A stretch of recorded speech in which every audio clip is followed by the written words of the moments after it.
The following is a conversation with Jack Weatherford, anthropologist and historian specializing in Genghis Khan and the Mongol Empire. He has written a legendary book on this topic titled Genghis Khan and the Making of the Modern World, and he has written many other books, including Emperor of the Seas, Kublai Khan and the Making of China, Genghis Khan and the Quest for God, The Secret History of the Mongol Queens, and other excellent books. I've gotten to know Jack more after this conversation, and I cannot speak highly enough about him. He's a truly brilliant, thoughtful, and kind soul. This was a huge honor and pleasure for me. And now, a quick few-second mention of each sponsor. Check them out in the description or at lexfriedman.com/sponsors. It's the best way to support this podcast.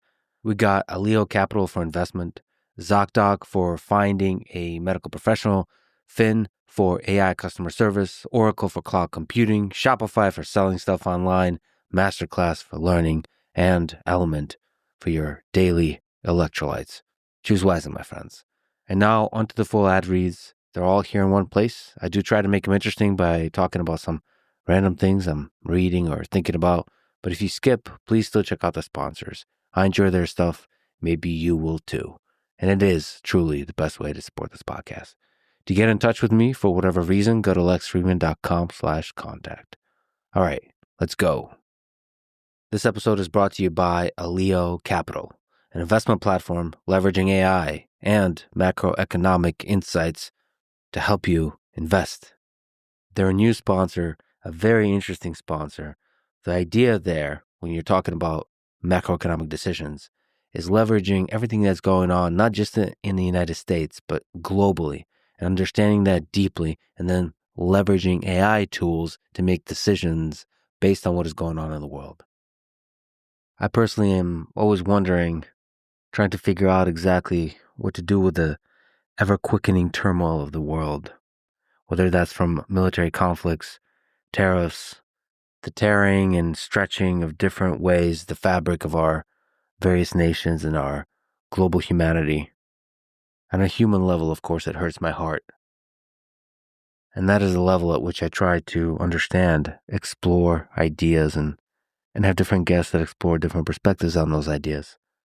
But in terms of finances and how to invest, given that the ground underneath is constantly shifting, that's really challenging, I think. So I support what Allio Capital are doing with their effort to understand and leverage the global macroeconomic system in order to help you invest. Download their app in the App Store, Google Play, or text LEX to 511-511. That's ALLIO Capital. Text LEX to 511-511. It's important to say that investing involves risk, including the potential loss of principal. Past performance does not guarantee results. See terms and conditions. Text fees may apply.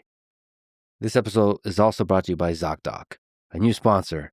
It's a really interesting platform that connects people, patients, with top-rated healthcare providers. I have to admit that I'm terrible at this thing of remembering to schedule doctor's appointments, of remembering to go to the doctor. So anything and everyone and whatever tools can help me get that done, I'm all for. ZocDoc is definitely that. ZocDoc is the easiest way I found to be able to find a doctor online super quickly, the right doctor for your thing, and book an appointment super quickly. Super easy, nice interface, easy to do. There's no excuses. I'm also saying this out loud to myself because there really is no excuses. I need to go to the doctor more often. I don't have any particular maladies at the moment, but it's always good to go to the doctor when nothing is wrong versus when everything is wrong, which is oftentimes foolish folks like me approach the system. So anyway, go to ZocDoc.com/Lex to find and book a top-rated doctor today. That's ZocDoc.com/Lex. This episode is also brought to you by Fin, the #1 AI agent for customer service. In head-to-head comparisons with competitors, Fin wins every time. It's used and trusted by over 5,000 customer service leaders, including top AI companies like Anthropic and Synthesia. These guys are legit. Their whole system continuously improves based on the analysis, train, test, deploy loop. So it gets better and better and better and better based on your needs, based on your customer needs, creating a system that gives a high rate of resolution, meaning when a customer comes with a problem, start talking to the agent, and what percent of the time that is resolved automatically with the AI system. And they achieve a 59% average resolution rate, which is very high and very impressive for the industry. Anyway, go to fin.ai/Lex to learn more about transforming your customer service and scaling your support team. That's fin.ai/Lex. This episode is also brought to you by Oracle, a legendary company providing a fully integrated stack of cloud applications and cloud platforming services. They got the OCI, which is the Oracle Cloud Infrastructure. It's a single platform for your infrastructure, database, application development, and of course, AI. How can we forget about artificial intelligence? But yeah, on many fronts, actually, Oracle is doing incredible work on providing tools for large companies to deploy AI at scale. On average, it's 50% less money for compute, 70% less for storage, and 80% less for networking. Obviously, as AI and machine learning systems continue to need more and more processing power, making those systems efficient and accurate becomes super vital. Cut your cloud bill in half when you switch to OCI. Offer is for new U.S. customers with a minimum financial commitment. See if you qualify at oracle.com/Lex. That's oracle.com/Lex. This episode is also brought to you by Shopify, a platform designed for anyone to sell anywhere with a great looking online store. Obviously, with the conversation with GHH, 6 hours, of which a long time we spent saying how incredible Toby, the CEO of Shopify, is, and how incredible Shopify is at being one of many companies that show that Ruby on Rails can scale. I don't think I've ever heard anybody celebrate a programming language as thoroughly and as beautifully and as convincingly as DHH does. So that was wonderful to just sit back and enjoy listening to a super technical person elucidate the full range of beauty that he discovered in the tools that he uses. Anyway, that's some of the tech behind Shopify. But the actual thing, connecting customers with people that want to sell stuff at an incredibly large scale, they do this extremely well. So even I have a store, lexfriedman.com/store. Sign up for a $1 per month trial period at shopify.com/Lex. That's all lowercase. Go to shopify.com/Lex to take your business to the next level today. This episode is also brought to you by MasterClass. I have loved MasterClass for a very long time. You can watch over 200 classes there from the best people in the world in their respective disciplines. I'm going to talk to many directors on the podcast. I'm going to talk to many musicians on the podcast. And one of the inspirations for that is Martin Scorsese on filmmaking. What a great masterclass. Another one is Carlos Santana on guitar. I really hope to publish more videos of me playing guitar. Some Hendrix, some Guns N' Roses, and yes, Carlos Santana, Europa. I think it's one of the most beautiful melodic solos ever created. So anyway, you get to explore the minds behind some of these beautiful creations with Masterclass. They do just all around really, really nice job at condensing the wisdom of these folks into one place. Get unlimited access to every Masterclass and get an additional 15% off an annual membership at masterclass.com/LexPod. That's masterclass.com/LexPod. This episode is also brought to you by LMNT, my daily zero sugar and delicious electrolyte mix. Whenever you see me sipping something on the podcast table in a mug, that's usually water with some element in it. It tastes delicious. It brings me joy, makes me feel healthy. Make sure I never get a headache if I'm doing all kinds of fasting or doing carnivore diet. All of that. Making sure that the electrolytes are in check: sodium, potassium, magnesium. And of course, friends, watermelon salt is still my favorite by far flavor. And it's the only one I stick to. I know a bunch of people like different flavors, but for me, I'm in a long-term monogamous relationship with watermelon salt. Get a free 8-count sample pack for free with any purchase. Try it at drinkelement.com. shopify.com/Lex. This is the Lex Friedman podcast. To support it, please check out our sponsors in the description or at lexfriedman.com/sponsors. And consider subscribing, commenting, and sharing the podcast with folks who might find it interesting. I promise to work extremely hard to always bring you nuanced, long-form conversations with a wide variety of interesting people from all walks of life.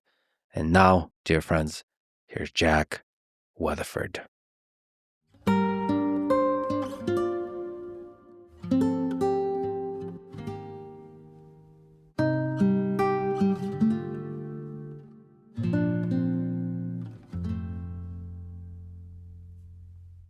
Genghis Khan, born in approximately 1162, became the conqueror of the largest contiguous empire in history. But before that, he was a boy named Temujin, who at 9 years old lost everything. His father, his tribe, living in poverty, abandoned to the harshness of the Mongolian steppe. From a boy with nothing to the conqueror of the world. So tell me about this boy, his childhood, and the Mongolian steppe from which he came from.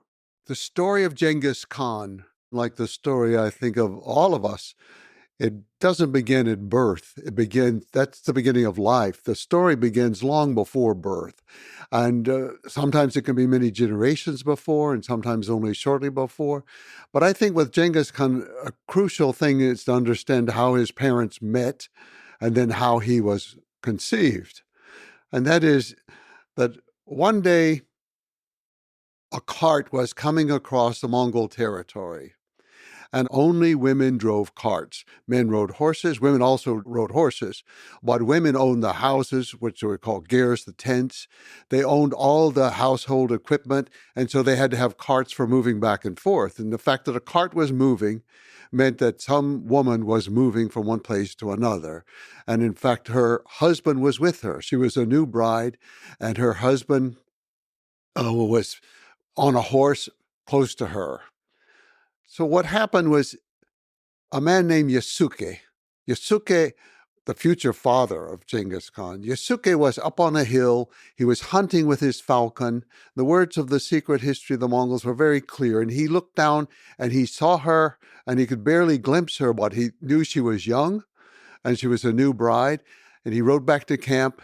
He got his two brothers and they came racing down. And they came and first, the husband of the woman looked around and he decided to flee. Not because he was a coward, but he figured he would probably pull the men after him. They would chase him, and they did. They chased him. He went far away. He circled around. He came back. He arrived back at the cart where his wife was. Her name was Erlun. And Erlun had time to think while he was riding around, being chased by the Mongols. And she decided that it's more important for him to live. And she told him when he came back, you must flee. If you stay here, they will kill you and they will take me. But if you flee, they will take me, but you will have the chance to find another wife. There are many women in the world. You find one and you call her Hulun, after my name, and you remember me when you're with her. It was a very dramatic moment. And he rode away and he looked back and forth, and it said that the pigtails or the braids that were hanging down were whipping back and forth from his chest to his back. He was divided, obviously, in whether he should go or stay. But the three men were approaching again, and they were headed straight for the cart this time, and they came in and they took Erlun. She didn't say a word until her husband was over the ridge.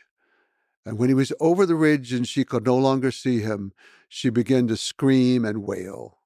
And one of the brothers said to her, "It doesn't matter if you shake the waters out of the river and if you shake the mountains with your screaming, you will never see this man again." And he was right. And that was the moment that Genghis Khan's mother and father met. That's the beginning of his story in this kidnapping. And it's going to reverberate. Every detail of it will come back again and again, not only throughout the story of the life of Genghis Khan, but it's going to continue on with the feuds and the issues caused by it, all the way into the future. And to some extent, in certain parts of the world, you could say it still exists.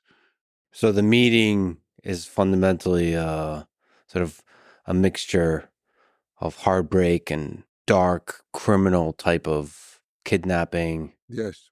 And from that is conceived this conqueror of the biggest contiguous empire in history. What I was really interested in was, how did this happen? Who was this person? As Wordsworth wrote in his poem, the child is father of the man. And it's the childhood that created him. And it's that episode that was before he was born, but all the things that happened throughout his childhood made him into the man that he became. And so he was now suddenly, this unusual situation was created where a child is going to be born to a kidnapped woman who is being held by strange people, the Mongols. They were not her people. And he already had another wife, or husband. He had a wife named Sochigo. He had at that time already one son. Later, he had another son with her. It was a very odd situation. And in fact, the father, Yasuke, wasn't even there when Temujin was born. He was off fighting the Tatars. And during this campaign against the Tatars, he killed 2 Tatars. One of them was named Temujin Uge, which is sort of person of iron, is what it means from the Turkic. But today, a part of also Mongolian language.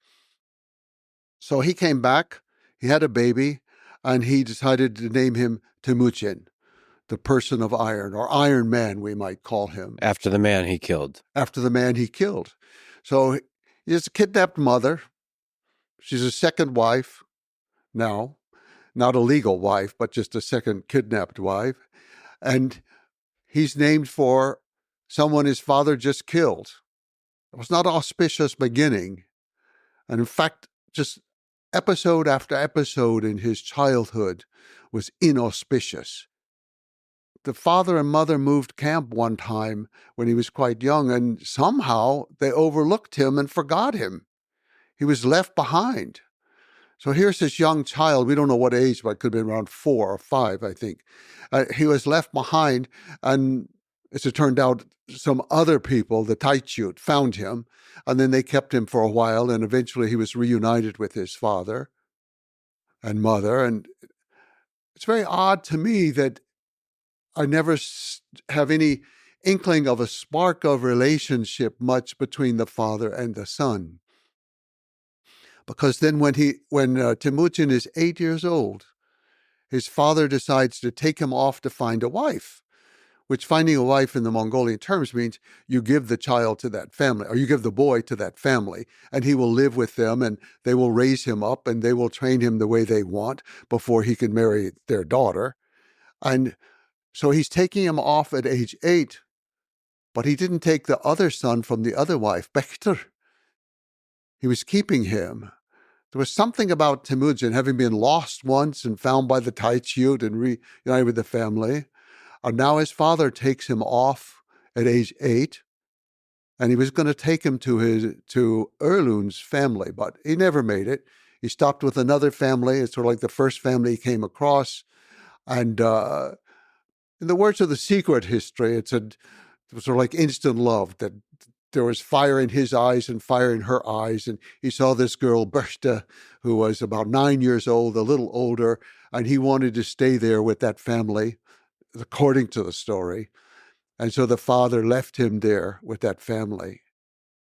But on the way home, the father decided, he saw a drinking party, and he decided to join them.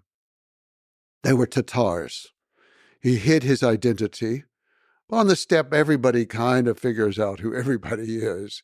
They figured out who he was. And supposedly, they poisoned him. He got on his horse and was able to ride back home, but within a few days, he died.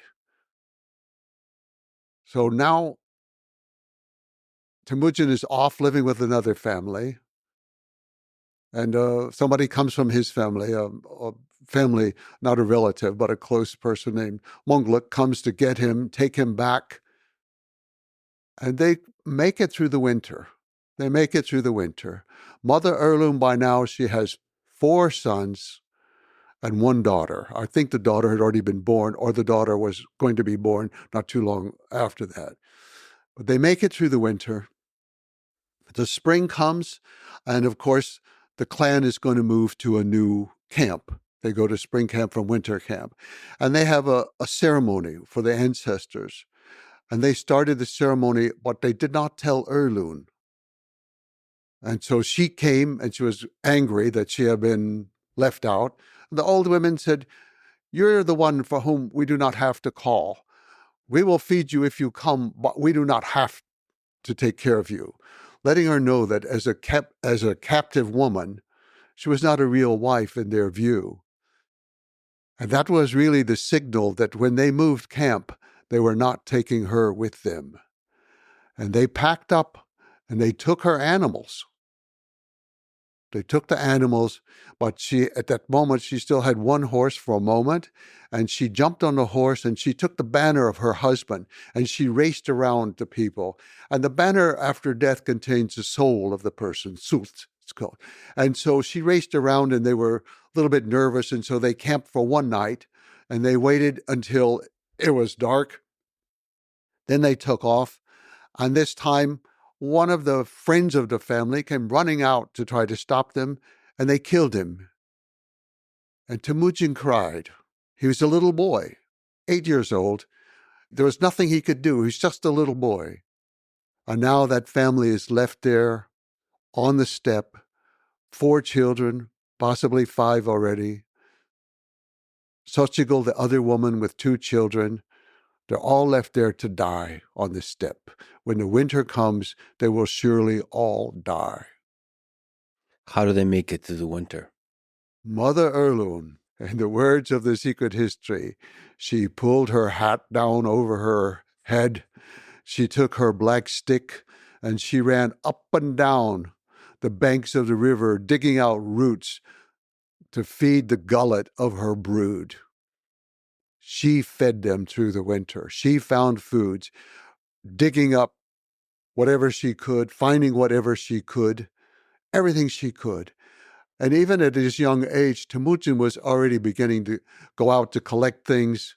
He could get fish. He could do a few tasks to help feed the family. It was an extremely awful struggle at this point. But she saved every one of the children. So Temujin's early years were marked by loneliness, abandonment, and struggle. Yes, even after this, he was kidnapped at one point by Taichut people.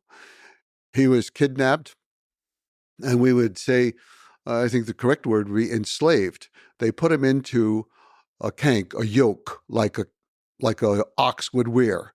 And so his 2 arms are in it, and his head is in it, and he's trapped in this thing. And every night he would be taken to a different ger to be guarded by that family. And one night there was a celebration, so most of the people are drinking, and he's left with a boy who's not very smart. And Temujin managed to take the cank, the wooden yoke that he's trapped in, and use it as a weapon by turning it around very quickly and hitting the boy in the head, knocking him out. That was one of the first lessons for the Mongols, that anything that moves is a weapon. This is going to go on for generations. Very important for the Mongols. If it moves, it's a weapon. He did that. He raced off in the night, and he jumped into the river to hide. He's still got a cank on him. He's still trapped under there. The people are looking for him. They come out, and they're up and down the river, and he's hiding underneath the water for the most part, trying to breathe as best he can. But it's dark, and it protects him a little bit. They give up, and they say, okay, we'll come back tomorrow. He can't possibly escape. But the next day, he knew one family that he thought he could go to. And he was right. He went to that family, and at great risk to themselves. They, in fact, were a captive family of the Taichiud, and at great risk to themselves, they managed to saw off the kank and then burn it in their fire. And they gave him food to escape. And then he had to go find his family again. So this is the kind of life that this boy Temujin had. So he, just to be clear, the neck is trapped and the hands are trapped. We think that's how it is. We just have the word. They don't say the head and the hands. I mean, we know that his body is trapped in it, but from all evidence we have, it's the hands and the head. And he's running around deeply alone with this thing. Yes, yes. And then he has to go out and find wherever his family is. So this, in part, was the foundation of his breaking with Mongol tradition that kinship is the most important thing above all else. Because here's his life story where he's abandoned over and over and over. By his father's own brothers. See, the men who kidnapped her, they had an obligation under Mongol law and custom to marry her when her husband died. They did not. They should take care of her and her children because her children are the children of their brother. They count as the sons of the clan, or they should. But no, they had all deserted, all betrayed him. He learned very early on that you cannot trust family.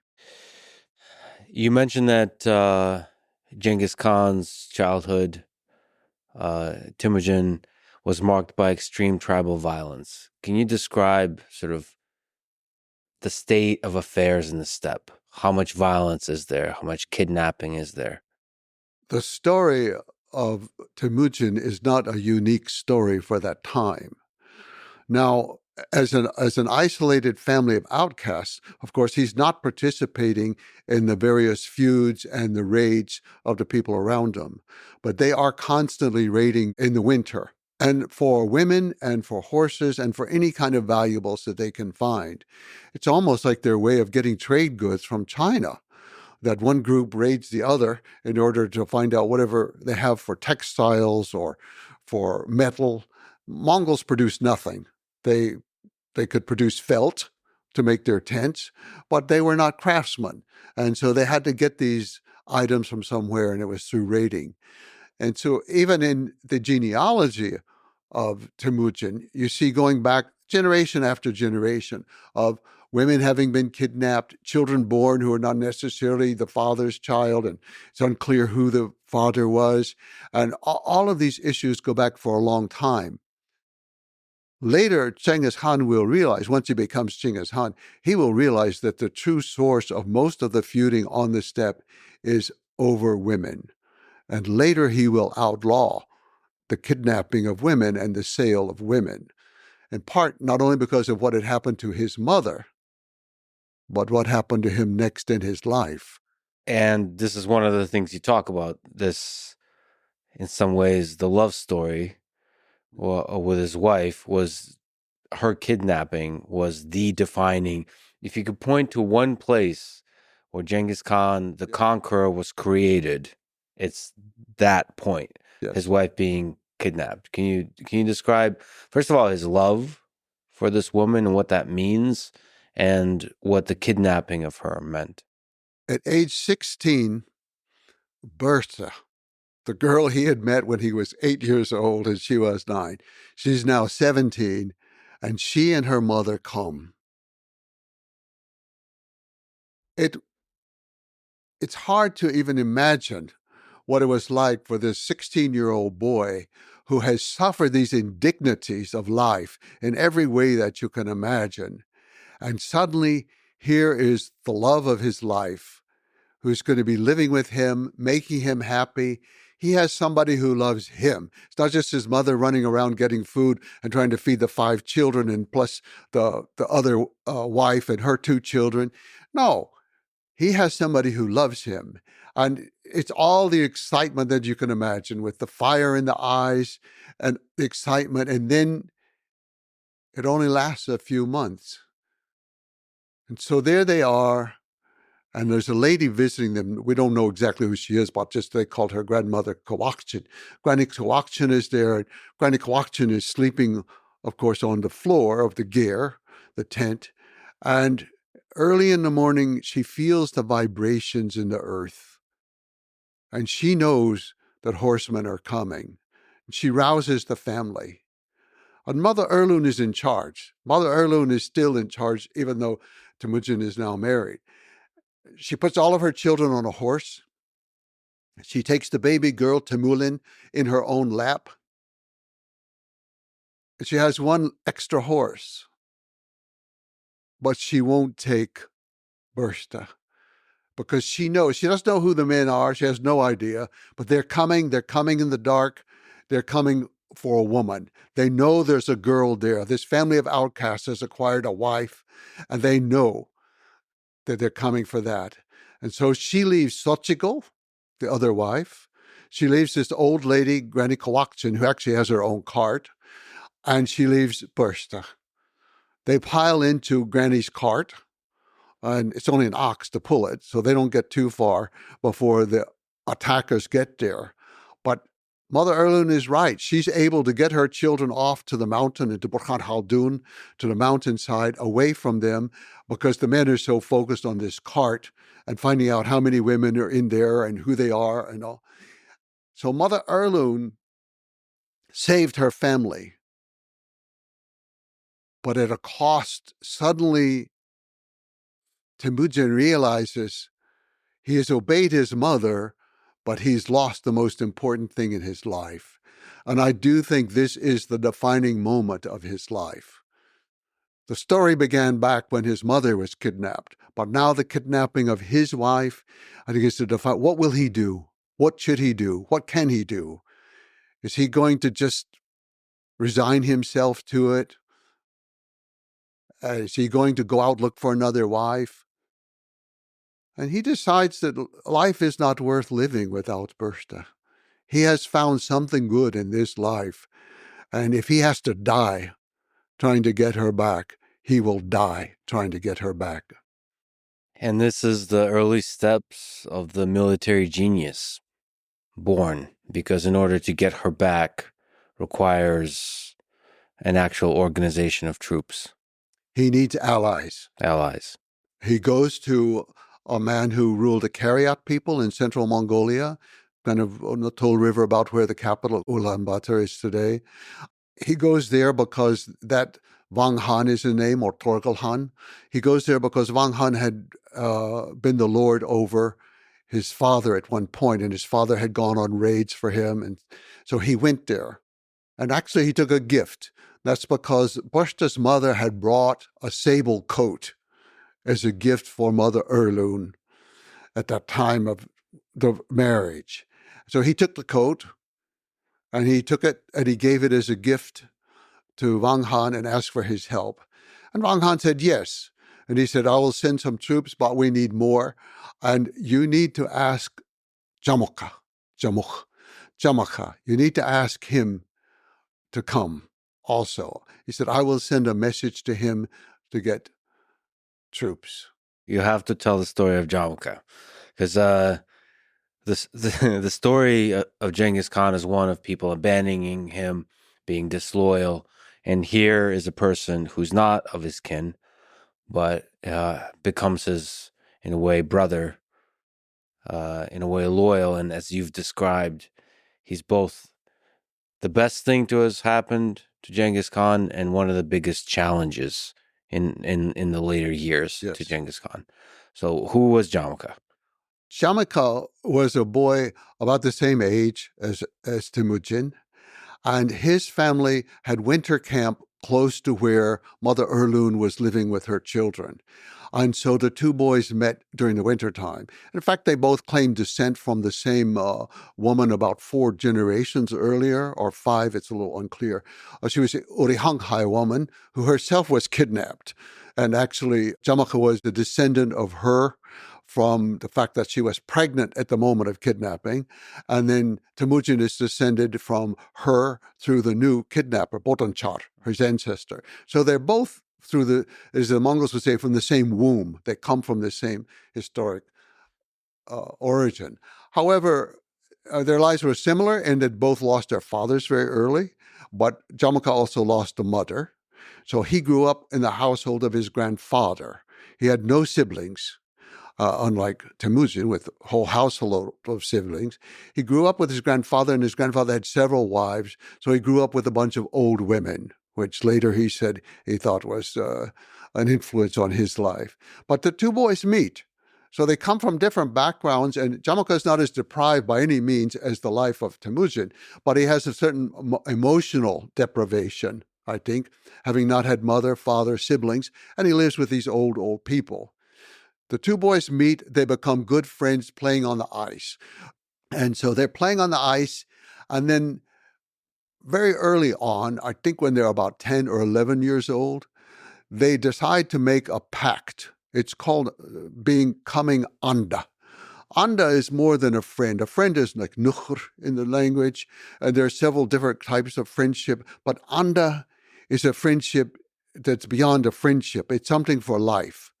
And they swore that they would be there forever to protect each other, to help each other in every moment.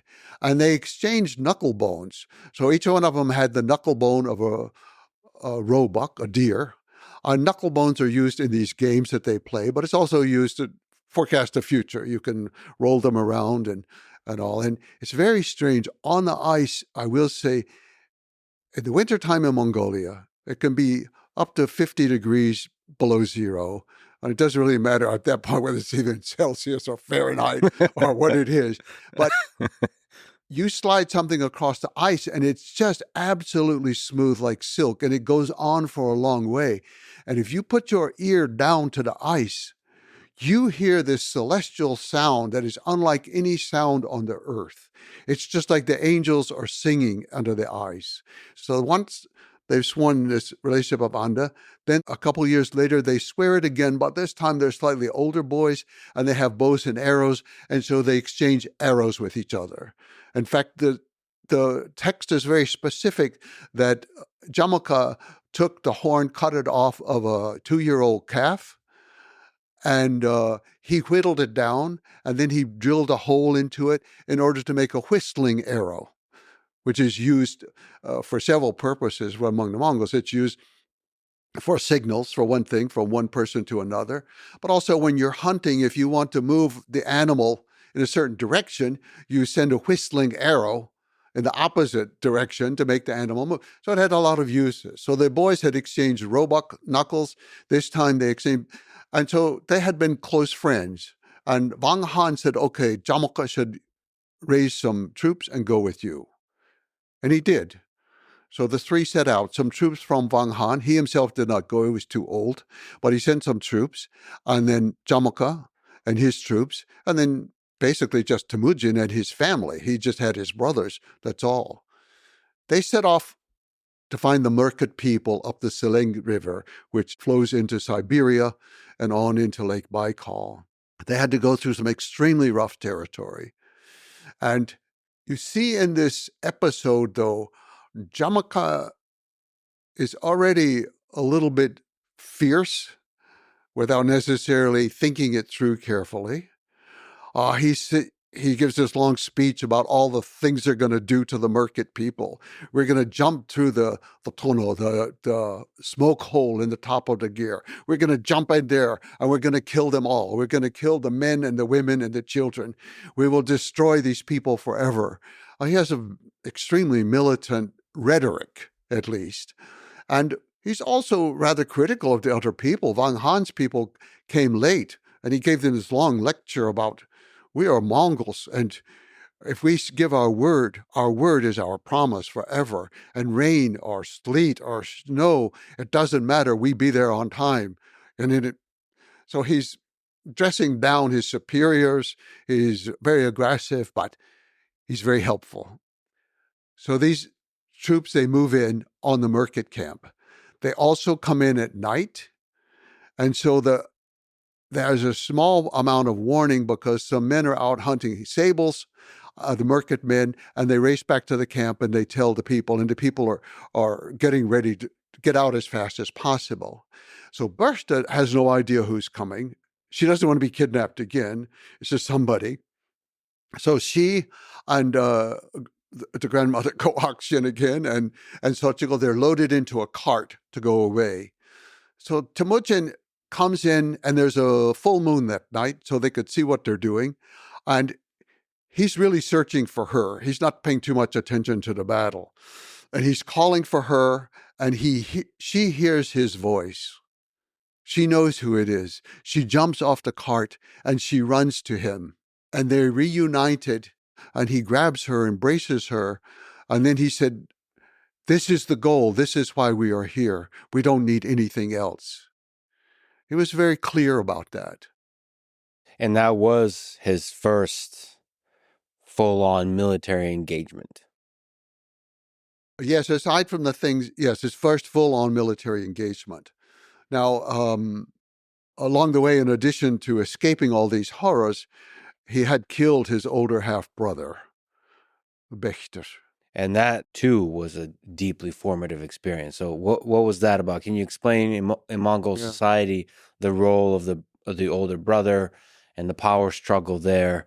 And, not to moralize, but there's also, the ethical foundation behind the murder. The killing of Bechter, that's one of the things that's totally unknown outside of the secret history of the Mongols. None of the Persian chronicles, none of the Chinese chronicles, none of them knew about this until the secret history was deciphered and translated. But Bechter was the older child of Xochitl, and as such, the older brother has complete authority over the younger siblings in Mongolian society. They have to refer to him with a special pronoun all the time, ta, and he refers to them as chi. It's like a formality. And his word goes. He is the father in the absence of the father. But also it's quite common that if a man dies and his brothers, he has no brothers, or his brothers do not marry his widow, then if he has a son by another wife, she will become his wife. So it would have been common that Bechter eventually, when he passed through puberty, would then perhaps marry Mother Erlun. Now, I don't know that happened, but I think either it did or Temujin was trying to prevent it, because it was bad enough that he was the older brother, but he becomes the older brother and a stepfather. I think Temujin just couldn't handle that. And he was already, Bechter was ordering him around, so he would take things like a fish or a bird that Temujin had caught, and that's perfectly acceptable in the Mongol hierarchy. So Temujin would catch a fish, and Bechter would take the fish. Yes, it's only recorded once, but it perhaps happened several times. So that's an okay thing to do for an older brother. Just take stuff. Yes, he can do anything he wants just about with his younger siblings. That's, yeah. But Temujin is not going to stand for it. So mostly in the record, they kind of put the blame on this fish, which I'm not so sure that's really the blame. And the boys had actually taken the sewing needles from their mother. They were using them for fishing. And I think it was more complicated than that. But for whatever reason, he and his next brother, Hasser, decided to kill him. And they did.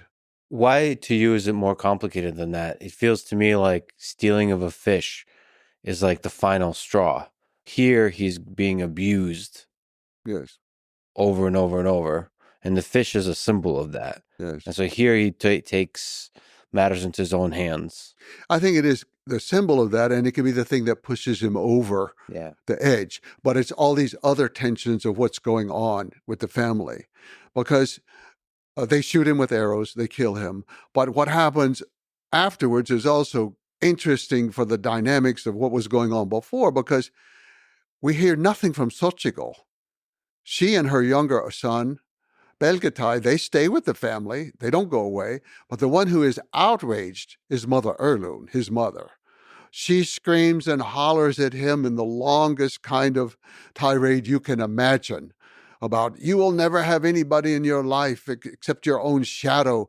And, you are worse than everything that she could name. They could be worse than. She was outraged and went on and on and on about it. So she was obviously extremely distressed about it. Whereas Xochitl, the mother of the boy, she may have been distressed, I don't know, but nothing is shown up in the record.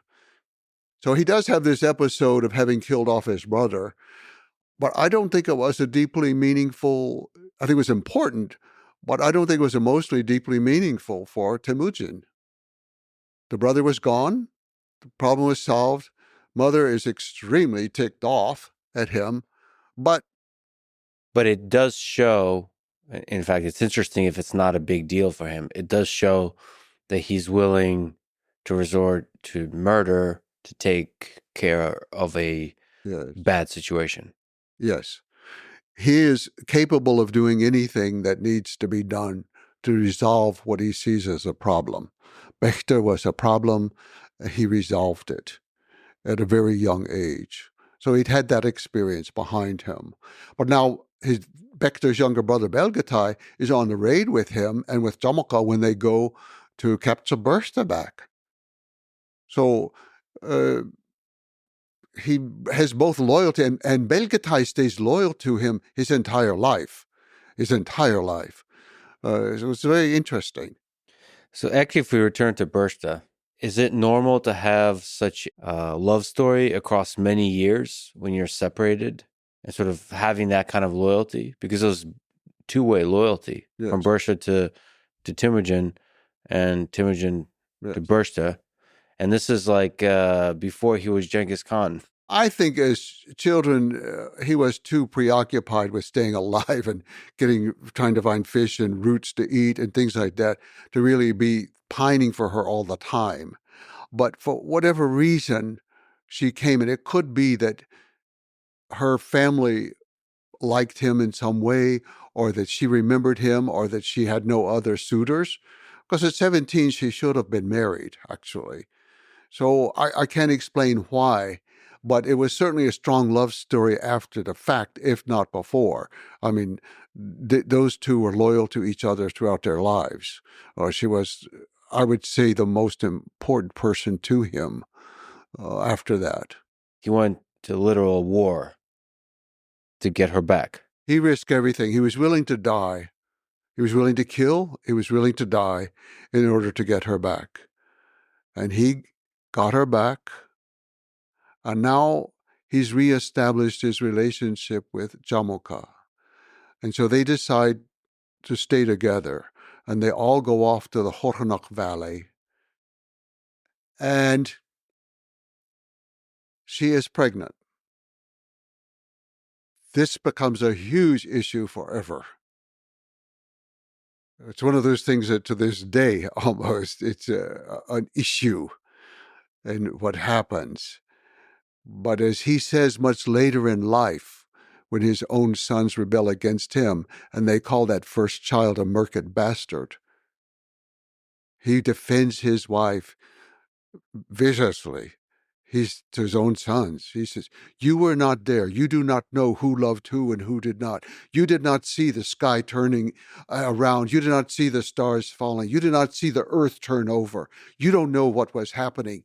And if I say he is my son, he is my son. Who are you to say otherwise? You were not there. You come from the same warm womb. And if your mother could hear your words, her warm womb would turn to cold stone."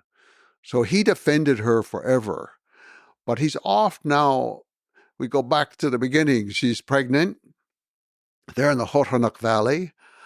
And he and Jamuk decide to renew their vows of being anda to each other. So this time it's more serious, and it's ceremony in front of the whole we can't say tribe, it's not big enough yet for a tribe, but the whole clan that's there. And then Jamaka takes off a gold belt, which actually he had stolen from the market at some point. And where on earth they got a gold belt, I don't know. But he took off a gold belt and he put it on Temujin. And then Temujin gave him a mare who had never had a foal, had never given birth. And it was an unusual mare who had a little growth on the front of her head, which they called a horn. So it was an unusual gift. And it has meaning, but I don't know all the meanings behind it. It's sort of odd to me. But the golden belt, you can kind of sort of think about it in different ways. But the golden belt, the belt for the Mongol man is really the sign of manhood. And in fact, this belt of bus, a woman was often then and even now called person without a belt, because that's how they were at that time. Today, women wear belts, of course, but they still use the word buskui, with no belt. So it's a very important symbol of manhood. So he gave that to Temujin, and they celebrated. And in the words of the secret history, they slept apart under the same blanket, apart from the other group, and they were happy together.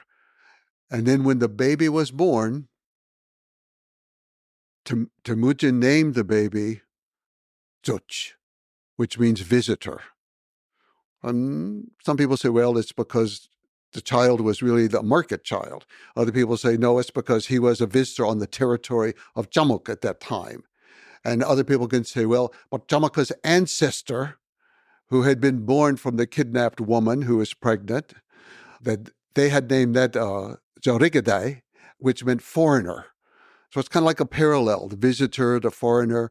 And so Jamuk's clan took the name from him. They were called Jadaran. And so there are all these things that sometimes we can't quite understand because we don't have the total mentality of that time and we're not there. But we should say that, I mean, it's a pretty powerful part of this love story is that the child is likely not his.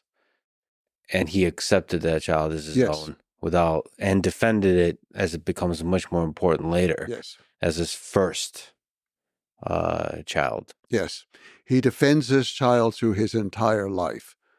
And but not long after the birth, he and Jamuka break apart. Or really, it's Temujin breaks apart at the urging of Bershta. She said he lords it over you too much. He orders you around too much. You need to be free. We need to break away. And she urged him, and he loved his wife more than anything.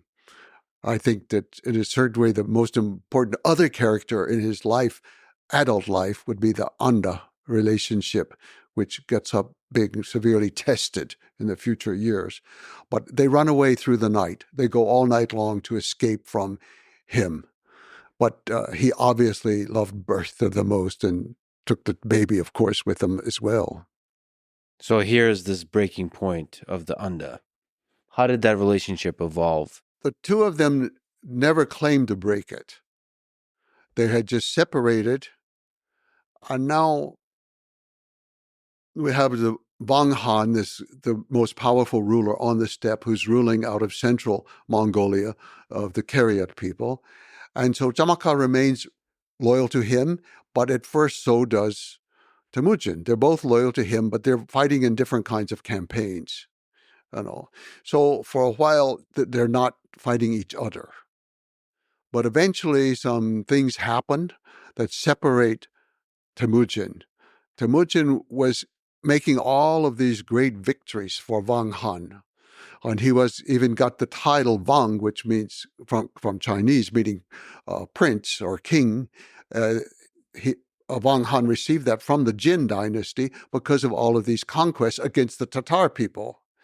So Temujin was rising up, and then he wanted his son to marry the daughter of Wang Han. And Wang Han said no. His own son, Sengum, told the father, no, we don't marry those low people. They're Mongols. They're not like us. We are Kariat people. We're not going to marry them. And so then now war, you could say, breaks out, or feud, really. It's more of a feud. And Temujin has to flee far away into the east to a place called Baljuna.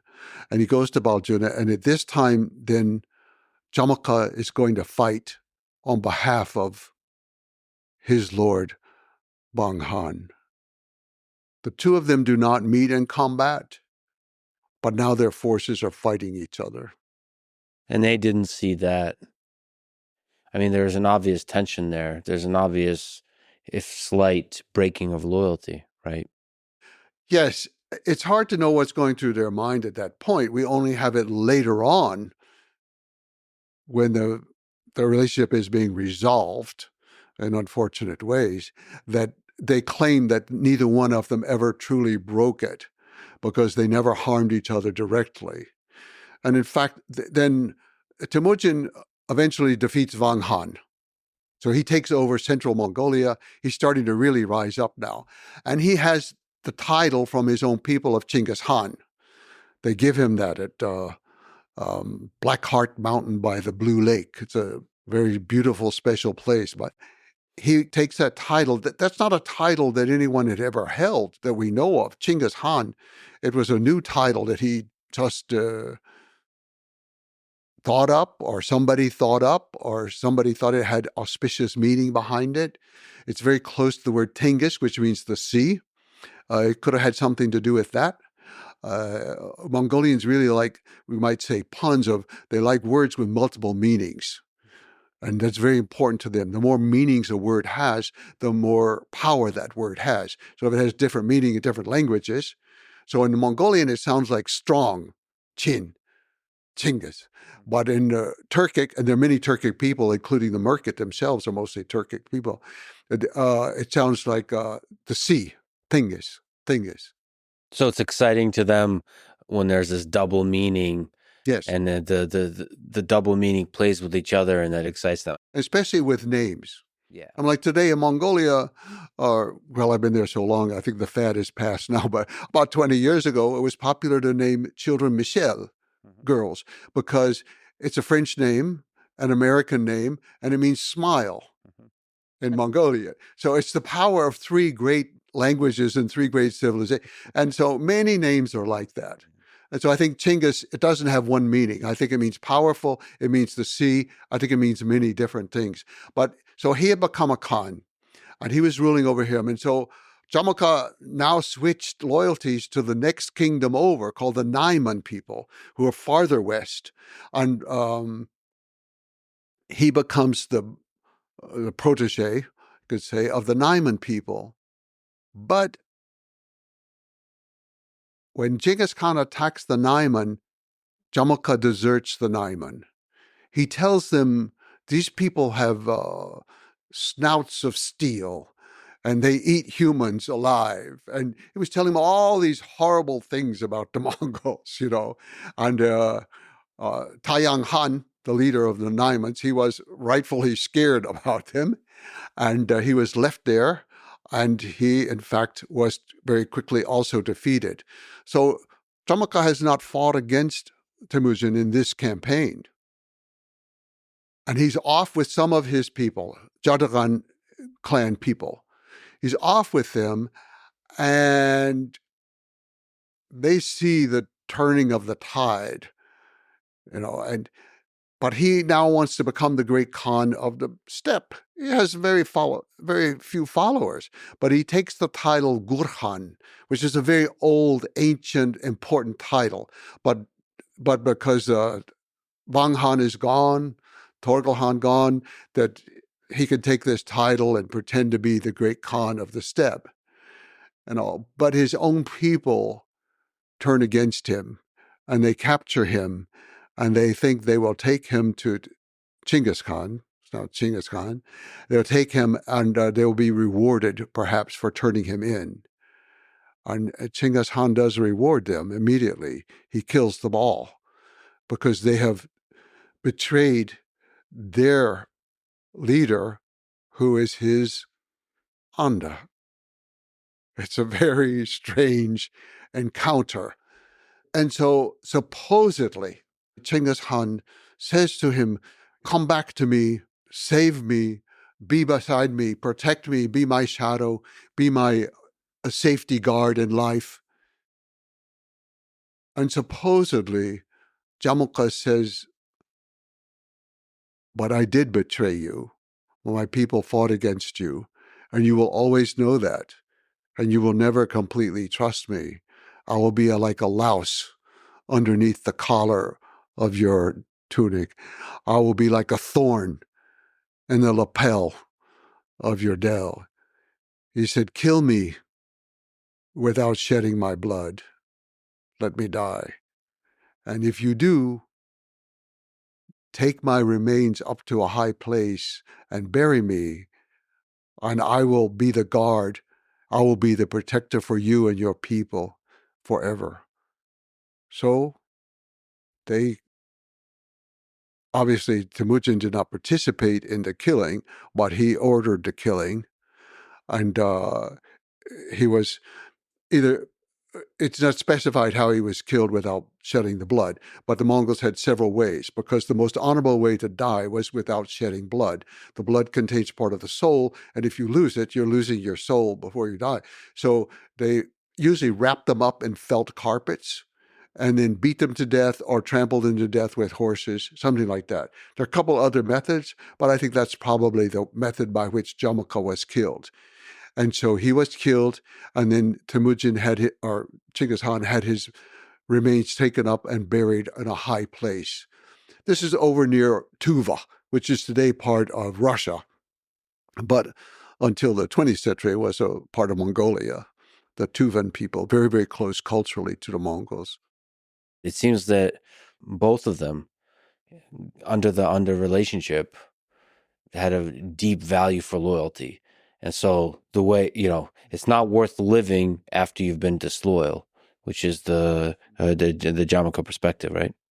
He had become very practical at this point, and he understood that you needed complete, total loyalty and trust with everybody around you. And I think for this reason, he was willing either to accept the plea of Jamukha, and when Genghis Khan was asking him to come back and to be his shadow and to be his safety guard again, maybe that was just a formality that he knew would be rejected. Or maybe when Jamukha offered to be killed without shedding the blood, that was a formality that he thought would not be followed through. Nevertheless, to me, just reading your work and understanding this history, this relationship seems like a really, really important relationship that defines the nature of loyalty. Yes. For Genghis. I would say in both negative and positive ways, it was the most important relationship of his adulthood aside from Bursa. But that relationship really did not seem to have many negative aspects. They sometimes disagreed on things, but small things. So she was by him, and she was positive in every regard, so far as we know, forever. Although she was not submissive, but she was always on his side. And Jamukha, it was just a little too hot-headed for me, in my evaluation of him, that these things like, oh, we're going to drop down on the market and we're going to come through the smoke hole, kill everybody and all. And he had a flair for the dramatic, even in a way giving the gold belt to Temujin. But Jamukha also, he explained himself at the end of life. And he said, we both lost our father, but I also lost my mother, and you had a strong mother to raise you. I did not.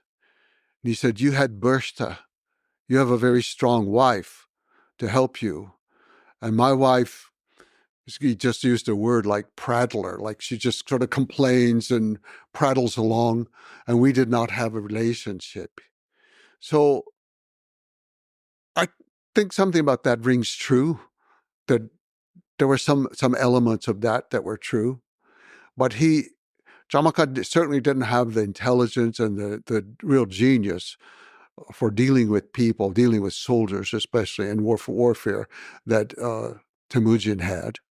Yeah, in that relationship, there's a contrast, because Genghis Khan did not accumulate riches or accumulate power in a way that was for the sake of the riches or for the sake of the power. Yes. It was always very practical in what is the way to maximize the success of this operation.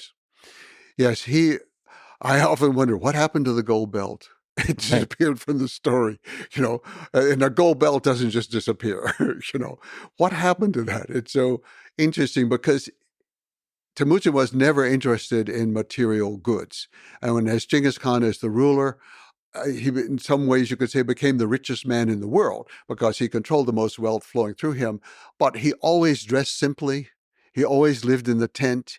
And he said, I eat what my soldiers eat. I dress the way my soldiers dress. I live the way my soldiers live. We are the same.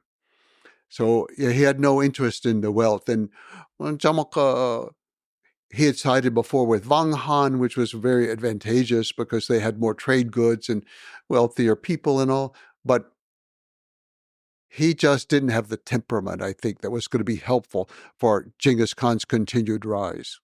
That is one of the powerful things about the Genghis Khan stories. He came from nothing. From absolute nothing. And he didn't, from what I see and understand, become sort of corrupted by the riches or change. He fundamentally remained the same person who does not have value for material things. He changed and matured in various ways over life, as we all do, or we hope we do, but he never became avaricious in any way. He was never greedy. He was never acquisitive. He kept the simple life. And part of the simple life for him meant that no one was allowed to write about him. No one was allowed to make his likeness. They couldn't paint a picture of him. They couldn't make a statue of him. No building could be built dedicated to him. No palace, no tomb, no temple of any sort, not even at the point of death, at the simplest gravestone. Nothing. It's fascinating that a kid, like a boy that doesn't know the world, would have the intelligence to understand how corrupting that is. Like the moment somebody builds a statue of you, it's like a slippery slope towards becoming, not seeing the world clearly, not seeing, surrounding yourself with sycophants that don't tell you the information, not being able to select the right people to lead the armies or to lead the territories that you conquer. So it's interesting that he had that foresight of don't record, don't worship. That's because that's a dangerous road to go down for a leader. And it's very hard to explain how he stuck to that, how he got it. You're so easily corrupted by power, and yet he maintained this very fierce attitude towards his relationship was with the people around him, his guard mostly, or his private part of the army, that went with him, the central part of the army. That was his relationship, his family. He had 4 wives. This was what was important to him. And in fact, no portrait was painted until 1278. Well, by then he'd already been dead for 51 years. And then no statue until the 21st century. Just incredible. But let's go to the document that you referenced several times, the Secret History. The Secret History is a very unusual document, and I happen to love it very much. But I said, Genghis Khan allowed nothing to be written about him in his lifetime. People couldn't take notes. Even the army Genghis Khan ordered the invention of the alphabet for the Mongol people, and it was adapted from the Uyghur people. And so to this day, it's often called the Uyghur alphabet, the Uyghur alphabet. So he had ordered that, and he'd ordered his children to learn to read and write, and some did. I think most did not, but some did. But one of the things he did with every campaign, even the one at the Merkid when he rescued Berta, was he always adopted one orphan. And that child became a full member of the Mongol nation in his household. His mother, Erlun, would raise the child. So she eventually had a whole household full of boys of different tribes, but they all became very high-ranking members of the government. And one was a Tatar boy who turned out not to be so great as a soldier, but he could read and write.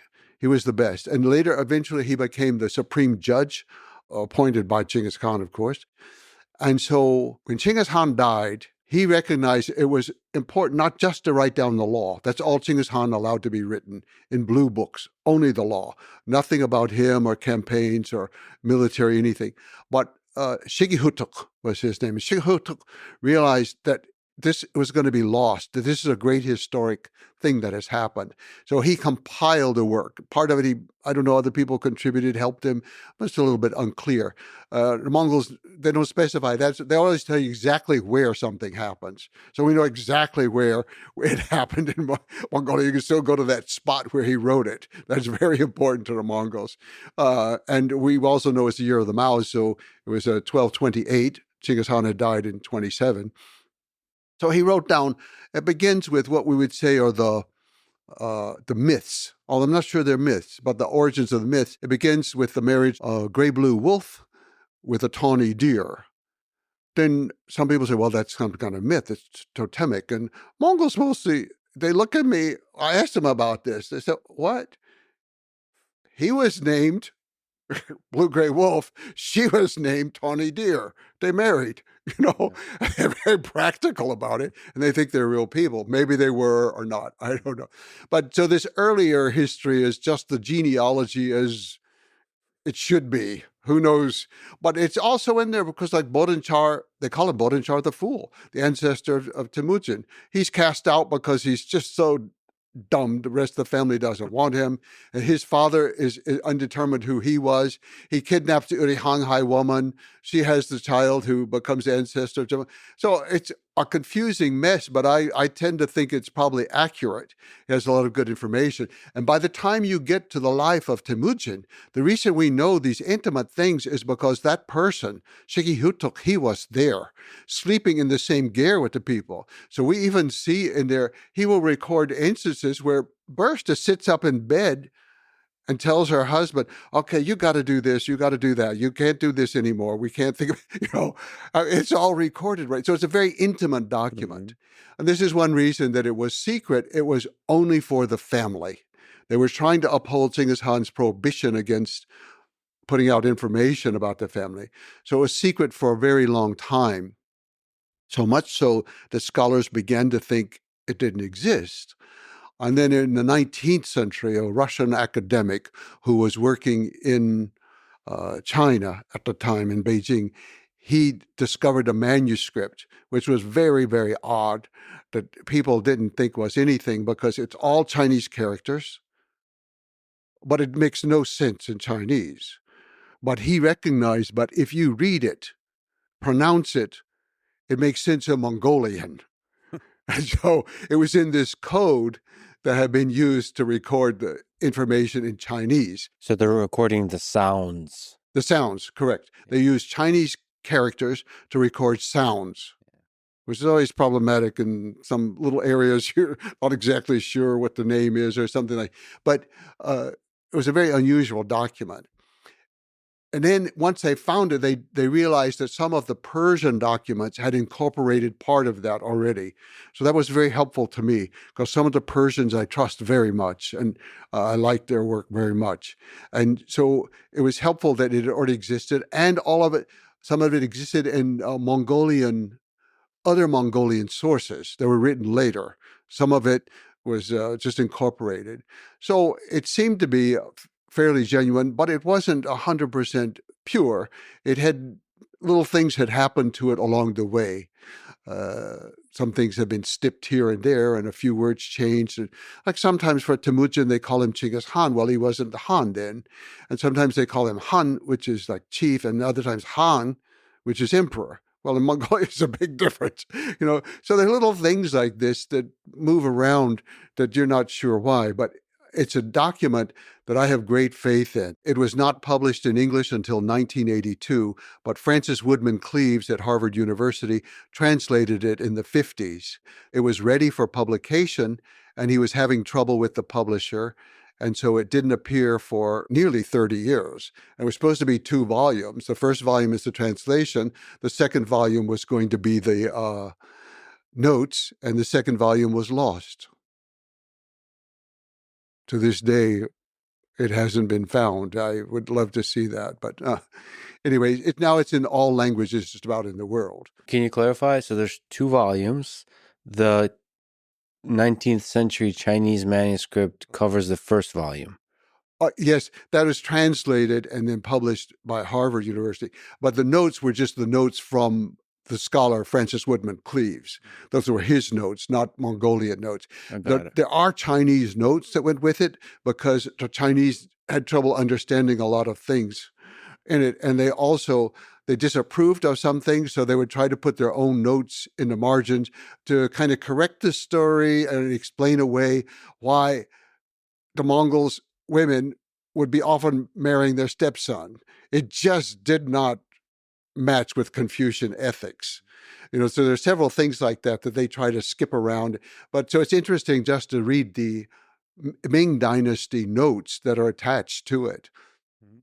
But the document itself, Mongolian Nutstopcho, it's just so important. And for me, it was the guiding document. I didn't want to be guided by anything else first. Everything else I would check to correlate and fill in blanks and give more information. But I went to Mongolia to travel around to those places because they are so exact in there and to feel it. And it's so important, I think, because history does not live in books. History does not live in archives or even libraries, as much as I need them for my work. But history lives in the people. History lives in the memory of the people and the culture. And for example, the episode with the kidnapping of Berchtesgaden. So I went to that place, and I didn't know when it happened, what season it happened. It was very important for figuring out the births that came afterwards and other events that were being correlated. Very important to me. And so I'm just talking to the people who live in that valley, the nomads there. They said, "Oh, it's clear. It was the winter." I said, "Oh, where did you read that?" I said, "No. Granny Quaxin was on the ground and she could feel the vibrations." She said, "Look, this is summertime now. You're not going to feel any vibrations. The ground here is so soft." Suddenly, a whole important piece that I've been searching for just came together from some nomad sitting there next to his horse. And he was absolutely right. It could only happen in the winter. And that also correlates with the time that raiding was done. So it correlates with other historic factors. But then that gave me the time basis for figuring out a lot of other things. History lives in the people. Just to linger on that point, you visited different places that were important to the story of Yes. Genghis Khan. What did it feel like? What are some memorable things about just the experience of standing there? Yes. I really set out mostly to visit the cities he had conquered across Central Asia and all. And there was so little to learn. I mean, everything was kind of known of whatever the chroniclers had recorded. The archaeologists had found whatever they had found. And I get there, and he hadn't spent much time there. He didn't identify with it. I wasn't feeling anything. But in Mongolia, I would go to these places, and I would know if Genghis Khan came back today, he would know exactly where he is. There's no road. There's no sign. There's no building. There's no power line going to nothing. And just to smell the air, to feel it, to see the animals, and to see what kind of animals live here, what kind of plants are growing here. You begin to get a feeling for how he was thinking. And then you begin to see, I know which direction they came from. The only direction they could come from was that way. You begin to see it, and his life starts to unfold in a very dramatic way. That I have the text, but the text is like it has no scenery, no props, nothing like that. The Mongols all understand their way of life. They don't need to explain anything. They know which way the gear faces with the sun. They know all these things. But for me, that's how I learned it. It was from being with the people. It was the most important thing. And this was starting in the 1990s. And the people, at this time, they were amazed that I would come. The Soviet era had just ended. Socialism was just ending. Democracy was starting. And Genghis Khan had been forbidden to them for almost the entire century. And every known descendant of Genghis Khan was killed in Mongolia. Following the secret history, that became the key to writing what I wrote. Take the history, which is difficult to understand. You have to go over, and I often never understand different parts, or I change my mind and think it was yes, now it's no. But the secret history is a valuable document. And to me, also, it's the opening document of Mongolian written language. And I think it's very important how do people begin their written language. And they begin it with the words, Dere Thinges, from highest heaven came the destiny of the blue wolf, who was married to the tawny deer, and their descendants, who came from the great sea to live at the base of Mount Burhan Khaldun. And then integrating the spiritual elements of nature, the mountains and the great sea, and this kind of just like a deep connection to nature that they have. Mongolia is a world that, for the most part, is the same as when Genghis Khan was there. We cannot say that for hardly any other place in the world. Certainly not for America, but just a few hundred years ago, it was entirely different. People, languages, everything. But you can't say it for London or Moscow or Istanbul, Constantinople. All of these things have changed so much. But Mongolia is still Mongolia. It's one of the largest countries in the world in space, with the fewest number of people, about today 3.3 million. And they're spread out, and they live in their environment in such an intimate way. This was important for learning about Genghis Khan, how he thought, how he hunted, how he strategized for war. You learn that from the people today because they are still there. They're still living. What's the open Mongolian steppe like? As we return to the feeling of Temujin and Genghis Khan, what's it like looking at this place that has not changed since his time? The first thing I think about the steppe is that you can see forever in every direction. There's no building, nothing to stop your line of view. And it's like being in the ocean in many ways. So you have this extremely open space, and the wind is usually blowing through it. But it's extremely fresh. It's coming out of Siberia. It's coming out of the Arctic. It sweeps down across Mongolia. Cold as the dickens sometimes, but it's always fresh, always fresh. So you have the wind coming in. You have the smell of the wind, but also then there's grass. The smell of grass becomes very important. Now, because of the particular location, from one year to another, one area may have grass one year and then drought the next year, another area has grass. So you don't always know. If it's not grass, it's dust. You have dust going in, the dust doesn't smell so good, it doesn't feel so good. But that's just one more part of the country. The waters are mostly pure. Now, unfortunately, there has been pollution in this century from mining in several areas. But even when I was there, even today, when we go to some place like the Salink River, where we talk about the Merkit Lift, so it's a place of pure waters, and that's how Mongolians define their world, is by the water. Genghis Khan does not give lands to his sons to rule. He gives waters and people to rule. They do not refer to the earth as land. They refer to the earth as Dale, ocean, the sea. And so water is very important. And to learn the rules about water, you don't camp by water. If you camp by water, your animals and you are going to be polluting it, messing it up. So they're back, maybe in our modern terms, about 1 kilometer back. You take the animals to the river to drink, and then you take them away. You do not bathe in that river. You take the water away from the river, and you bathe away from the river, so you do not pollute the river.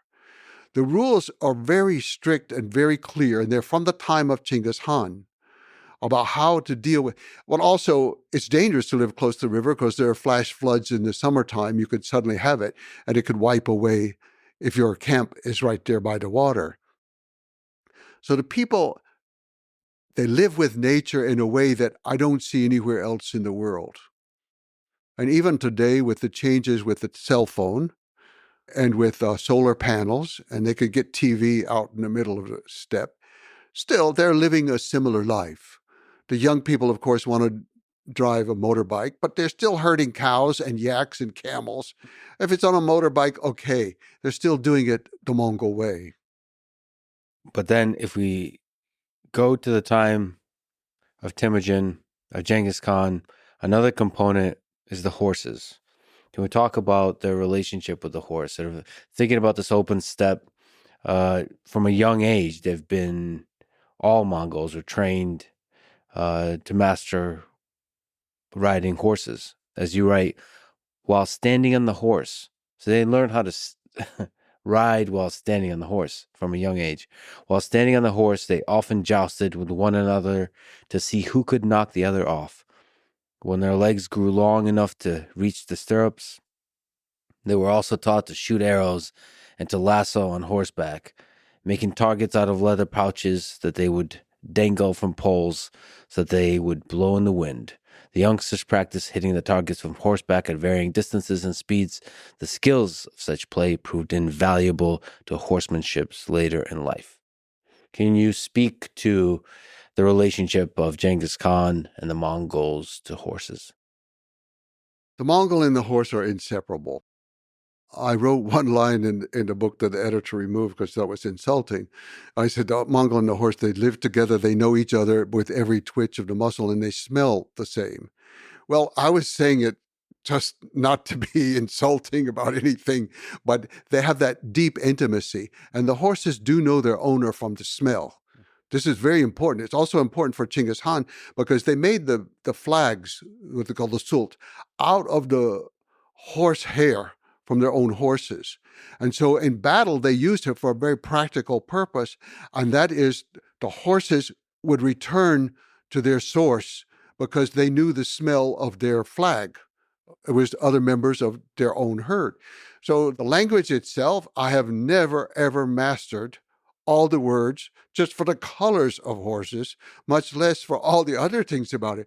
I can remember Mongolians being out there in the countryside, they say, "Oh, I want to learn English."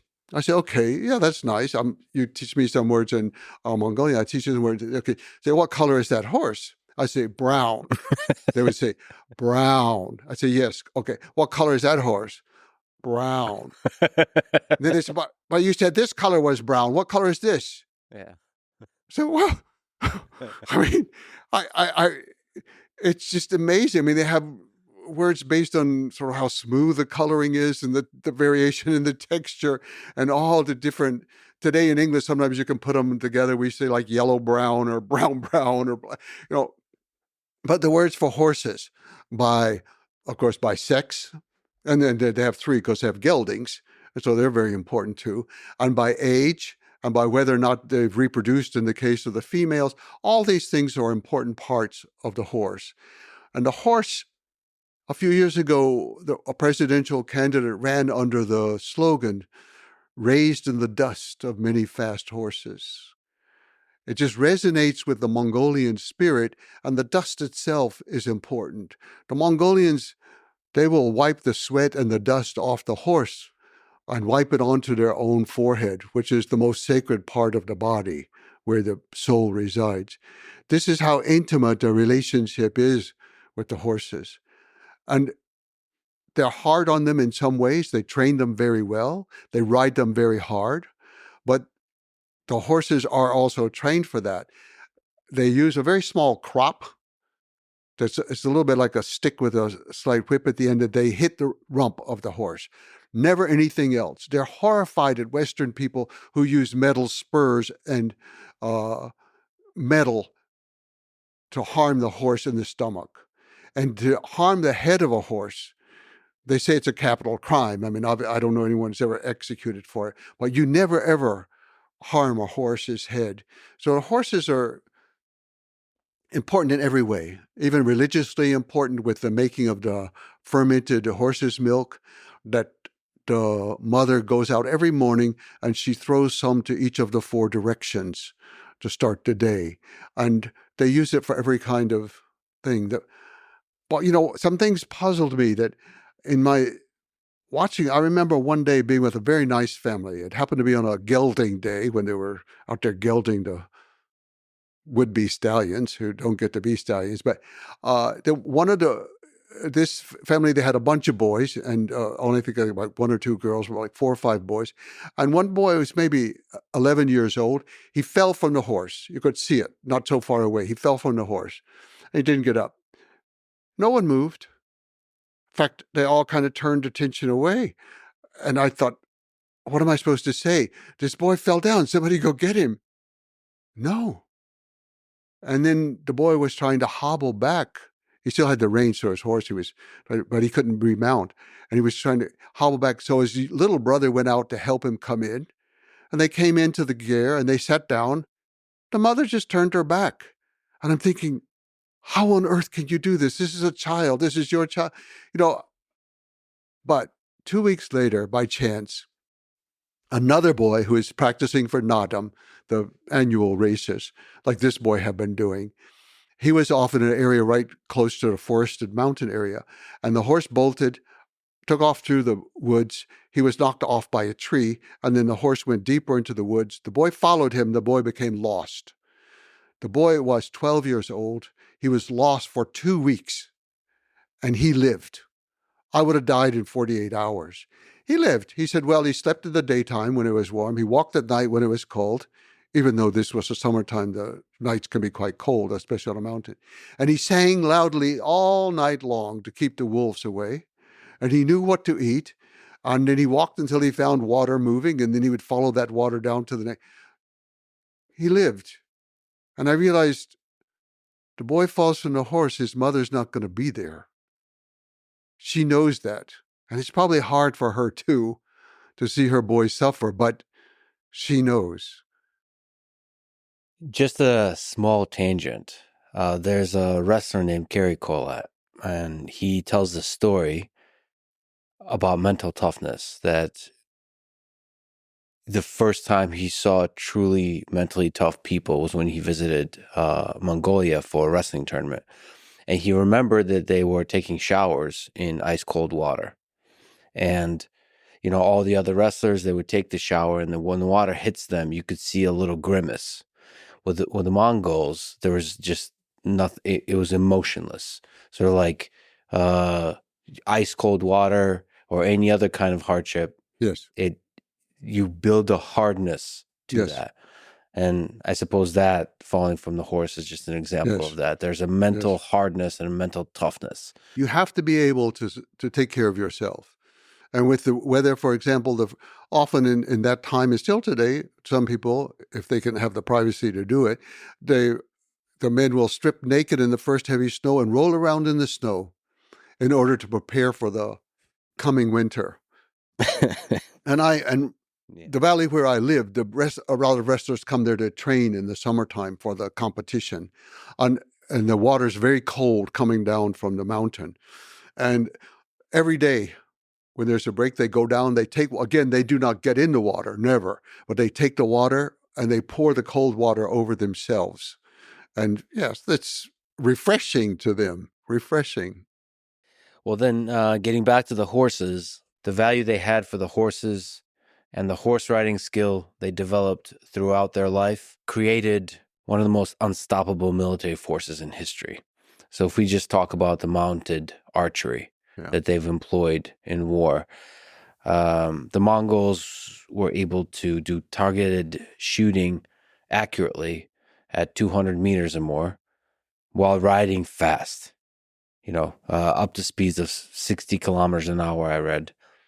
So there's a lot to say. Like, you have to time, and just watching some of the videos, it's just incredible how stable you could be on top of a horse.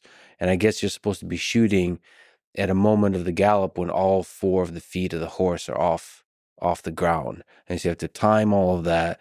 You have to position your body to maintain balance. And then there's the skill of the actual holding and shooting the bow accurately. And there's obviously the technology of the bow, the composite bow, the recurve bow. They've also, I read, used crossbows later. They've adapted the technology.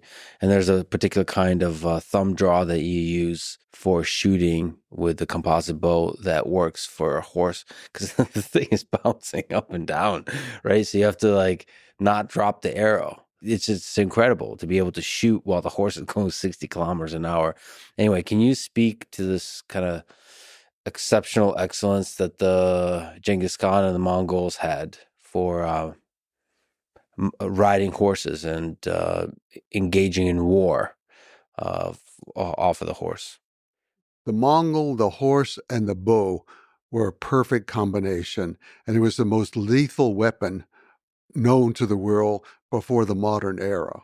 It was incredible, the synchronization and the timing of the movements, and also the years of skill. The fact that from absolute birth, the Mongols would be on a horse. And by 3 years old, they would probably be riding alone on the horse. Now, when I first went to Mongolia in the 1990s, at that time, all jockeys on horses for races had to be under 6 years old. That was the age limit. The cutoff was 6 years old at that time. And so you had some as 3 years old racing out there. It's absolutely incredible. And of course, at that age, they can't even have a saddle because it can't even be used. So all they're doing is staying on the horse. The horse has been trained to do what it has to do, and they just stay on it. But by staying on it, they learn the horse, they become one. And not just one horse with one rider, but one rider with several horses. They usually 5 is the number that you should have for you when you go off to battle. And this ability then to shoot. You have to defend your animals. There are wolves around, foxes, other things. And in some areas, there were even tigers and other animals that would come in. And you had to be able to shoot to defend it against other people who might be raiding you. So they became excellent archers. They had composite bows that were very powerful, much more powerful than those of most sedentary people. Now, I say all that because it's very important, but those are all sort of nomadic traits of the Great Steppe anyway. I mean, in an earlier version, you had the Huns who came out of Mongolia, and Hun is just the Mongolian word for human. Hun. That's to this day, that's what they say for a human being. So they came out of Mongolia, and all the early Turkic groups came out of Mongolia, and they had the similar skills. So you have this perfect weapon, but also you have to have perfect strategy and how to coordinate it and organize it and use it.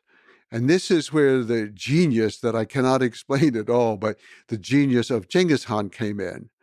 Other people, I think, had been very good in earlier times, a number of Turkic leaders, and also, or even Attila the Hun, who, of course, was actually born in the West, but they were charismatic leaders and very dramatic leaders. And it wasn't that they were so excellent in their strategy. They were very good in warfare, and that's what carried them through. Genghis Khan's army was extremely good in warfare, but small. He never got probably above 100,000, at the most 110,000. That is small. When you're going against China, that has millions just in the army, not to count in the country, and you're going against Russia, and you're going against the Middle East and Persia and Afghanistan and these areas, your whole army has to be as finely tuned as each rider, each bow, and each horse. That's the weapon, but the army becomes the super weapon of Genghis Khan, how he organized it and how he used it and the strategies that he put together. Yeah, when you have a small army, just think about that. A small army that conquered the world. It would fit in a stadium today in America.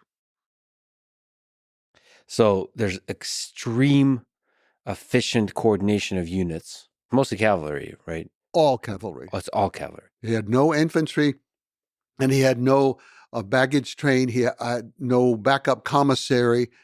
Early on, no engineer corps. Later, one was added much later. But no, all cavalry. And so there's light cavalry and heavy cavalry, and breaking down units using the decimal system, 10, 100, 1,000. So there's a kind of hierarchy where you delegate authority, but to the degree there's commands, they must be followed strictly. Yes. So for like extremely efficient, accurate, precise deployment of these troops on the battlefield and the dynamic movement of the troops, including all the interesting tactics that were utilized, you have to have really good communication and coordination. And for that, orders must be followed. Yes. Is there something to speak to that? Like, how do you tune this kind of system to where everybody is working together so well? I think the first point is the extreme loyalty of the people whom Genghis Khan chose. His kinsmen, as we said, had deserted him. His Anda was a questionable relationship, but all the others that he found were just common people, herders or hunters, very common, and they were loyal to him and never, ever revolted against him, never betrayed him. So he had extreme loyalty. And then, as you mentioned, he organized his decimal system. So the smallest unit of the army was the Arft, the squad of 10 men. They were put together, and then the head of that squad, he had total control over it. But the men knew that they were going to protect each other, and they had to come back with every member or everybody. You don't leave anybody behind. So this was extremely important. So if you submit to the orders of the man in charge, you know that he's risking his own life for you also. And you know that your brother on the left and on the right is risking his life for you. The army they were organized with 5 horses, each man. They had their bow and they had a lot of arrows, as many as they could have, but they also retrieved arrows at the end of their battle. And they also would retrieve the enemy arrows. This was a great advantage, by the way, when they hit Russia, because the Russians could not use Mongolian arrows. They couldn't knock them in their bow, but the Mongols could use Russian arrows. But so all these little things, but it's not even just the arrow. Also, they had to carry needle and thread. Every soldier had to be able to sew. And sometimes that could be a torn garment. It could be a piece of skin or a wound that somebody has. It was a very odd thing when you think about the army of Genghis Khan and they're carrying everything themselves. They don't have any pack train behind them. And that one of the things they have to carry is needle and thread in order to sew up things. So complete self-reliance in that regard. Yes. They also carried dried dairy products, arul, it's called, where they dry curd, and they can keep it for a couple of years even. But you dry it, and then when you need it, you can put it in a flask of water. You ride all day, it joggles up and down, boom, boom, boom, and turns into kind of thick protein. It's said that the Mongols could easily go 3 to 5 days without ever building a fire. They had enough food there. So all these little things at the lowest level were important, as well at the highest level of his loyalty, of his men to him. And it went all the way down. Loyalty was extremely important. And he organized the army into left wing, right wing, or east and west. Mongols, the word for left is east, the word for right is west. So those 2 wings. And then in the middle was the goal, the center, this moving center that was his bodyguard and his unit in the middle. Then usually they would have a vanguard and a rear guard. Or sometimes the vanguard would go out as much as 2 years in advance to clear the land, run the people away, scare them, make them go away so that the grass is left there for the army when it moves through. And they never marched the way other armies do in a line of one following the other. That would always go in long lines spread out in wings so that each horse is on its own path, you can say, but all parallel together. So they had very precise ways of doing things.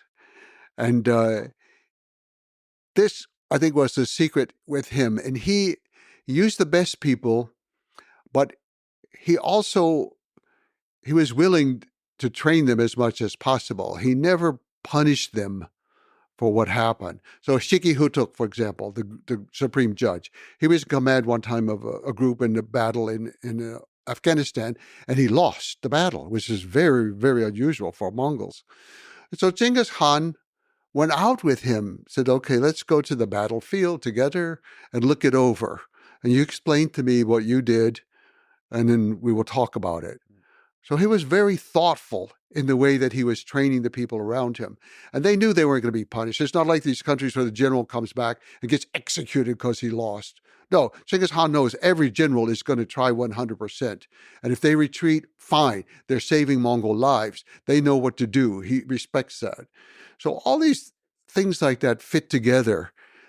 But I think a part of it that was important for him, so he had this base from steppe warfare already, the horse, the archery, and how that all fit together.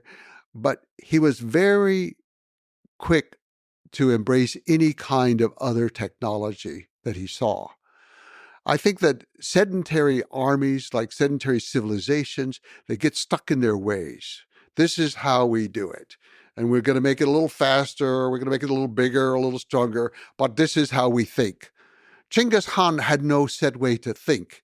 And when he encountered the first walled cities around 1209, after founding his nation in 1206, he went out on these raids. And I really think they were raids, not wars at first. So he went into Tangut territory of what's now northwestern China in the upper reaches of the Yellow River. So he went there, and of course the cities have walls around them. This is a man who's never encountered a wall in his life. Well, he did, but they were made out of felt. The walls around his tent are, felt walls. Yeah, just imagine what it's like for the first time in your life seeing a wall. Yes. When you come from the Mongolian steppe, where there's very few even natural wall-like things. Right. Well, they have like the wall cliffs in some places. They're familiar with that, and they can climb them, but they don't have people at the top shooting down the mountain. So he looked at everything around him, and he saw, okay, they have this river, and they have all these channels, and they're always moving water around. And like we said, for a Mongol, anything that moves is a potential weapon. Anything that doesn't move is a target. You've got moving water, you've got a standing, non-moving wall. So he said, okay, the men are going to dig a channel, and they're going to bring down the wall of the Tangut city. Well, they did it, and they didn't know exactly what they were doing, and the embankments weren't high enough, and too much water came in from the Yellow River and actually flooded out the Mongol camp. But, okay, it happened. We learned that lesson, so we're going to improve it. And that became a strategy that actually worked for the Mongols for the next 50 years, all the way to Baghdad. They were able to use it when they conquered Baghdad in 1258. So this ability to see things and to try them, and if they fail, to try them in a different way, but a better way. We all think we learn from our mistakes. We all, I learned from that. And what do? We repeat the mistake. I think it's just a part of human nature. Well, it didn't work the first 8 times, but I'm going to do it one more time. I think it's going to work. I know I'm going to win the lottery this time because I got the right. That's how we think. But he had that real ability to, first of all, to be humble before these other things he didn't know about, technology, and to understand that he didn't understand, but he could understand it in his own way. And he did. Over and over, the Mongols were excellent at putting together new things in new ways and using them against their enemies. So rapid, extreme, continued innovation. So you couple that with you have to say a revolutionary idea that promotion should be based on merit. That idea, combined with the innovative approach to the military, it just feeds on itself, because the people who are learning from their mistakes and constantly improving are the ones that get promoted in the positions of power, and then they inspire everybody else to do the same. And so it's just, if every action is judged based on the excellence of that action, then over time, repeated iteration in war creates a more and more powerful army. Yes. And they were able to do that for 3 generations, to create an army that was ever expanding, ever changing its tactics and its technology. And they got worse at it over time. But Genghis Khan was the one who innovated it.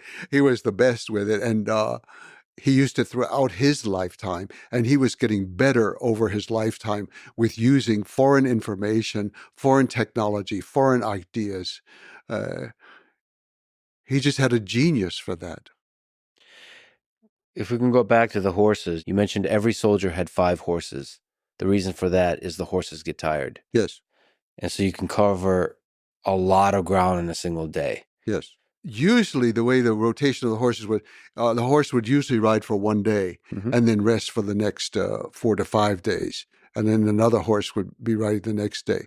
One way to measure it is that later, at the time of the death of Kublai Khan, the word went from Mongolia to Hungary in 6 weeks. Mongolia to Hungary in 6 weeks. So let's just imagine this army that's able to move at such high speeds, does not need to follow roads because it's used to riding in the open steppe. So it can do all kinds of dynamic movements in encircling a place.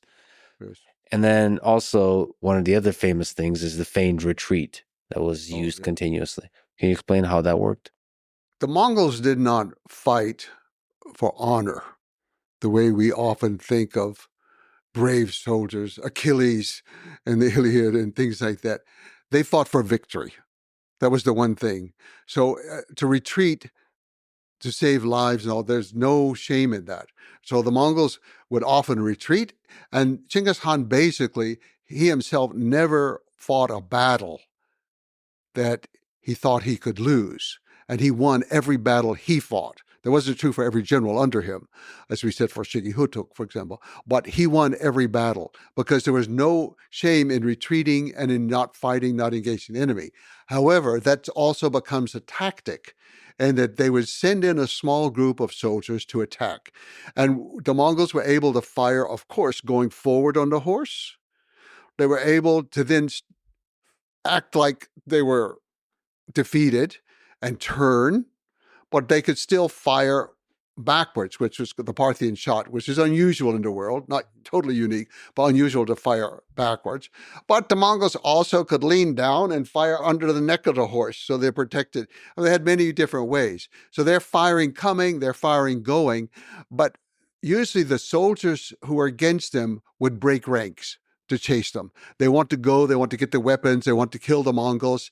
And if they didn't immediately break ranks, the Mongols would often start throwing things out like loot from someplace and valuables around, and the soldiers usually couldn't resist it. So they'd come chasing out after the Mongols, sort of pell-mell, going in every different direction. And then they would get to a certain point, and from behind the 2 hills, the Mongol army would come and slaughter them. Over and over, this tactic worked. It's like the one with the water. I'm thinking, the people, how can they not know this is what the Mongols are doing? How can they not know that? Human nature. There is something that when the forces are retreating, you want to follow them. You want to run after them. You can't help it. Yeah. I don't know what that is. That's maybe the animalistic, but take that with the ability at high speeds for the Mongols to encircle and attack the flanks. Yes. Which there has been many great military historians who have written about the great military forces throughout history. And one of the things you write about, and in general, is the Mongols don't get written about almost at all, and don't get credit for the military tactics and the military genius exhibited through the different strategies. This kind of idea of the feigned retreat and then attacking the flanks, yes, that's been, if not invented, then perfected by by Genghis. He really was a military genius. But there were other things too. They didn't like roads. Yeah. They just didn't like the roads. So they would often be coming from some direction that nobody ever came from. And the people would be unprepared for that. The most famous example is probably in Bukhara. This is a beautiful, wonderful old city, a great place in the world to this day. And they came across the desert.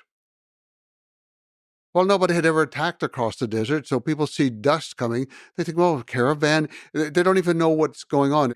But it was the direction that was a surprise element in that particular case.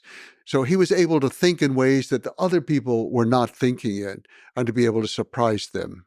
What do you think it, again, felt like to have this Mongol armada, the horses? The ground must shake when you have that many horses. What do you think it feels like to be in a town when Genghis Khan is approaching? I think the terror was one of the greatest weapons that he had, that he cultivated this reputation of ferocity. Not only did he win battles, but he didn't allow people to write about him, as we said, but he encouraged refugees. And when he conquered a city, he always made sure there were plenty of refugees to go to the next city, because it's going to weaken them. It's going to weaken their food supply, and they're going to terrorize the people with tales of the millions of people that the Mongols killed with their steel chiseled teeth and eating children and all kinds of horrible tales. Genghis Khan encouraged it. This is propaganda. It's terrorism of a mental sort to weaken the enemy. And so when you hear, or even if you know they're coming, you see the dust, you hear the kind of roar that comes with all those horses and the trembling of the earth. It must have been truly terrifying. So the psychological warfare was a part of the whole process. But as I understand, there was always an offer for the towns and the territories being attacked for them to surrender peacefully without the loss of life. Yes. And the alternative would be the near complete loss of life. Yeah. Can you speak to that? Genghis Khan had a precise system. Exactly. He sent in envoys first to explain to the people a little bit about the Mongols.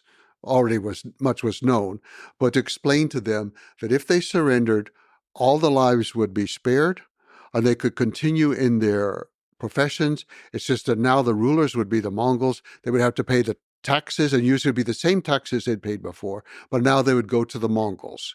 That was kind of the general system. And because you only have 100,000 soldiers, you can't leave a detachment there. So you're going to leave the local people in charge to run their country or their city or their area the way they have done in the past. He was absolutely faithful to that. In one episode in the north of Persia, modern Iran, his son-in-law, Toghtar, he violated that and was stealing and looting from the people who had surrendered. Genghis Khan called him in, and he stripped him of his rank, and he said, the next city, you go first as a common soldier. And of course, he was killed in the next battle. I don't know the name of the daughter, unfortunately. I've tried to figure that out. But anyway, it was a close relative to him, and he was killed in the next violating this law. So that was the law. So then, if the city fought and the Mongols won, they did not kill everyone. What they did was they killed all the leaders. They felt like the elite had not served them well, and they usually killed the army because they couldn't incorporate the army into their own. The army had failed. But the one thing that they valued were all the artisans, everybody who had a skill. And that skill could be making a pot. It could be hammering out a metal plate.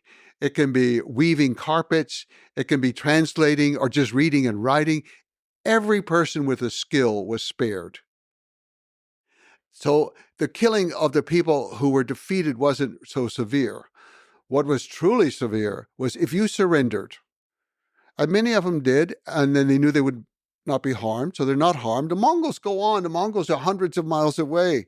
And all, so forget about the Mongols. Genghis Khan said word that we're supposed to send so many cows or sheep to help. Forget about the Mongols. They're far away. No, he stopped. He returned. He conquered the city, and he killed everyone. That's the way it worked. So the most drastic slaughter happens when there's an agreement and then betrayal. Yes. And as it turned out, I would say it was more the Middle East, or what we call around Iran and Afghanistan, where these were the worst cases. And I would say only in Afghanistan did sometimes the emotion of the slaughter take over in an unfortunate way. But he had a grandson whom he loved very much. And that grandson traveled with him, and he had the happy childhood that Temujin had not had. And I think Genghis Khan just loved that about him. But in Afghanistan, he was sent off to conquer the valley of Bamiyan, where the great Buddhas are, actually. He was sent to Bamiyan, and as it says in the Persian history, the thumb of fate fired the arrow that shot him down. He was killed. And for Genghis Khan, he had never lost a family member, not one. None of his sons, none of his grandsons in battle. He had not lost them. And now to lose the most valuable grandson you have, the one that's your pride and joy in so many ways. And so he called the father, his own son, to him and did not tell him. He did not announce it to the public. And the son came, and the son didn't know why he was being summoned. And Genghis Khan said, "You have to tell me that you will not cry or moan when I tell you this, but your son is no more." And the father no one was allowed to moan. No one was allowed to cry. No one was allowed to do anything. He said, make them cry. He came down on the people of Afghanistan so harshly. And it went on for weeks and weeks, the killing in Afghanistan. And then it just kind of wore itself out. He recognized that he had allowed his emotions to overcome practicality, and the slaughtering of these people should stop. And so he did. But that's the only time I know of that he really kind of lost control of his own emotions.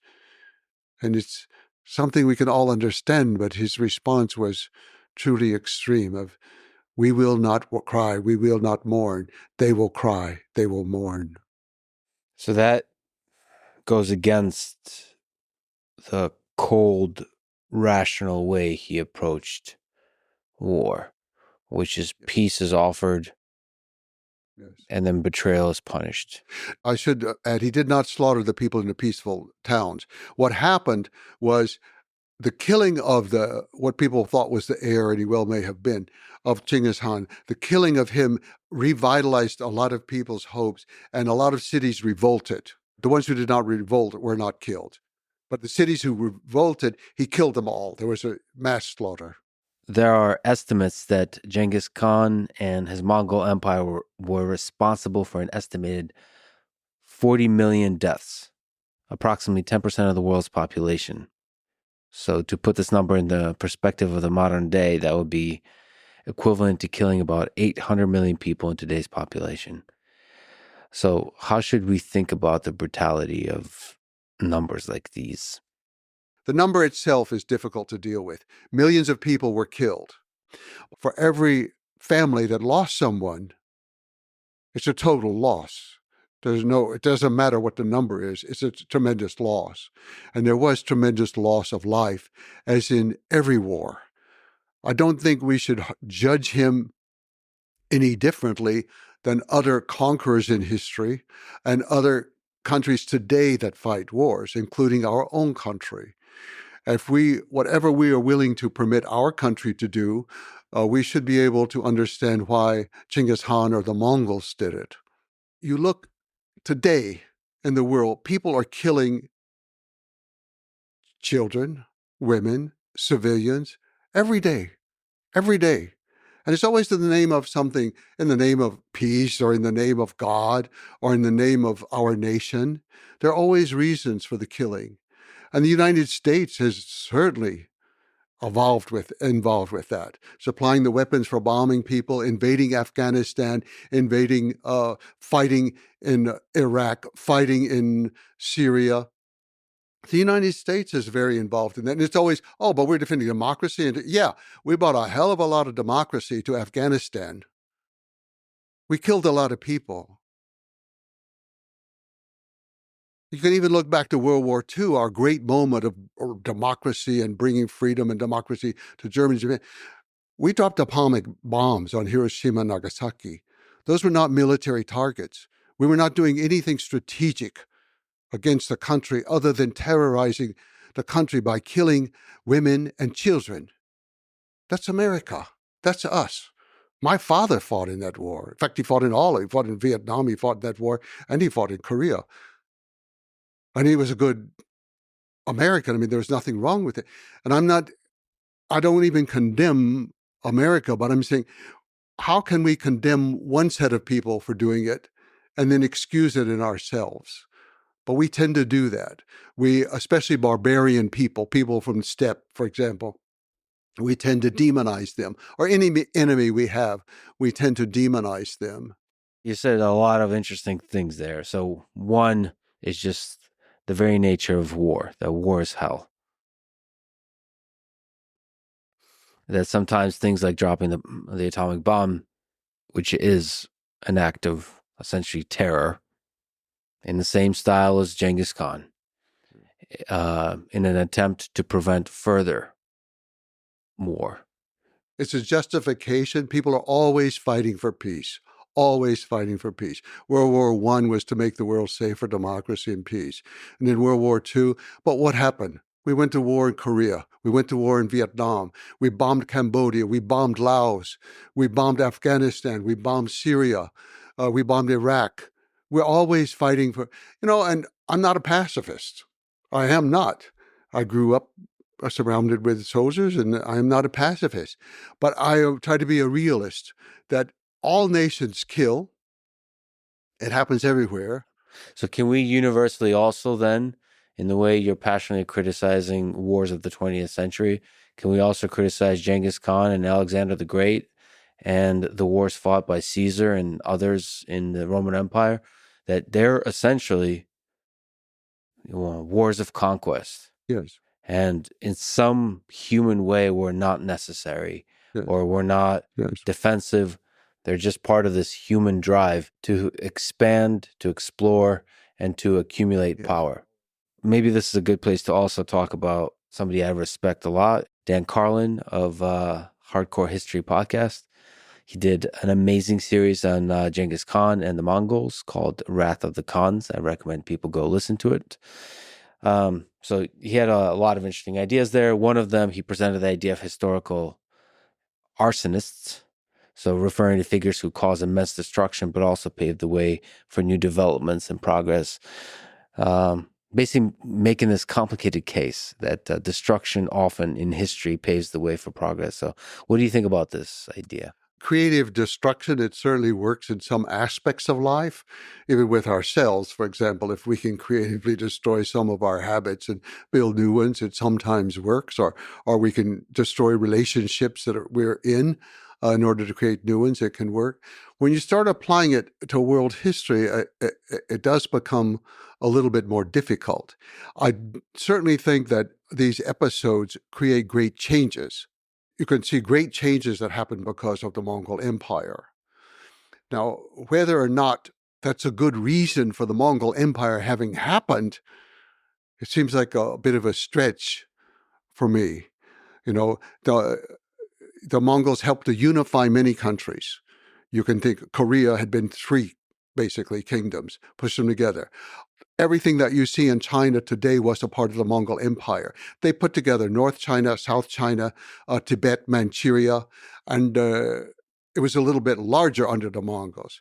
Even Russia, with so many little kingdoms and duchies and dukedoms, and the center had been in the Ukraine and Kiev. And they shifted the focus out of Ukraine and more towards into what we call Russia now, and they began the process of the unification. It had a great impact on the country. So in a way, it's a new creation. Yes, it does arrive out of the destruction. But also, I think we need to look, where does the destruction come from? And it often comes because the powers around them have been so debilitated and so corrupted and so decayed of their own lack of moral fiber that it was easy to conquer them. The case of Kublai Khan finally conquered all of China. He was conquering a decayed dynasty. When the Mongols conquered Baghdad and overthrew the caliph, they were conquering a very decayed institution. No one likes war, and I certainly don't like war, but I'm not 100% against it. I think that there are times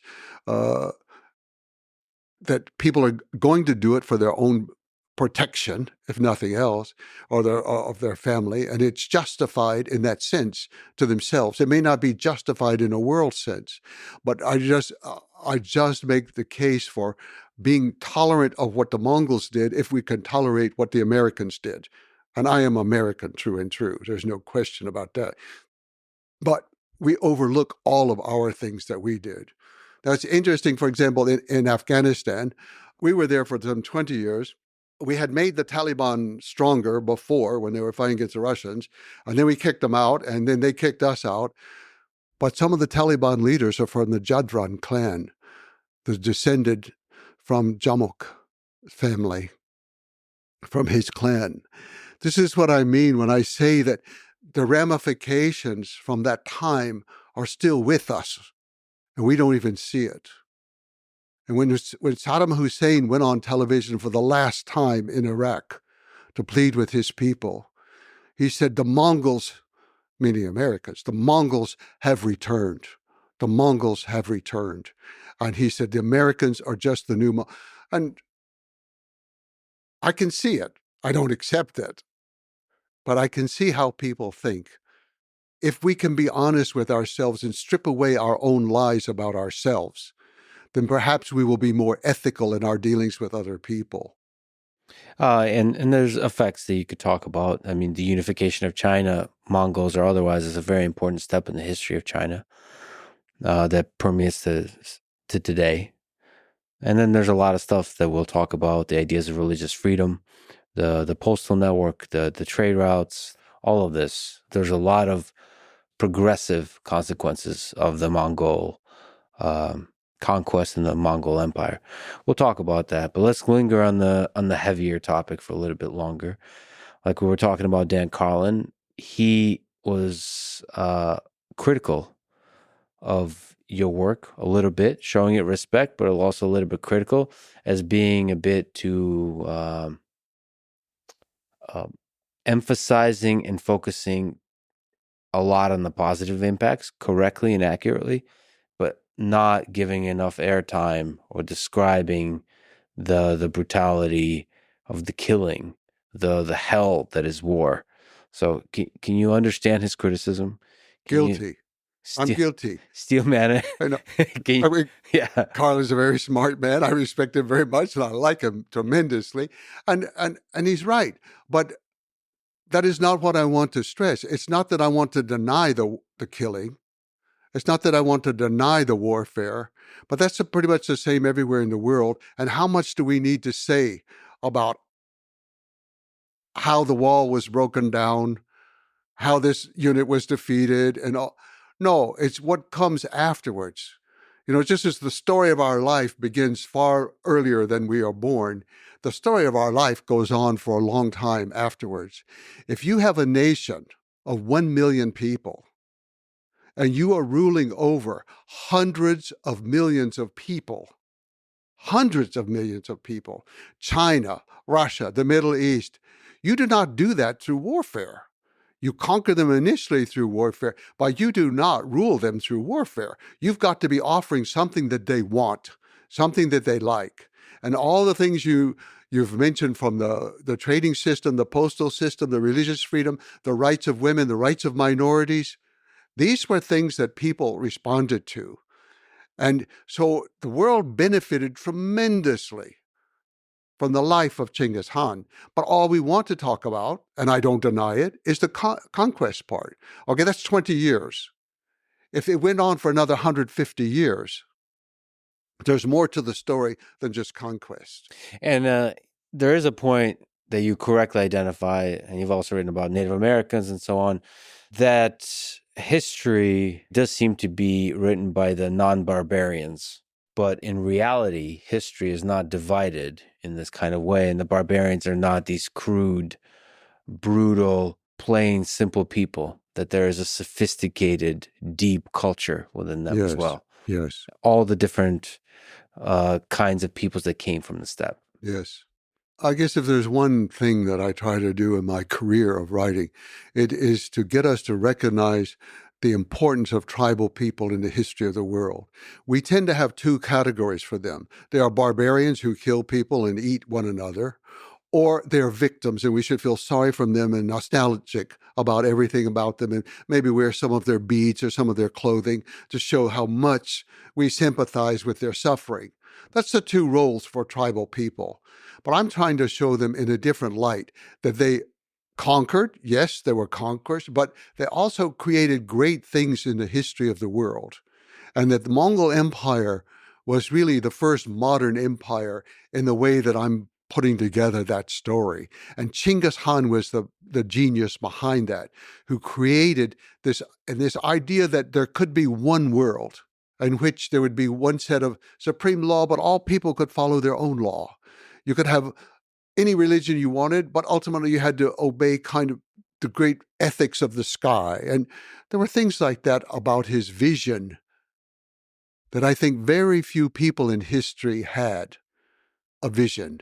And I look around the world today, and in my lifetime, since the time of Roosevelt's death, I look around, I don't see much vision. I see lots of slogans, lots of talks, policy papers. Oh my God, we can produce it. Where's the vision?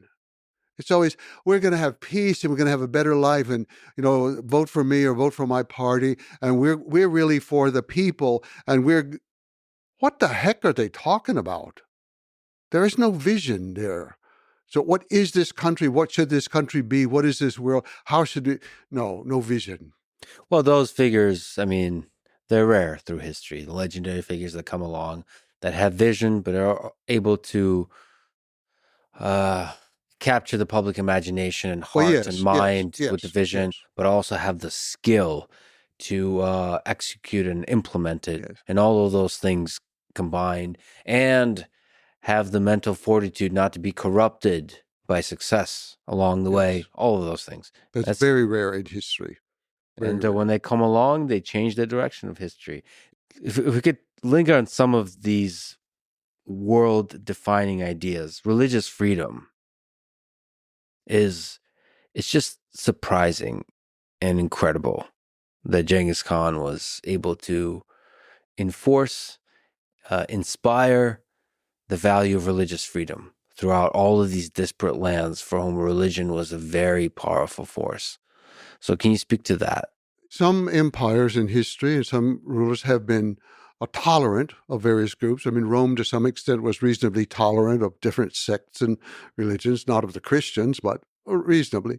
But what happened with Genghis Khan, the first campaign he had outside of Mongolia was for the Uyghur people who lived in Western China. They at that time were being ruled by, actually we had mentioned before, the Naiman king Taiyang Han. His son Gutschluk had fled, no good, worthless son, but Gutschluk had fled into what is today the area around Kyrgyzstan, and they ruled over the Uyghur people. He had been a Christian. The Naiman had been a Christian tribe, but he converted to Buddhism. Well, his subjects were Muslim, and he outlawed the Muslim religion, and he made all kinds of things happen. So the Uyghurs sent a delegation to Genghis Khan. At this time, they knew that the emperors of China were too weak to protect them, so they sent a delegation to Genghis Khan and asked him to come and save them from him. And he did.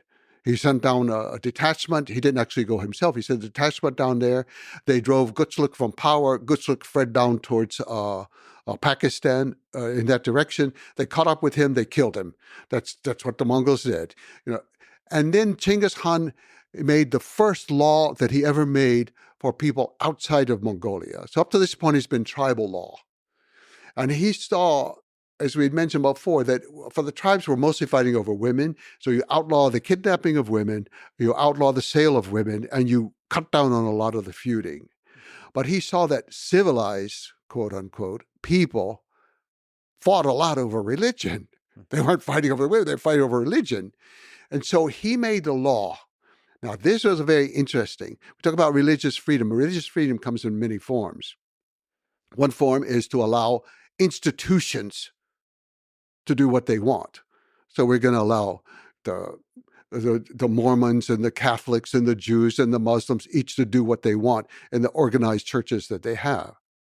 His law was not that. It had presumed that. It allowed that. But he said every person has the right to choose their religion. No one can stop them. No one can force them. The idea that it was individual choice, no one in history had ever thought of that it belonged to the person. I mean, that's a really, really powerful statement. Yes. That alone, I mean, that's why you talk about Thomas Jefferson being Yes. deeply inspired by Genghis Khan. I mean, that religious freedom, yes, of the individual, but it's like such a powerful illustration, manifestation of just individual freedom, period. Yes. If you in the world, in history, are allowed to practice any religion you want, that is like one of the biggest way to say that the individual is fundamentally free in a society. Yes. It was a great source of power for him also. I don't say that he did this because of some ideological reason. It's just like he didn't outlaw the kidnapping of women for ideological reasons. He didn't come to it through studying ideas of moral right. He came to it through practical experience of life. His mother was kidnapped.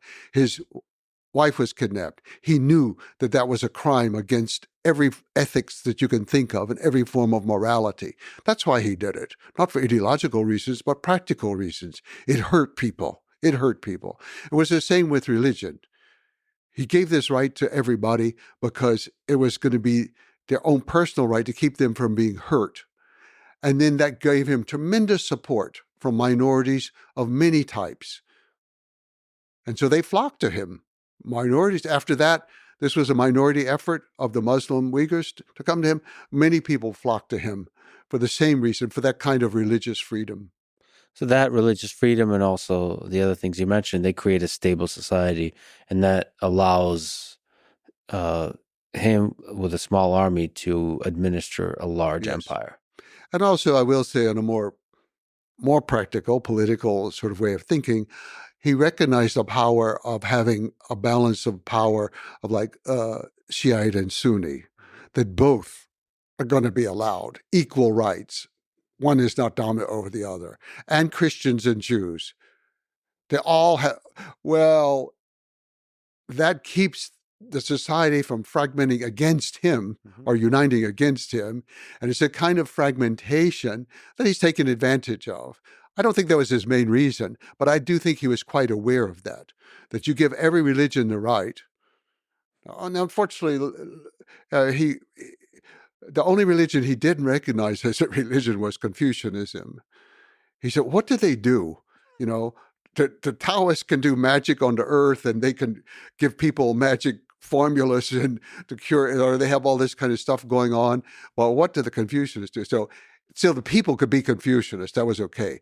But he didn't expend all the tax-free rights. See, that was another thing. He dropped all taxes on religious institutions, all types. But since the Confucianists were not necessarily classified, but then, of course, eventually that was abused so much because the religions were then getting everybody to donate property. You can still use it. You can still farm your land, but it's ours. And now you don't have to pay taxes on it. You just give us some money, got abused. But it started off as a good idea. And genuinely, as I understand, maybe you can correct me. Of course, there's the practical aspect of those policies, but he himself was just curious about the different religions as well.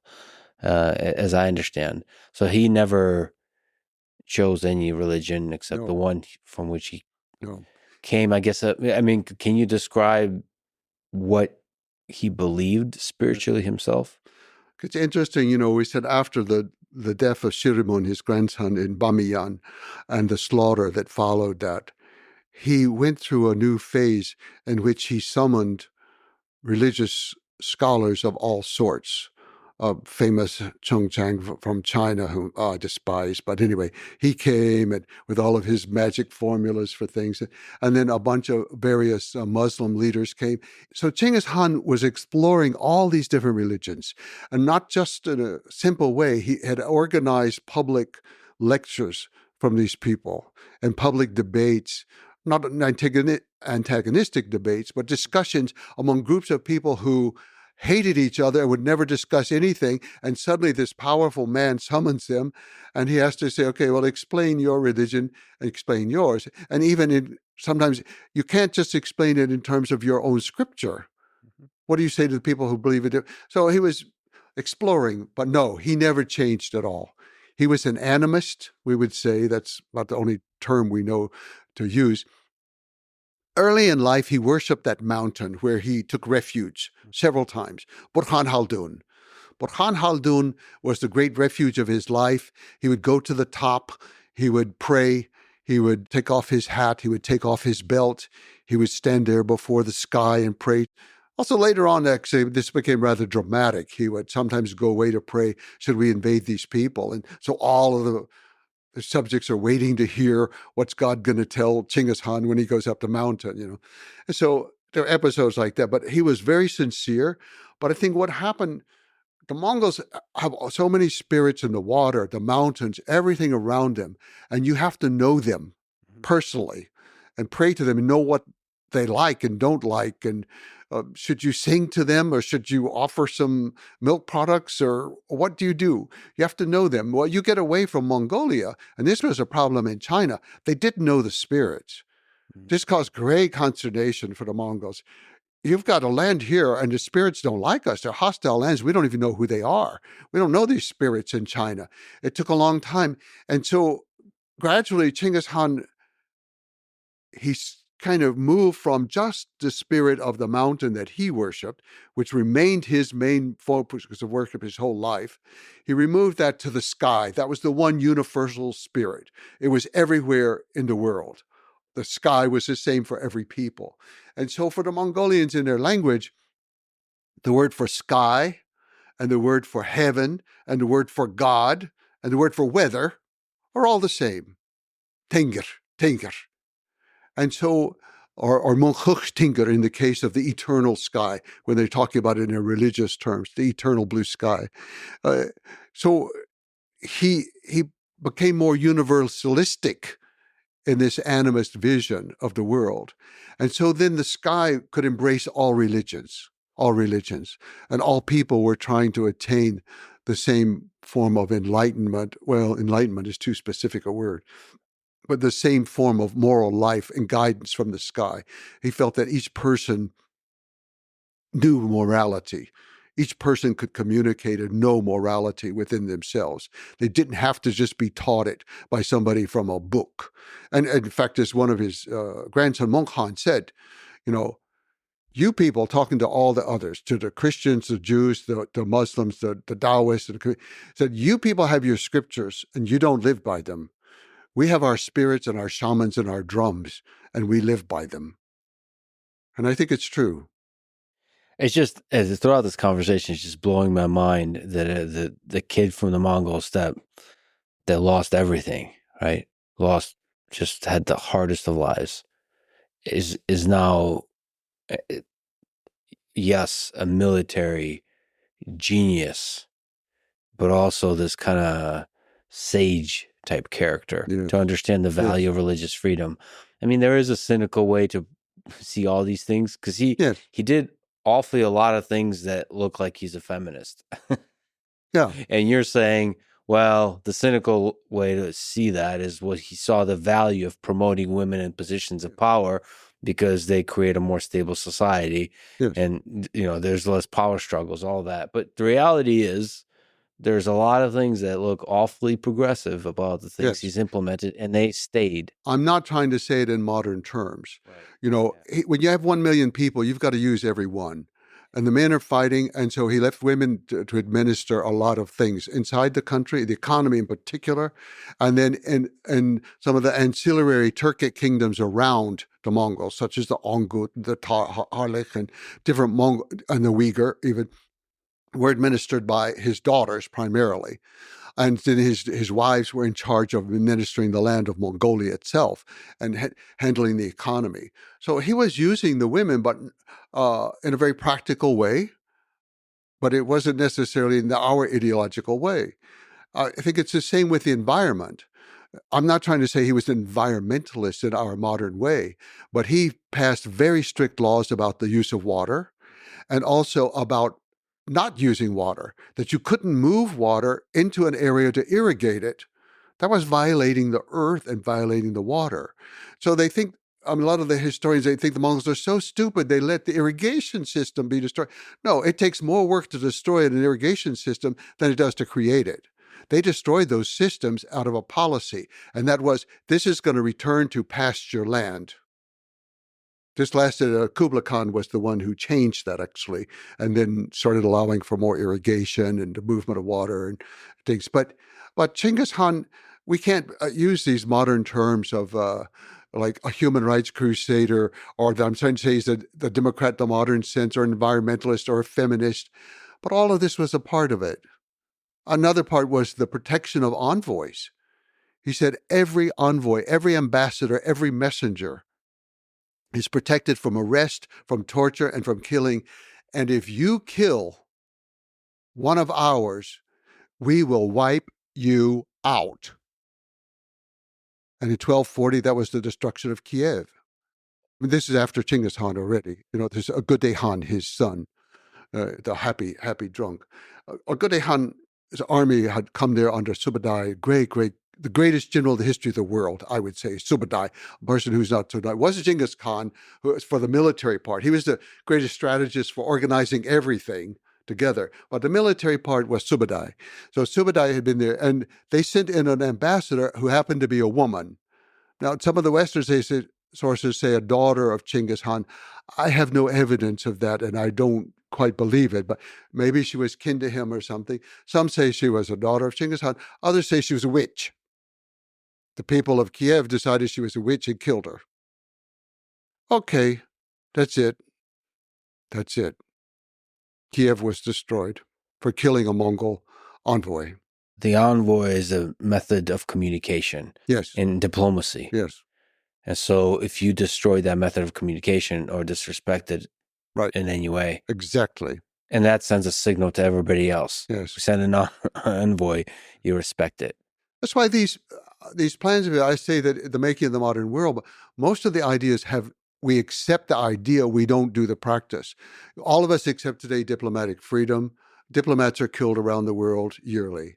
We accept the idea of female equality and emancipation of every way, but in fact, they're enslaved in many parts of the world today.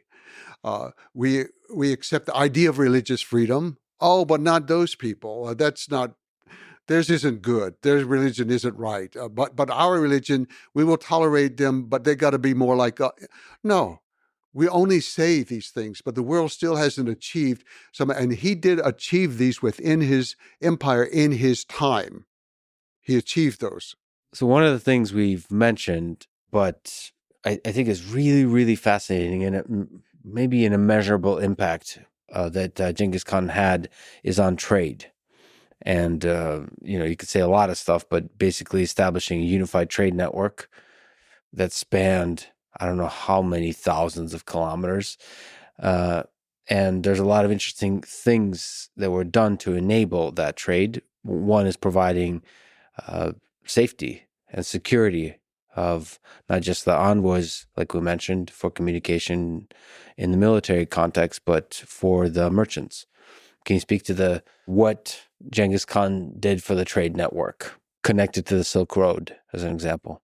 Nomads in general are interested in trade. And throughout most of history, they have been the traders who carried the goods from one city to another, or one oasis to another. And so the Mongols were also extremely interested and extremely dependent. They could create very little in their home country. They couldn't grow hardly anything, and they didn't have the technological skills for most of the crafts. So they're very dependent on trade. Mm-hmm. Well, they raised the status of merchants very high. This was particularly a problem in the Chinese world. It wasn't so much in the Christian or the Muslim world, but certainly in the Chinese world, where merchants were considered extremely low. And all of a sudden, he raises them up above scholars. They're going to have certain rights. For example, they get to be taxed one time. Whatever the national tax is, that's it. They're not taxed every time they stop in some new town. And he created a set of what we would call rest houses or recuperation centers where they could get fresh horses, they could get food, they could deposit their money and get paper receipts that could be used anywhere in the empire. They were guaranteed protection. If they had to pass through an area where it might be dangerous, then a small group, a squad of men and horses would go with them. So trade was extremely important. And then the Mongols, they supported trade in a very odd way. And that is the merchants would come in and they would ask for an outrageous price for some goods, much more than they should get, waiting for the Mongols to bargain them down. And the Mongols would say, I'll give you much more than that. It was just, and his grandson or his son, Kublai Khan, was once asked, why do you do that? You got to stop doing that. This was a Muslim financial advisor he'd called in. He told him, well, you've got to stop paying more than people ask. And then Kublai said, where's the money going to go? It's still in my empire. It's going to come back eventually, And so they had a much different attitude with great respect. And I think a symbol of that is in the time of Kublai Khan, when we see that his uncle and father went to China and came back from China. And then on the second trip, Marco Polo went with them to China and back. They were safe the whole way. Their goods were safe. They came back with tremendous amount of wealth. They were never harassed. And the mere fact that they could cross, it took 2 years, but the mere fact that they could cross the whole continent safely and come back, that was unprecedented.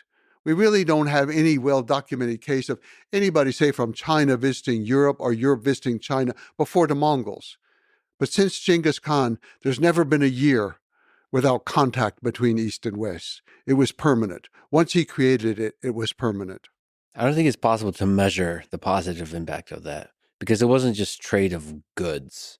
It was also exchange, explicit or implicit along the way, exchange of ideas, whether that's exchange of technologies, exchange of philosophical ideas, scientific ideas, technical, mathematical ideas, all of this spread throughout and constantly circulating. Maybe can you speak to that aspect of it? Yes. It was an exchange of ideas on every level. Ideas, technology, ideologies, beliefs, scientific information, everything was being exchanged, even agricultural goods of new crops for new areas. But Genghis Khan, he had a part of his genius of organization was knowing what skill people had that would contribute towards his empire. For example, the Muslims were very good with arithmetic. In fact, he conquered the little empire of Khwarezm, from which we get the word algorithm, because there was a mathematician there who invented algorithms. And so Khwarezm he conquered it very quickly, very easily, no problem. But it belonged to him. But the Muslims were using the zero. The Mongols were absolutely impressed with that. The Chinese less so. They're very suspicious about the zero. But the Mongols were very impressed because herders' numbers are important to them for keeping up with their animals. In fact, the Mongols have a simple system.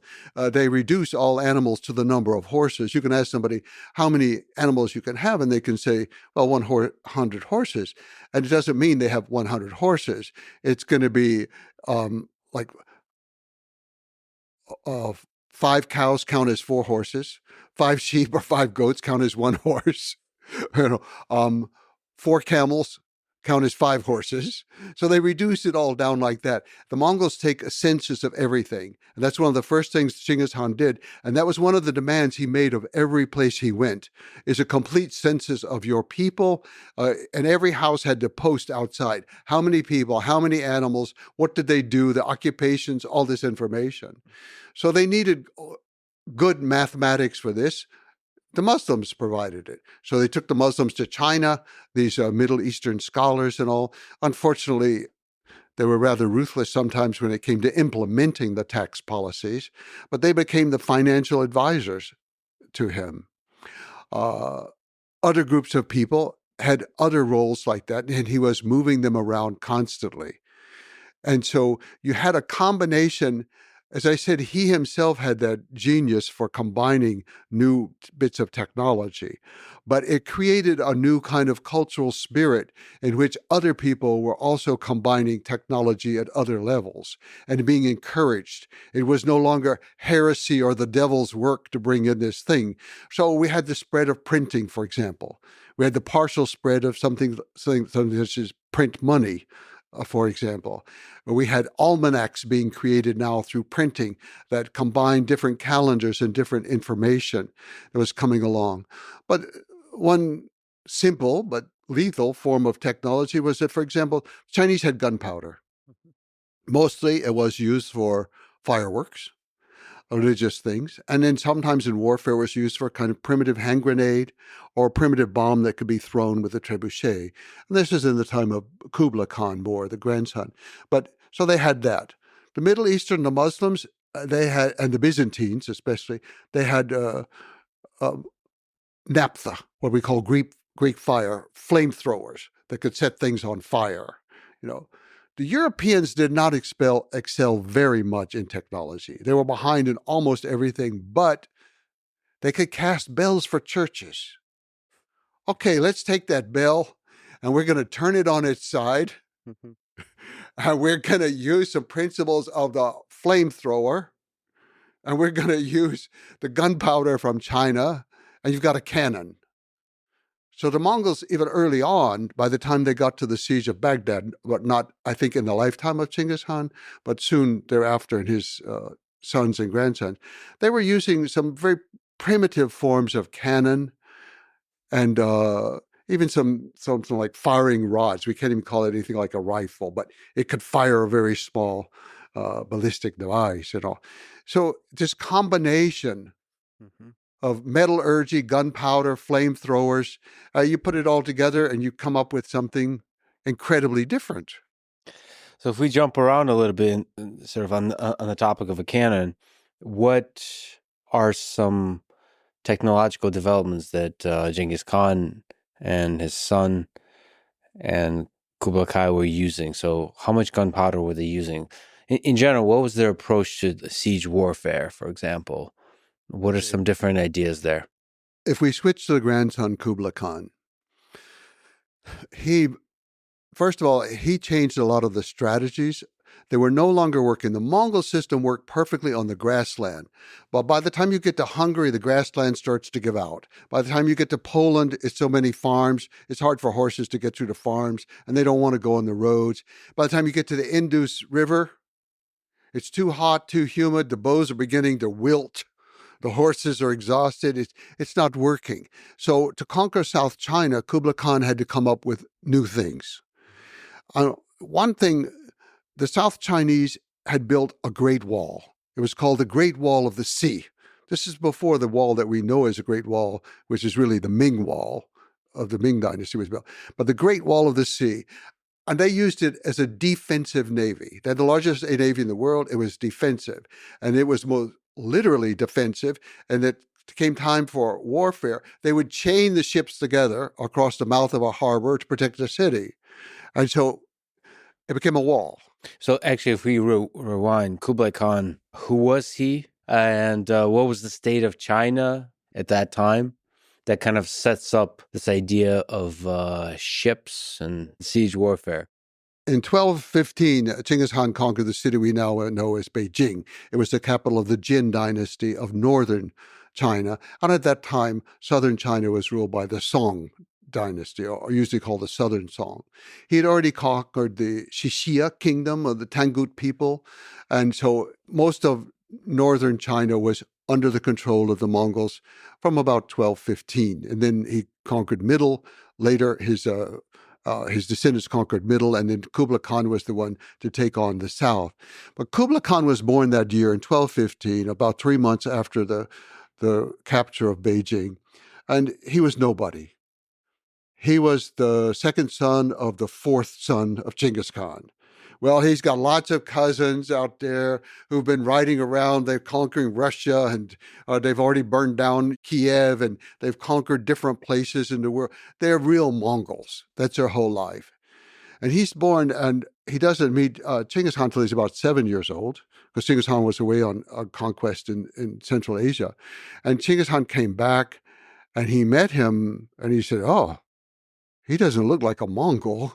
He looks like his mother's people. His mother was Soraktani, who was actually a part of the royal family of the Merkit people, whom he had conquered sometime earlier. And so it looks like his mother's people, who was a little bit more tawny. Mongols tend to be very white with very bright red cheeks and have a certain very round face and so on. And so he looked different. And for whatever reason, his mother, I think, she recognized the difference and treated him differently. Her oldest son was called Munk, later Mungkhan, Munk, and she wanted him to become, even though her husband was drunk, who died out on campaign drunk, and she took over northern China, and she began to put it together, and she wanted her son to become the great Han, the emperor of the Mongol Empire. And this wasn't in line. This wasn't going to happen because he's the fourth son out of three. Others are way in line, way ahead of her. But she caused the revolution. She made it happen. She put her son in Monghan in 1251. He became Great Han. He only lived till 1259. He died of something. It could have been cholera or there are different stories, and I don't know the truth of it. But he died on campaign in China, trying to conquer southern China. Well, up to this point, Kublai Khan had not been distinguishing himself. His mother was, she was a Christian woman, but she had a Buddhist nurse for him, and she had Chinese scholars come in to tutor him. She had a very good education for him. And I think that she planned that he was going to be a great administrator under his older brother, and he was going to administer the lands in China. And so he was learning all this stuff for it. But the older brother, he insisted on sending him out on campaign.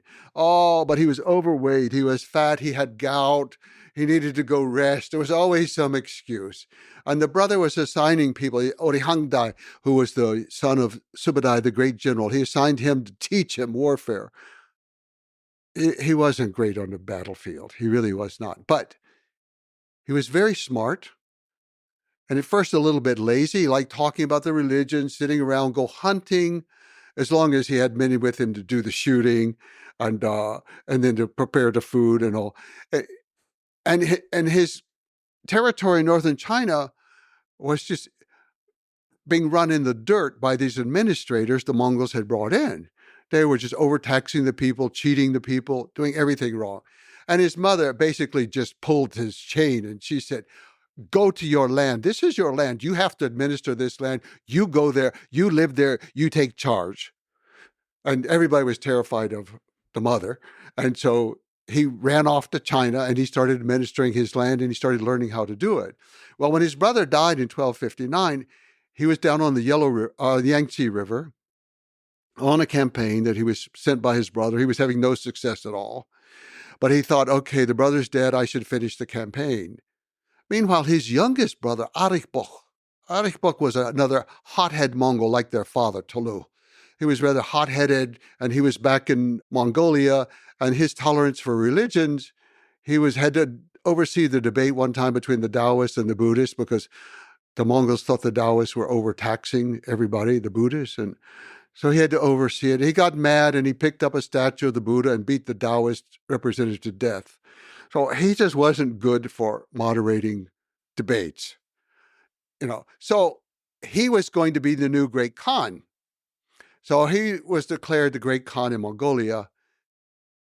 But this was a turning light for Kublai Khan, who had never achieved much of anything other than talking to people. So his wife Chabi sent him some coded messages, basically telling him, forget about southern China. It's going to always be there. You can conquer that some other time. Right now, your brother is taking over the empire. You should be the new emperor. You are the next son after Monghan. And somehow she invigorated him. And he came back, and even though he didn't have all the military strategy, he had northern China. The resources were immense. He could cut off Mongolia. Mongolia was very dependent on northern China for food. All the Mongols supported Arikhbok. All the ones in Central Asia, all of them were supporting Arikhbok. And so he went to get food from them, And then they didn't want to give up their food. Yeah, we want to support you for Great Han, but we're not giving up our food. So he was basically kind of starved into submission in 1262. And then he was taken prisoner into China. And then he mysteriously passed away in 1264, while a legal case was being brought against him for trial, but he never made it to trial. He was gone. So Kublai Khan had not really distinguished himself very much, but he didn't have the genius of his grandfather. I won't say that, but he was smart and clever. He understood more about China than most Mongols did, and he understood more about Mongols than most Chinese did. So the great thing left that Genghis Khan said on his deathbed, finish conquering China. That was the great objective.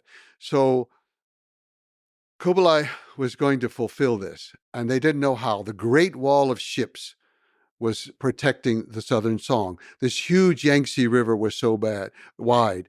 The ocean on the side, all of these things were protecting them. So he had one of his very smart generals named Aju, who was a real Mongol, but he was also able to think in an innovative way. He was the grandson of Subadai, and he went with his father Gadai on the conquest of the Red River of northern Vietnam against the Dai Viet people. They went down the river. They were trying to surround the Chinese territory. They were going to hit them from the north, from the west, and from the south. So they went down the Red River and to conquer the Dai Viet. The Dai Viet moved their army up on the other side by boat, and then they had a whole corps of elephants. So you have the Mongols on one side of the river and the Dai Viet forces on the other side. Gadai was a smart man, not a genius, but smart. And he already knew from campaigns in Burma that the only way to rout the elephants was with flaming arrows to the feet. That was it. But he recognized that they came up on boats. Mongols didn't like boats. They crossed the river on a goat skin. They wanted to do something organic. A boat was like a cart. A cart belonged to a woman. It was a floating cart. I am not going over on a floating cart. I'm going to ride a goat skin across the river. So he assigned one detachment. You have to burn the boats so the Dai Viet cannot escape when we rout the elephants. Well, the battle got started. The elephants are running wild. All kinds of chaos is going on. The group that's sent to burn the boats, they're Mongols. They want to go to war. Why burn a bunch of women's carts? It's just not, floating. So they go and join the battle. They leave the boats.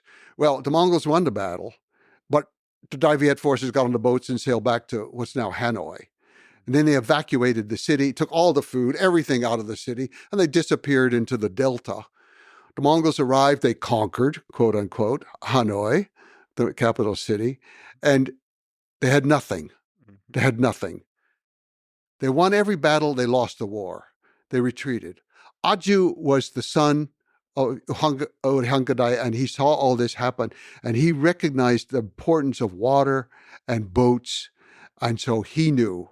And he spent his time studying the Yangtze River and every little river around it and the cities.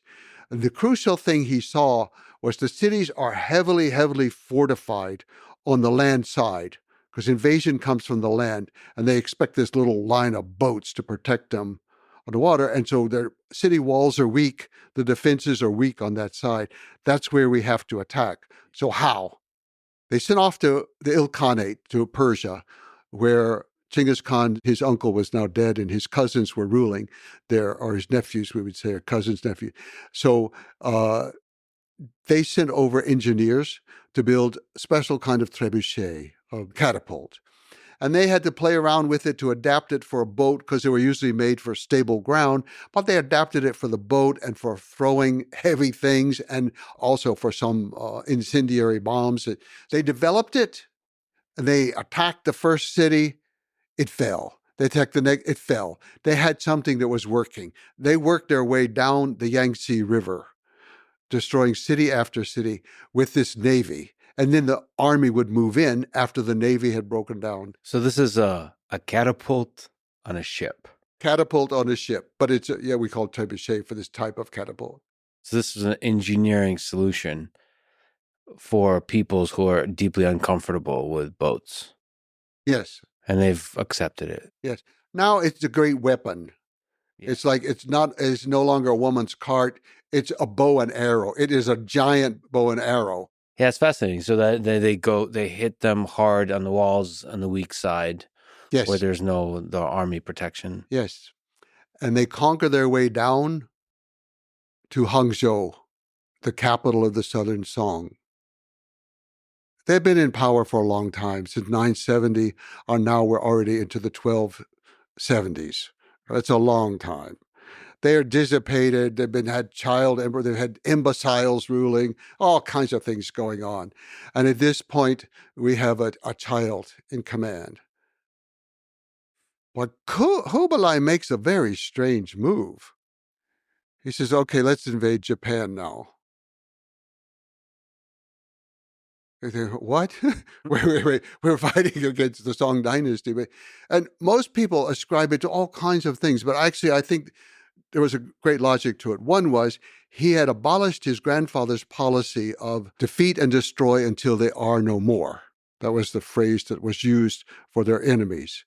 And he had replaced it with a kind of mercy policy. Try to incorporate them into your army if possible, but be merciful. He did not want to destroy, and he was not. He had a lot of defectors coming in. And because the Mongols prized people with skills, a lot of very clever people with shipbuilding and engineers, and these people were flocking to the Mongols, whereas the scholars were all hanging out in Guangzhou doing calligraphy and poetry and having contests over who could sing or paint, or I don't know what scholars do, but they were being scholars. Yes. But they're actually, I think there's a very, very good reason for invading Japan, several. The main one was to cut off the supply of sulfur. They needed it for gunpowder in the South Song. They lost their sources in northern China when they were driven out. They got it from Japan. It was a great source. But I think there were other reasons. If they could trade, they could also perhaps flee to Japan, and they didn't want that to happen. And then there's this idea of, like kill the chicken to scare the monkey. It's like, okay, we'll go do this, and then maybe they'll just surrender down there if they see us conquer Japan.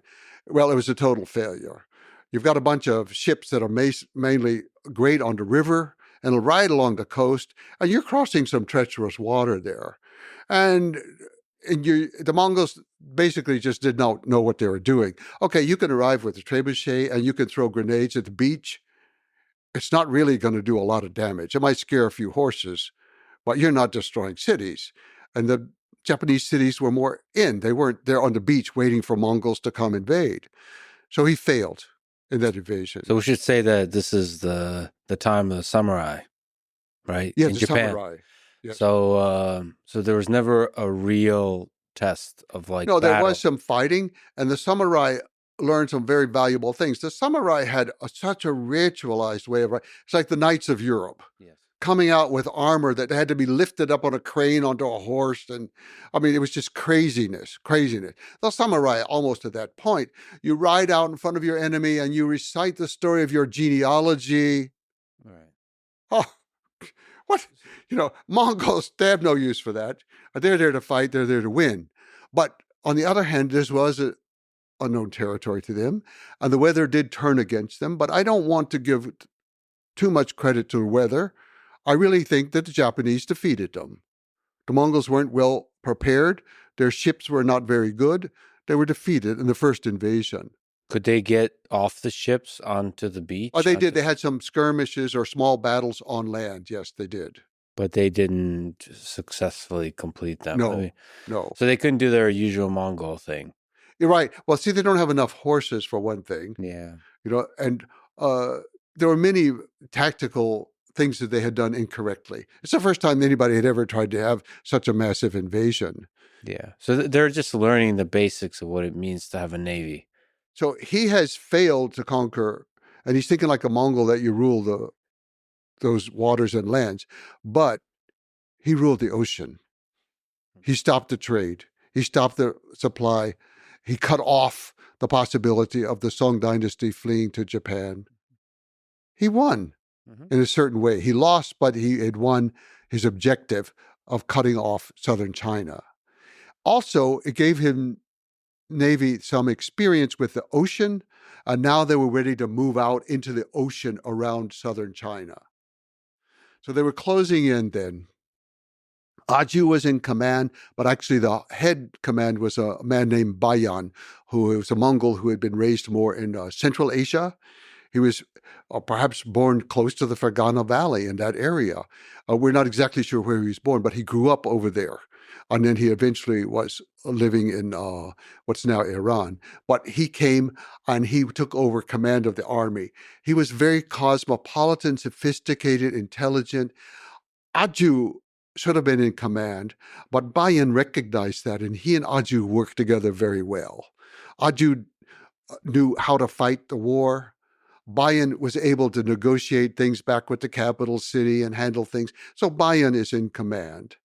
And so the generals are deserting the South Song right and left. The artisans are all coming up to join the Mongols, get paid. The generals are loading up the boats with all the jewels, and they grab a couple of brothers to the little 5-year-old emperor, and they put them on a boat, and they're fleeing. They even deserted their own families. The generals were corrupt cowards who fled. The person left in charge was the Dowager Empress, an old lady. She had no children. Xie was her name, the Dowager Empress Xie. They said she was missing an eye. She was ugly. They called her Ugly Xie. That's what they called her at that time. She was in charge. And she offered the Mongols everything. I'll give you everything. Please let the emperor stay. Okay, even if you demote him to just being a king, please let him stay. Bayan said no. Total surrender. Total surrender. So she decided to surrender. Well, she said, yes, we will surrender the capital. So Bayan came in with a small group of soldiers. They looked around, and she invited him to come to the palace to surrender. And he said, no, I didn't win this war in the palace. My soldiers won this war in the field. You have to come with the emperor in front of my soldiers to surrender. But he did not harm her. He respected her, and there was no looting of the city. Now, later, they take everything in a very systematic way. They take the archives and all this kind of stuff away. But there's no wholesale looting and killing of people, nothing like that. So they've taken the capital, and she comes out, she surrenders, she bows on the ground towards Beijing, and then she takes the child emperor, and they slowly make their way. She was a little bit sick. It took her a longer time to Beijing, and they surrender again in a public ceremony, bowing to the Kublai Khan. He gives each of them a palace. He gives them a new title. He's trying to show the world this is the new face of Mongols. We don't kill off the old people anymore who are ruling. We're going to give them a palace, treat them nicely and all. But the navy that had fled did not defend the city. Those cowardly generals, they made the new little boy, 7-year-old brother, half-brother to the Emperor Gong was his name. They made him the emperor. Well, they're just floating around on the ocean, losing all support from city after city. The Muslims who were controlling the trade and controlling many of the ships of that area, they were Chinese Muslims, but they were still Muslims. They switched sides to the Mongols because of the religious freedom thing and because they were merchants and their status would be raised. So the Muslims were switching over. The fleet was kind of a fleet lost without a country out there. They had some loyal supporters some places. They dropped the emperor in the ocean. How do you drop the emperor into the ocean? They accidentally spilled him into the ocean, and then they fished him out, but he died. So fortunately, they had one more 7-year-old half-brother. So on Lantau Island, exactly where the Hong Kong airport is today, the new, well, it's not so new anymore, but I still think it was the new airport on Lantau Island.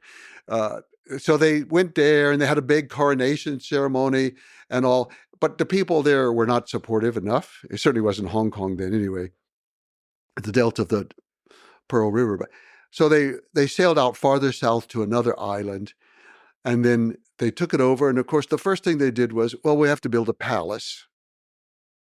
What? The Mongols are chasing you and you're going to stop and build a palace? So these are like the remains of the Chinese. Yes, the generals and the generals, army and the navy. And there was a real competence issue. Yes.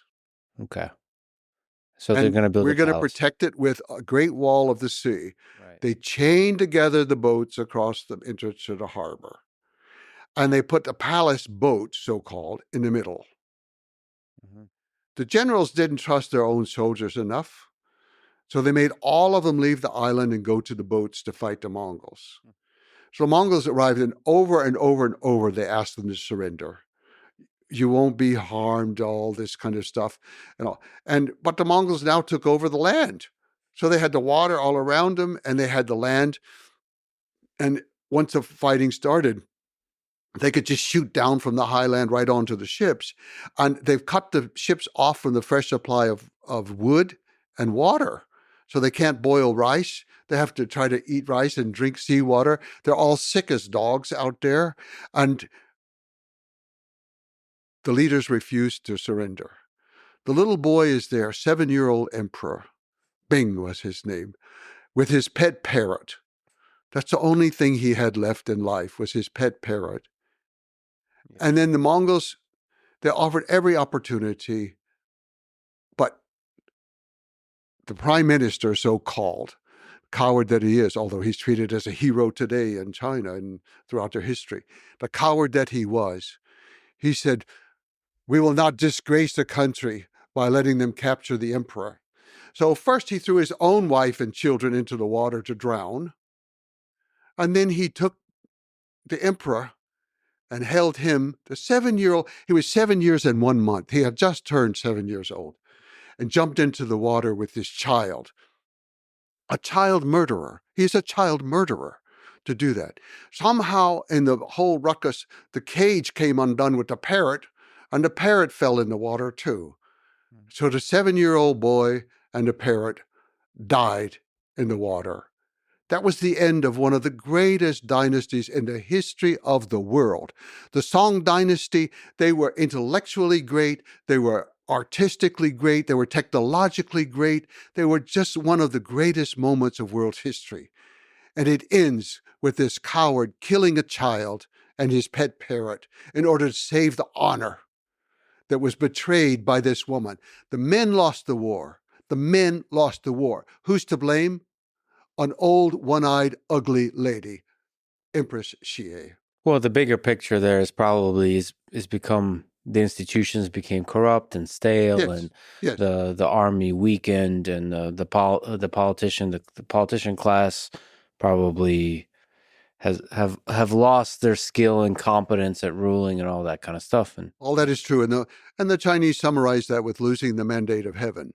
Right. I mean, everybody has their perspective. Maybe if the way you told the story has a very kind of objective sort of way of revealing the absurdity and the cowardice of it. But, there's probably the Chinese perspective that they tell the story in some kind like maintained honor to the last. Yes.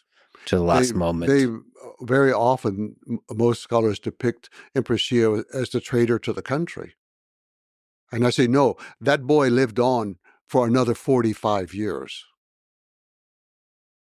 And so she did not betray the country. She protected her emperor that she was supposed to protect. Mm-hmm. It was the man who killed the child emperor, who killed young Bing. So what was the lasting impact of Kublai Khan unifying China? Well, yes, first of all, he had unified China in the largest sense of the word, with Korea, Tibet, Manchuria, Mongolia, part of Central Asia.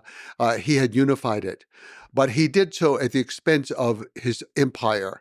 They didn't recognize him as the great emperor, and there was great opposition from the Golden Horde of Russia, and also from the central region, which is called the Chagatai, the descendants of Sagade, the second son, the Chagatai Empire, and then from the Ilkhanate of Persia. These are the different sort of fracturings of the Mongol The Empire. sons of Genghis Khan. Yeah. And only the Ilkhanate was still loyal to him. But they're so far away. Yeah. But now he has a navy. But this is, I mean, even the four pieces, the whole thing is gigantic, and even the pieces are gigantic. Yes. So, I mean, it's very hard to keep an empire of this size together. Yes. But he had China. It was unified under him. And then he sent out the first expedition to sail directly to Persia. There had been trade all throughout thousands of years, but it was usually port to port, different merchants trading goods. No, he organized a great fleet to send a queen or princess to become a queen in the Ilkhanate, to marry the Ilkhan of Persia. It's Persia and Azerbaijan and Armenia and Iraq and part of Syria, all of that area. So he organized this, and it so happened that Marco Polo was ready to go home because they knew Kublai Khan was about to die. And in fact, he only had about 1 year left to live. And they wanted to get their riches out before. They didn't know what's going to happen. This is a new dynasty. They've been in total control of China for one generation, and they didn't know what was going to happen. And also, just before that, there had been a bad sign because Kublai Khan had tried to invade Japan a second time, and he had failed a second time. And the second time, I think, again, he had a practical purpose, and that was he had this whole huge Song army that now he's the new enlightened Mongol who doesn't slaughter. So what is he going to do? They're not reliable. They're not safe. So he sends a bunch of them up into the Amur River of what's now the Russian Far East, or we call Siberian English, but the Russian Far East, the Amur River. He sent expeditions up into Tibet exploring options up there, but there wasn't enough room or enough agricultural area for a huge military colony. But most of his ships were loaded with former prisoners of the war from the Song dynasty, and they were not armed. They had hoes and implements for farming. He wanted to create, obviously, an military agricultural farm in Japan to help feed northern China, because it was very important, just as they were doing with the Amur River, but it was more complicated. So, again, they lost. They didn't have it, and part of the reason is that the expedition was massive. And they organized it in the Mongol principles of left-wing, right-wing. This didn't work at sea because the left wing is from Korea.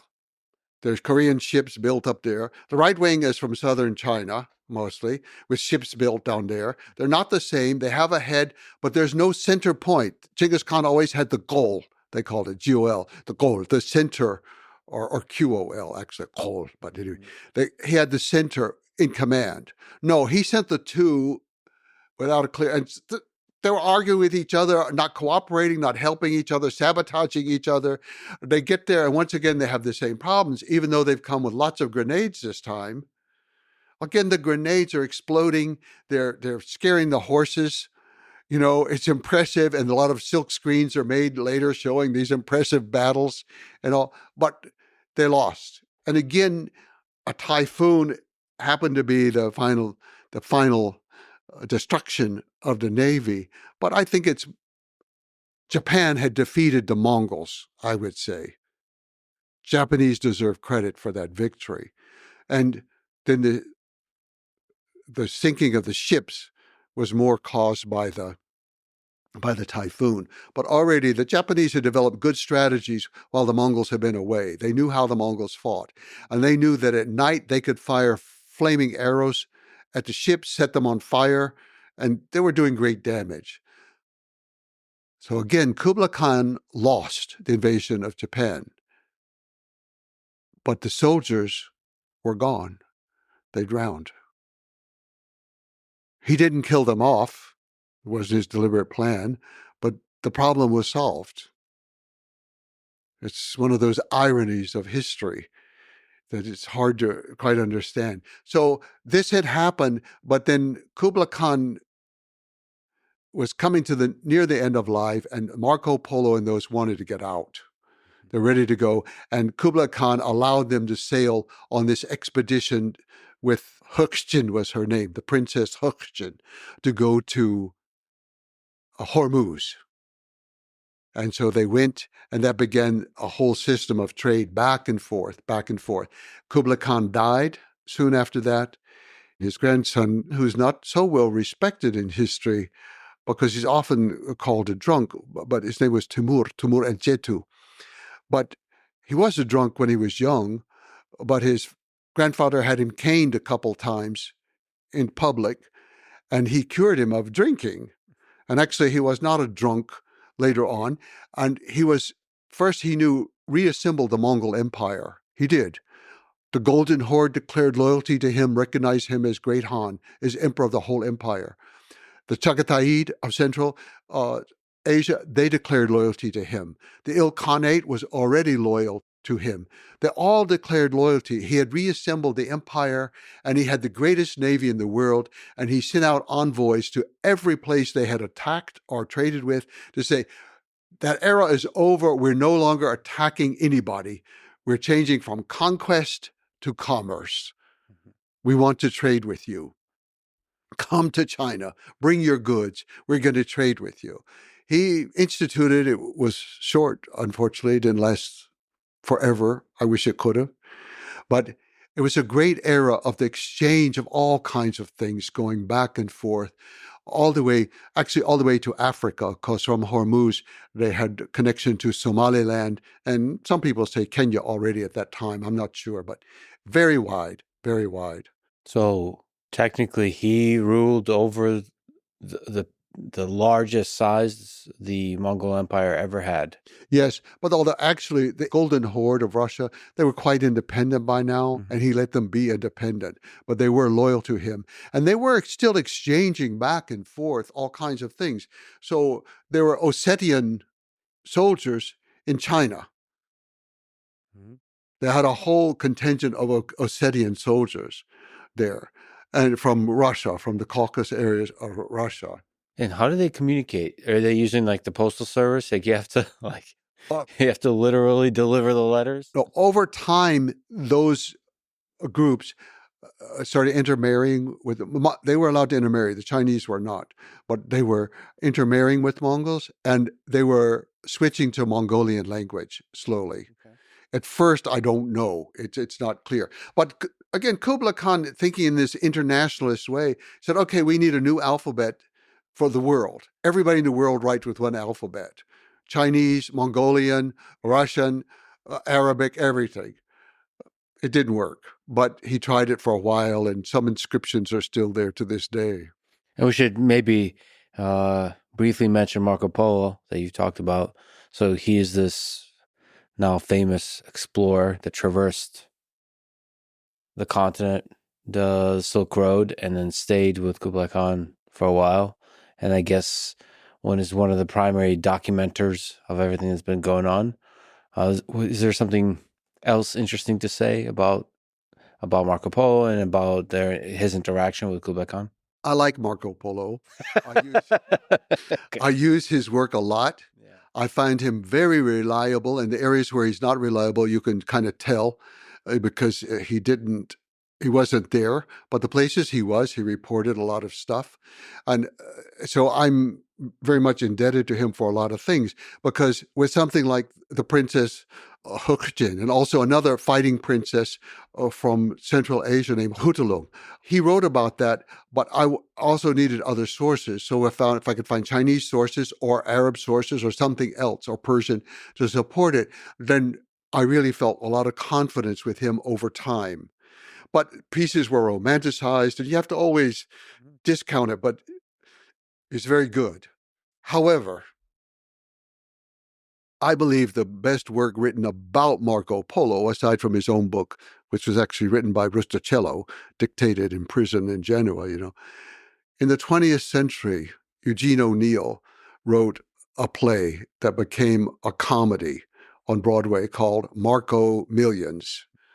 That was both a play on what he was called, El Milione, the million one, because he had talked about cities of millions of people and about money in the millions and things that people in Europe just couldn't believe could happen. He then published his whole play as a book to show people what he really meant.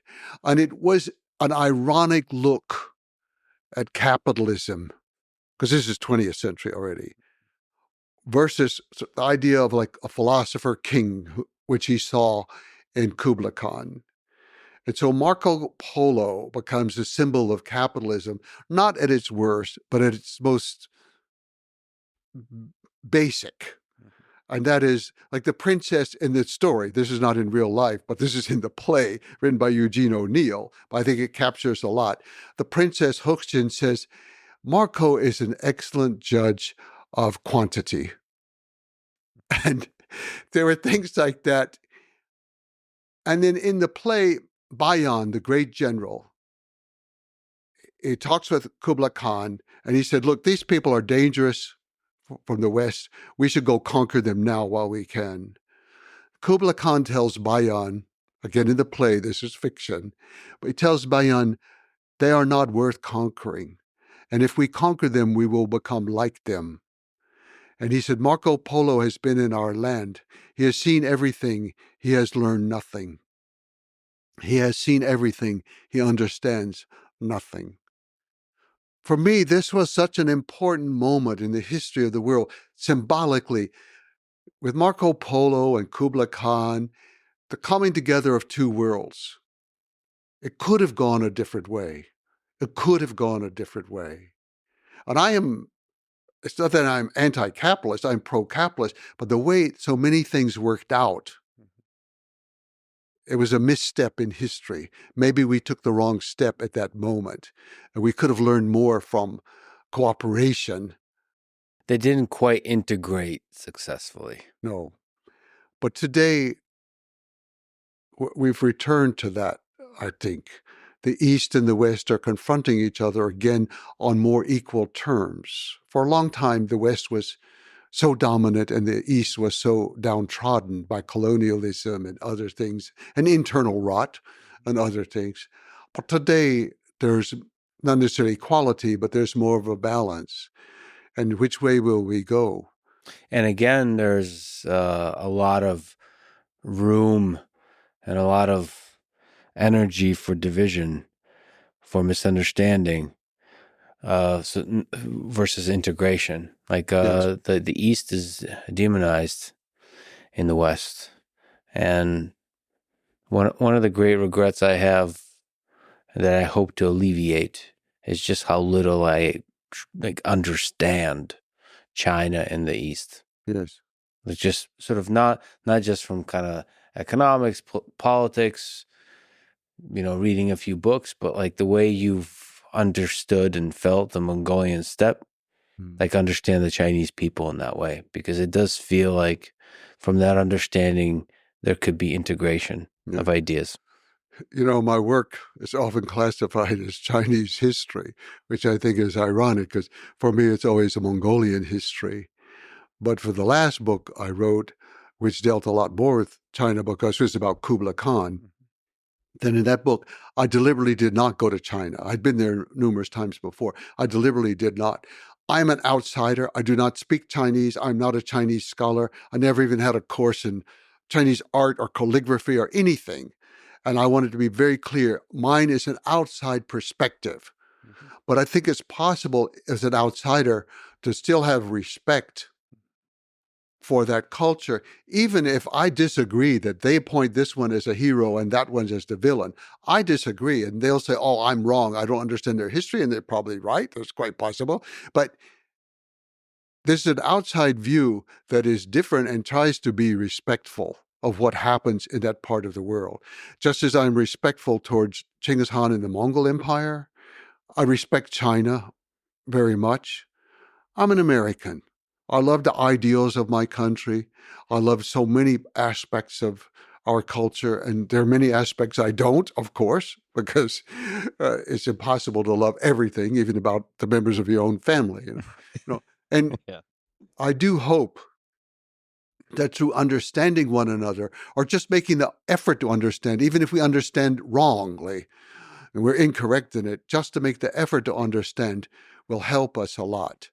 And the West has had a long couple of centuries of extreme arrogance that they are there to teach the world. And I'm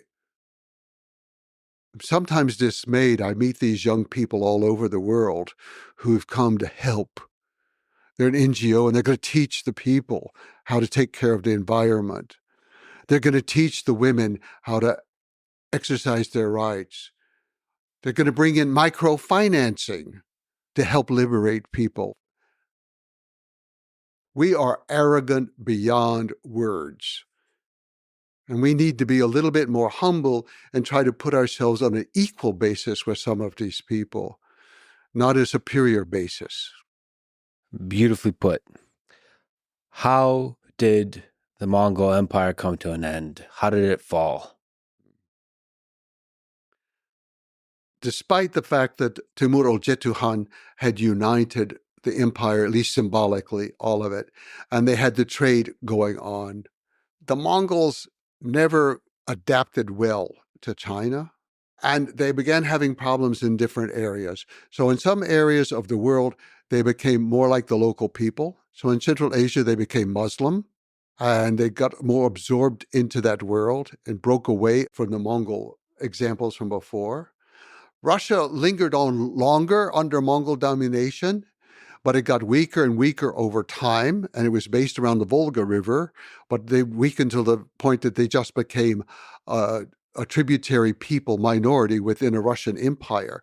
But the Mongols had left kind of the framework for empire for Russia.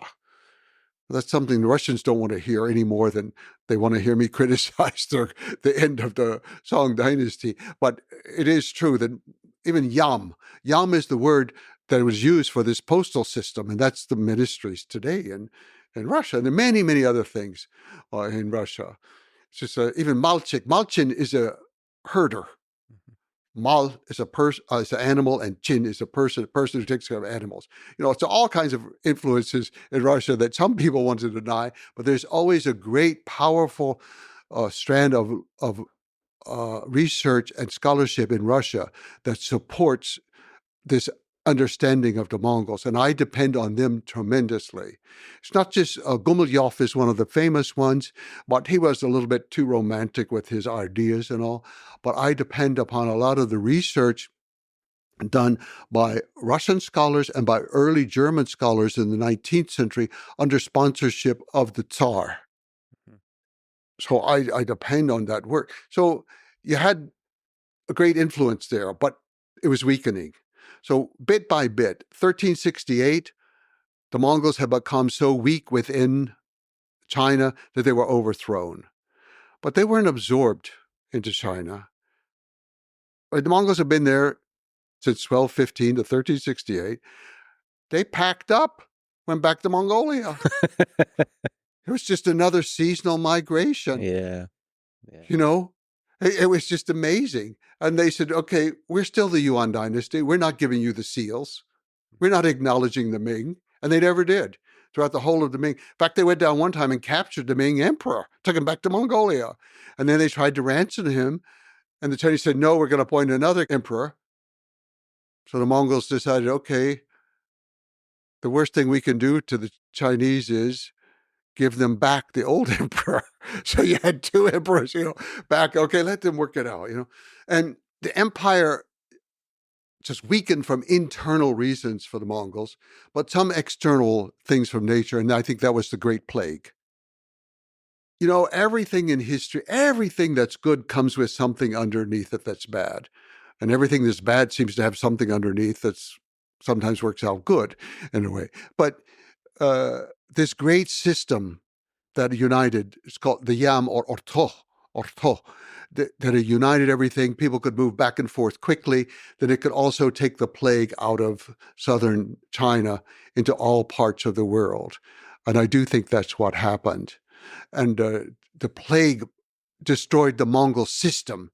And if all of these people are ruled by Mongols because they're benefiting so much from this system, and now the system collapses. Yeah. You don't Yeah. need the empire anymore. Yeah. So it just fell apart. After 1368, the empire just fell apart. And most of them stayed in Persia and Iran and Afghanistan. The Hazara people are still descended from the army there. And then in Russia, some of them stayed. But then finally, in the time of Catherine the Great, a lot of them were returned. A little bit, they had been there for hundreds of years. And then they returned to Mongolia in the 1700s.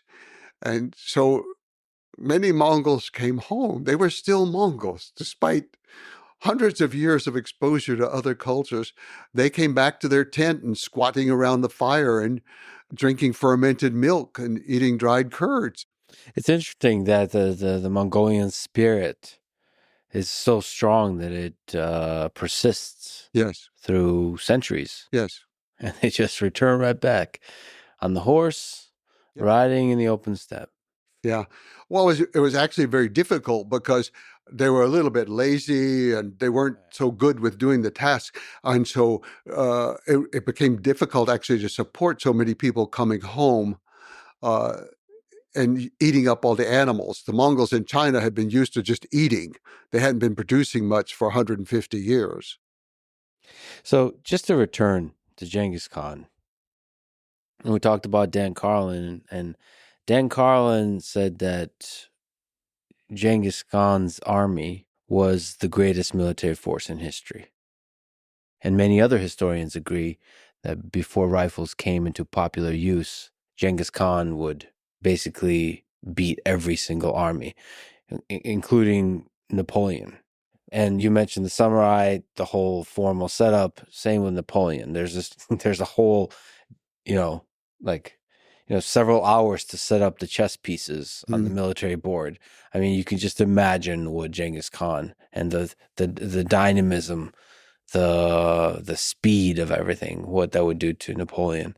So I guess the question is, where do you agree with that notion that Genghis Khan's army is the greatest military force in history? Short answer is yes, absolutely. No other power in the history of the world has conquered Russia and China and Persia and Central Asia and Turkey and Korea. No power in the world has done that. Not Alexander, not the Romans. Nobody will ever do it again. Nobody's going to conquer China and Russia again and rule both countries. It's just not going to happen. What lessons, can you take from that's applicable to modern warfare? Oh, I think there's a very good lesson. And the Mongols took Iraq, they took Baghdad, they held it. The Americans, we followed the exact opposite strategy of the Mongols. Mongol strategy is first you take the countryside. They're country people. They think in terms of countryside. You take the countryside, you occupy the countryside, and you cut off the city. It cannot live without the countryside. And that's how they did it every time. They would come in, as I say, in some cases, two years in advance to clear people out so they would have room for their horses and have pasture for their horses and all. And you take the small towns and then the small cities, and then the last one is the big city. Americans, they said, no, we're going to take Baghdad. We're going to bomb Baghdad. We're going to have this shock and awe. We're going to go in. We conquer the country from Baghdad. So they go in, they get trapped in their little tiny green zone. They never conquer Iraq, the strongest army in the world. This is something that worked in Europe. World War II, yes, we bombed the cities and we took the city because that was the center of production for the modern era. But the countryside is the place that produces the food. The Mongols were very aware of that and supplies the water. You cut off the water from the city, you cut off the food from the city. What's the city going to do? They're going to surrender. The Americans were applying something that worked in Western Europe to conquer Germany. It did not work to conquer Iraq or Vietnam or even Northern Korea or Cambodia or Laos or Syria or God knows, it worked only in Grenada. I think that's in my lifetime, that's the only successful war we had. Lasted a couple of hours. We went in and conquered the little tiny island. Otherwise, we've been chased out of every country. We've lost it. tail between our legs. We dropped more bombs on Cambodia than we dropped on Germany. It's hard to believe. Hard to believe.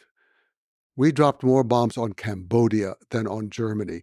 We did nothing because Germany, you destroy the cities, the people surrender. Dresden's gone, Frankfurt, Würzburg, Berlin. In Cambodia, you can bomb the countryside forever. You can kill the people, and they did. You can use chemical warfare, and they did. And you could still go into the eastern part of Cambodia, and you could go to large areas where you don't hear birds singing because of their chemical warfare and of American bombs. So we still do it, but we don't want to admit it, and we don't want to go in to win.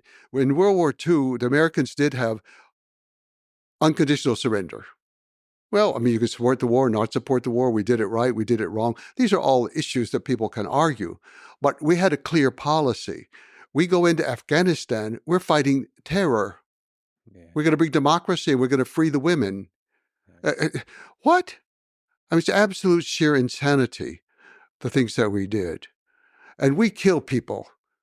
Not only did we use chemical warfare and kill a lot of people in Vietnam and Laos and Cambodia, we killed American soldiers. We killed American soldiers, and my father was one. He died from Agent Orange disease. Oh, but that doesn't count. He didn't die on the battlefield, and we didn't mean to kill him. It doesn't count. Modern warfare is brutal, and we just paper over it sometimes, you know. Can you explain Agent Orange? It was designed to kill all vegetation. This is going to be a humane way. We're going to kill all the vegetation in the jungle, and that way they can stop moving the army through the jungle, and they can stop the supplies from coming. That was the American strategy. Yeah. Henry Kissinger, Nobel Prize winner. He is now resting in hell. Is exactly where he belongs for what he did to Vietnam, Laos, and Cambodia. The bombing was just absolutely horrendous. So Agent Orange comes in, they defoliated, which means they wiped out the crops, so people are starving, literally, in the case of Cambodia, starving to death. The animals are being killed, and deformed children are being born to this day. And American soldiers died by the thousands, not immediately, not on the battlefield, not right there. They go home, they have the disease, they linger, they take the whole family down with them in an emotional trauma of becoming slowly paralyzed and dying. We did that to our own people. So yeah, warfare, I don't think we're any more humane with it any better today than in the past. It's just we can hide parts of it more easily and deny it more easily. If you're killed by a Mongol, it's very clear you're killed by a Mongol. You're killed by friendly fire in American war, it's a different matter. It seems that what people mean when they say that war is hell, that yes, in some deep sense, everybody loses, no matter the narrative you put on top of it. Yes. Yes. I'm not a pacifist again, but I think war is acceptable in some situations, but the more controlled it is, the better. My effort is not to do away with all the things that happened under Genghis Khan with the brutality and all like that, but it's to measure it against what goes on today in the world today. And we have different images. There are two images of Genghis Khan. One is our image. He's a barbarian on a horseback, killing people and raping women all the time. The other image is the Mongolian image. And when they finally built an official statue of him in this century for the 800th anniversary of his founding of Mongolia, they had to think about how to present him to the world and to themselves. And they chose the Lincoln Memorial as the model. He was the late great lawgiver of the Mongol nation. And so he's seated there in front of the Mongolian parliament. There's another statue that's better known, but it was a private enterprise that created him on horseback, but not with a weapon, but he's on horseback out in the countryside. But the official one from the government is Genghis Khan seated like Abraham Lincoln. And they issued stamps to show that he is the great lawgiver. And the truth is somewhere in between, I Well, suppose. yeah, or depending on where you are and how you want to see it, you know? Yeah. There are many things that happened that were terrible and horrible. And for people who lose a war, it's going to always be terrible and horrible. Yeah. Let's return back to Genghis Khan's life and the end of it. How and where did he die? After conquering the Khwarezm Empire in Central Asia, Genghis Khan returned, and then they had a great, what they called Nadam, a great celebration that went on for a whole summer just about. And they had so much wealth to distribute to everybody, and everybody is being given all kinds of things, for what they have done, and including the people who helped saved him when he was in the kank and the ox yoke. They were rewarded with, everybody was rewarded. It was a great time. But the first place he had attacked outside was the Tangut nation, and they had sworn allegiance to him. And then when he went off to the Middle East, they refused to send troops. He didn't forget that. He's going back to the Tangut nation, and he's going to conquer them again. As he was crossing the Gobi, which takes a while, and you're crossing the Gobi, he was distracted a little bit by hunting the hulan, which is we say the wild ass, or I used to say wild horse. It sounds a little better. But the hulan of the Gobi. He was off hunting hulan. He fell from his horse, and he injured his leg very badly. And he seemed to decline from that point. And it took some number of months before August of 1227. He was very much near the end of life. You can read online the exact date, and it's all very specific, but the truth is we don't know exactly which day he died in that time, because one of his wives was running the camp, and they were keeping it secret until the defeat of the Tangut was completed. And the Tangut offered all kinds of things for the Mongols to go away again the second time. And Genghis Khan had told his family, no, accept nothing. And then when they surrender, you kill the royal family, kill them all. So that the idea, they were Buddhist people. The Tanguts were Buddhists. And the idea was usually you can be reborn into your own family. But he said, no, you kill off the whole family so they can't be reborn. So he died there. How was his successor chosen? Oh, the succession issue was always difficult. He did not have the right to appoint a successor. That was not the Mongol way. He could nominate somebody. So before he set off for the Middle Eastern campaign, one of his wives said to him, even the biggest tree falls. You've got to make a plan and talk to your sons about the future. So he did. He called the sons together. So this is Zuch, the oldest boy who was born while the father was allied with his Anda, Jamok, and he was named Visitor, Zuch. And then the next one was Chagadai, and the next one was Okode, and the next one was Tula, the father of Kublai Khan, but he was still alive at this point. So all four of them came. So Genghis Khan explained to them he wanted to talk about the succession and to get some consensus from them about the succession. And so he said, the Mongols always call on people to speak by order of age. They also serve tea or food, anything by order of age. It's always done that way from then till now. So he called first on Zuch. And he said, what do you say, Zuch?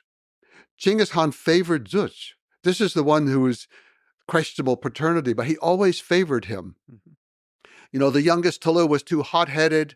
Ogude was a heavy drinker.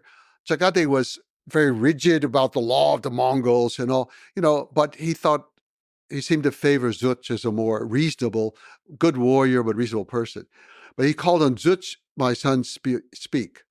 Chagade, the second one, who believes in Mongol law, supposedly, he jumped up and he said, this is when he accused his father of all kinds of, he said, how can you call on this Mongol, this merchant bastard? If you call on him first, that means you want him to be the great Khan. He should not be the great Khan of the Mongol Empire. It is his Mongol Empire now. On and on, you can imagine kind of scene. Well, Genghis Khan is the greatest ruler in the world. He's sitting there being lectured by his second son. And this is when he gave that impassioned speech to his. Now, actually, the way the secret history, it makes it look like it was his assistant speaker who said it, because very often the great power doesn't say the words directly. They let somebody else say them for them. They have a spokesperson. But anyway, I think it was his words, and I think he said them on that day. That's what I think. Of this business of, you do not know, you were not there. The stars were moving in the sky, heaven was turning around, the earth was turning over. You do not know who loved whom. You do not know who your mother loved. You do not know what your mother did. And if I say he is my son, who are you to say he is not my son? By the way, pretty just really high integrity, really respectable Yes. to do that. To have that respect and honor his wife in this way. Yes. And his son in this way. It's really powerful. I believe that, I don't know if she was alive at this point or not. We do not have the death recorded. Mongols are not good at recording death. They usually just say somebody finished their age, or they have some euphemism for it. But he made that impassioned speech, and Sagade had to submit. And he said, yes, you are our father, and we accept what you say. But a deer shot with words cannot be loaded on a horse. A deer shot with words cannot be eaten. So Genghis Khan knew. So he said to the boys, I mean, these are middle-aged men, they're not boys, but he said to the men, what do you want to do? What do you want to do? And he said, I don't favor Sagade because of his attitude and the situation.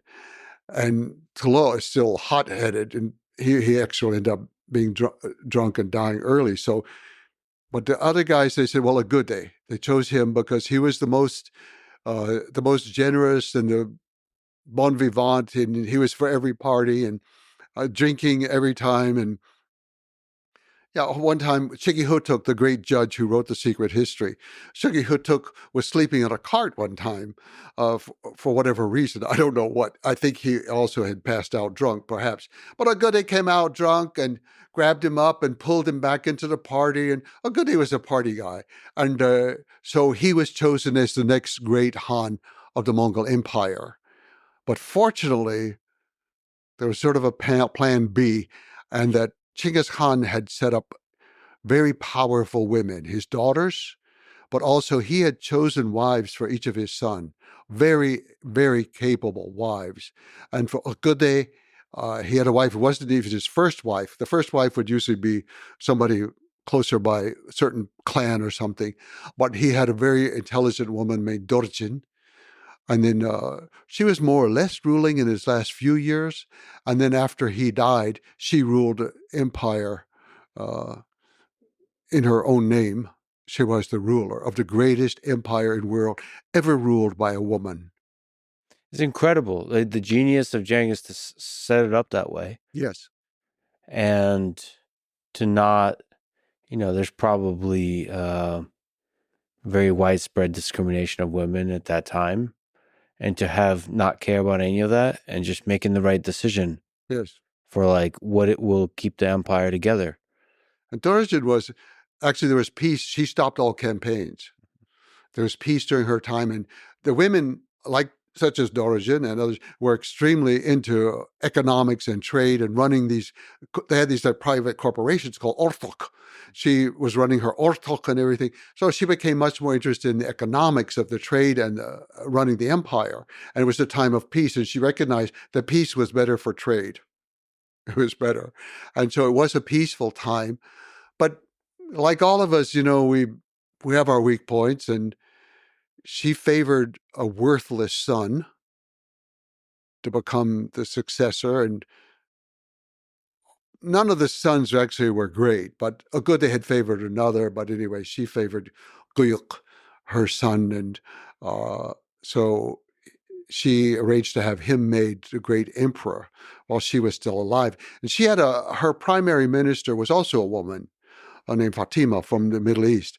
And unfortunately, Guyuk organized a purge of her court and killed off a lot of these people who had been supporting her.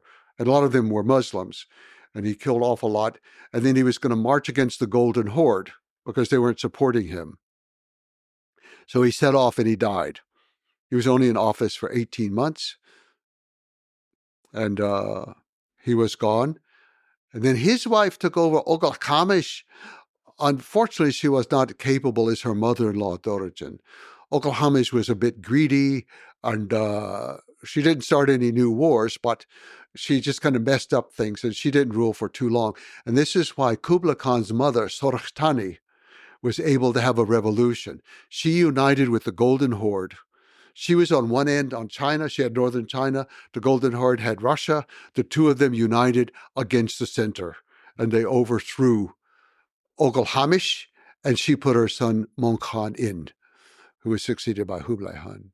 And we should say probably that, this whole succession by kin probably goes against the initial spirit of what Genghis Khan stood for. Yes. In the end, he was a father, and he favored his sons, even knowing they were not so capable, and he had lost a grandson that he loved. But he organized it, though, as what we'd call today almost a corporation.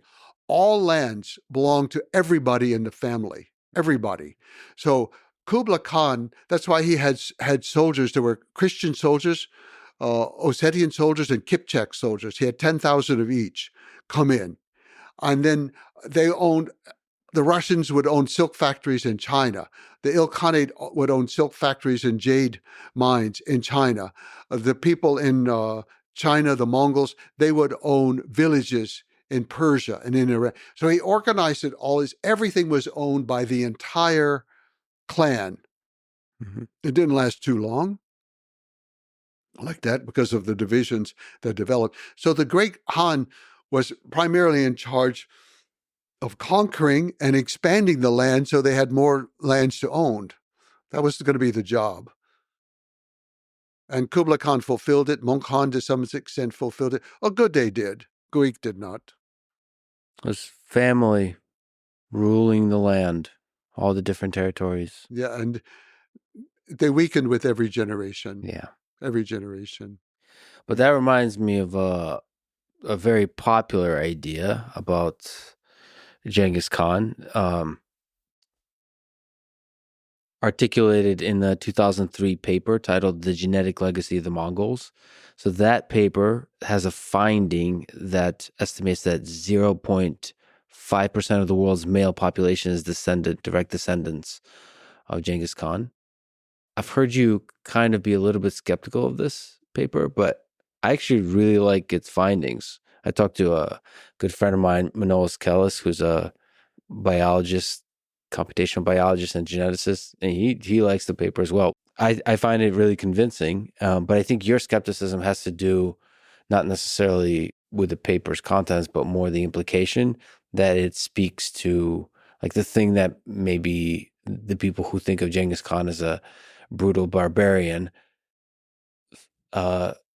assume that the reason it's 0.5% of the population is because of some institutionalized mass rape conducted by Genghis Khan. But to me, and we actually spoke about this, you can't get those kinds of numbers with rape. If you want for the empire to propagate the gene, if you were a person that wanted to propagate the genes, you would make sure that all the lands you conquer are stable, flourishing, and happy. And so actually what this is much better explained in the paper. It indicates this. It's better explained by it was of high value, like social status value, to be associated with the lineage of Genghis Khan. And so that means that for many generations, people loved the Great Khan, Yes. the Genghis Khan. And so in that sense, given how vast the land was, all the transformational effects it has on trade, on culture, and so on, it makes total sense. And in fact, the 0.5%, just so people understand, is just male descendants. The way it works, that means if this paper is at all correct in its estimate, that the number of people descendant, not direct male descendants, but the way trees work is like there's women on each step. So the number of descendants could be much larger than that. So I think that's pretty interesting. And I think there's singular figures like this in history, but none like Genghis. It's interesting. It's fun. Where did they get the DNA from Genghis Khan? Oh, yes. So one of the criticism you have is like, well, they don't have one shred of right. scientific. They're supposed to be scientific. No, they found that a bunch of people are connected. Yes. And then they... No. To one person. Yes, but they choose Genghis Khan. Right. But there's no evidence that it was from him. No evidence. It's from that time. It's one person. But from that time or 200 years before. It could be 200 years before, Yes. See, I mean, actually, I would like for it to be true in a certain way. I would. And I do think there is a truth there. Yeah. I think that by attaching it to the name of Genghis Khan, they've done a disservice to themselves, but it gets a lot of publicity, a lot more funding, and it's exciting and so on. But I think it's to that Mongol experience. But Genghis Khan's descendants were almost everyone categorized and recorded. I mean, he's the largest conqueror in the world. You do not have just children popping up all over the place. He had 4 wives all the time. He had children with 2 of them. Just not a lot of descendants. We know mostly who they are for many generations. His brother Hasser had many more children than he did. Many more. And they caused a lot of problems later on for the empire, too, by rivaling the power. So it could be that one of these other people, Bodin Char the Fool, could have been the origin of this. It could have been back well before Genghis Khan. I just don't believe... And in Mongolia today, we have nobody who claims descent from Genghis Khan. Well, claims is a different thing than biology, right? So so the reason I say this is this methodology is pretty solid. Oh, I believe that they found some connection of people. Yeah, but they have no evidence that it's really connected to Genghis Khan. I think it may be tangentially connected to him. Yeah, but it's somebody from the Mongolia region. Yeah, I think that's quite possible. But we've already had the Huns come through. We've had all the Turks. Yeah, every one of the Turkic nations is descended from Mongolia. Yeah. They all came out of Mongolia. You're right. You're right. Well, on the other hand, I wish they could get some proof. I mean, I wish it could be true. Yeah. I just can't believe it the way it is. We have no DNA. Nobody knows where he went. They don't know where he's buried. Okay, Genghis Khan said, "Let my body go. Let my nation live." And he chose to be buried in an unmarked grave. And the Mongols believe very strongly it should always be that way. Most of the Khans who followed him were also buried in a similar way. The Chinese emperors, are buried in very elaborate tombs, but not the Yuan dynasty. Mm-hmm. No. And so Kublai Khan was buried back with his grandfather in an anonymous grave. And not everyone, like Guik died when he was on campaign towards Russia. He was buried out there. I think his father Gudde was also buried out there. That was more their homeland. But many of them were buried with him. And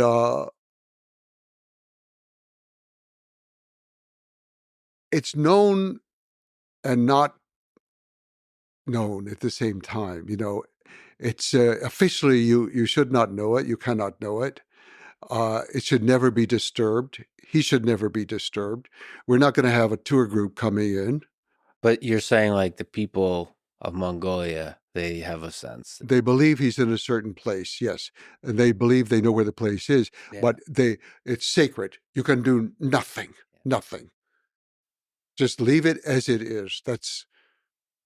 No roads, no buildings, no killing of animals, no chopping of trees. Nothing can be done. It's a holy land dedicated to him and his family. It's pretty amazing. Unmarked grave. Yes. For the greatest conqueror in the history of humanity, Yeah. For good and for bad, one of the most impactful humans in history. Yes. I believe in his thing about let my nation live, let my body go live in nation. And I say to people, well, they ask me, well, what did he look like? And I say, well, that portrait was painted 50 years later by somebody who never saw him. And actually, if you look at the portrait of Kublai Khan and Genghis Khan, they look alike, except one's old and one's younger. And I think that's because Kublai was trying to he wanted to establish his legitimacy as a real Mongol, that they looked alike, but his grandfather said he didn't. And then Ukode Han and Mong Khan looked different.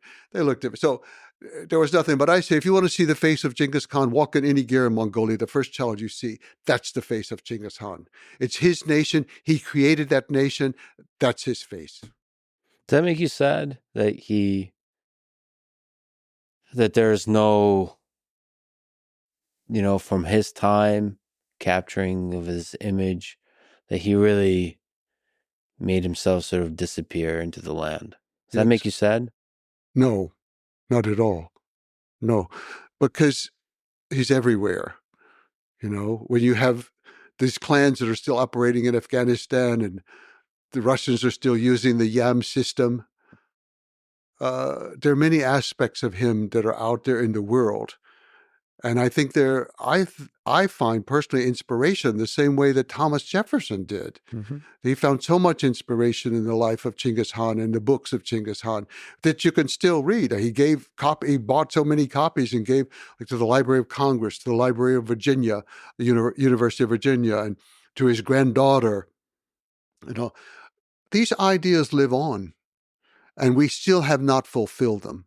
We do not have religious freedom. We do not have the protections for women. We do not have the protections for envoys and ambassadors. The ideas live on, and the rulers do not live as the common people. They eat the same food, wear the same clothes, sleep in the same, not a bed in his case, but sleep in the same situation and simple home. No. I have tremendous respect for leaders that live just as the people who they lead. Yes. It's, mostly not done. But when it is, I have just infinite respect for that. That is the way. What lessons can we learn from Genghis Khan that apply to the modern world? You've already said religious freedom, some of these ideas.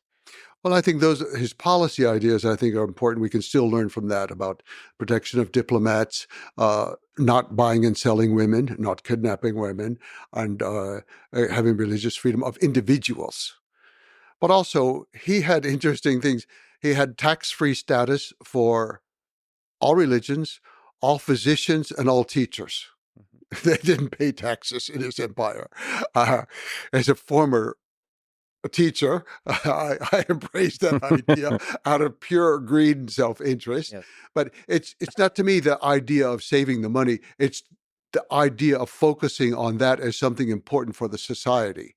He didn't say tax-free for any other category of people, as I recall, but just for those. And he's highlighting the health of the people, the education of the people, and the spirit of the people, their spiritual. That's very important. That's a profound approach to life. And so these are policies, and I'm not advocating so much the policies, but I think some of the general principles of being willing to learn from our mistakes. Admit your mistake to yourself, correct it, and go on with your life. Then all of us say it's important, but we don't do it for the most part. We don't learn from our failures as much as we think. The other idea of promoting people on ability, I think that's certainly an idea that is very valuable, not in the simple way of meritocracy that we've done it with, if you pass the exam with this score, you get this or that, but really evaluating people and their ability. I think it's a very good thing, not the only thing, but I think it's very important. And even though he failed in the end in his own life and he turned power over to his sons and his family, it's a principle that he lived by most of his life, and we can learn from that principle. The other thing I think is just his global feel for the world, his global understanding. Here was a man who had had no education in any formal sense, and he had this sense that the world should be united. We should have things that unite all people. Everybody should have their own law, but there should be a higher law of heaven that governs people. And this later was translated, everybody should have their own language, but they all write the same alphabet by Kublai Khan. It didn't work. Or his idea, he tried to impose the use of paper currency in Iran, the Persian Ilkhanate, Chinese paper money. It didn't work. The people there weren't used to it. But all this international spirit of their empire, I think that we need today. We talk about, globalization, we're all connected, it's just incredible. And we're more provincial than ever. We are just so provincial, and sometimes we use all this technology to help preserve our provincialism. And we can't think in global terms. We can't think about the world. It's just amazing to me how narrow-minded we are. I also saw the Mongol proverb of if you're afraid, don't do it. If you do it, don't be afraid. Yes. That you Yes. especially celebrate. I mean, there is something to that. This, in many ways, Genghis Khan is a representation of a person, like of a self-made man. That person from nothing. Yes. Willed an entire empire into existence. Yes. And everything against him that you can think of. Your own family deserting you, your father dying at an early age, all these things like that. But as Jamilka said, he had a good mother and he had a good wife. And there were many crucial points at which it was either his mother or his wife who made the deciding point. His wife, Bushta, was the one who caused the first break with Jamilka to go away. Later on, when the shamans had become too powerful and they had humiliated his younger brother, she was the one who said he had to clamp down on the shamans who were exercising too much power. And she guided him a lot. It cannot be understated how important and critical women are in this story of the Mongol Empire. Yes. It's fascinating. Yes, and sometimes we could say they're not behind the scenes because they're always out front. In the Mongol court, they always sat up front. They were always out front. And this horrified the Chinese, who were very good Confucians. It horrified the Muslims. Mm-hmm. It horrified the Christians. Who they didn't know what to. They said the women even drink in public. Okay, yeah, they drink in public. They do what with it. So sometimes it was like that, but other times, as with Dorjin, she's actually the ruler. Or the case of his daughters, such as Alakai Bek, who ruled over a part of northern China called the Angut people, and the other daughters who ruled over they ruled in their own names. And he's very. This is something about the secret history that upset me. I get to chapter. All the sections are numbered. I get to chapter or section 215, and there's only half a sentence left. In 214, he's just awarded a girl. He calls his daughter, so she's probably a clan daughter, but she lives with his mother at this point. His youngest son, Talo, is only 4 years old. A Tatar comes and the mother Erlun gives him food because you food everybody. He realizes this is the mother of Genghis Khan and that's the child of Genghis Khan. He grabs him up and kidnaps him and runs out, and he's holding the child in one hand and he's pulling out a knife with another hand. Altani raced out and she grabbed his arm and held it down. And two men, Jeb and Jil, they were back behind the gear slaughtering an ox with an axe, because you have to do it in the shade behind the gear. You don't do it in the light. And so they were back there doing that. And so they raced out with an axe and they killed the man. And so then Genghis Khan was rewarding everybody for all their great deeds. And Jelem and Jeb, they wanted to be rewarded for saving the life of Talo. He said, no, You killed the Tatar. Altani saved his life because she held the hand that had the knife until you got there to kill him. She saved it, and now we reward her.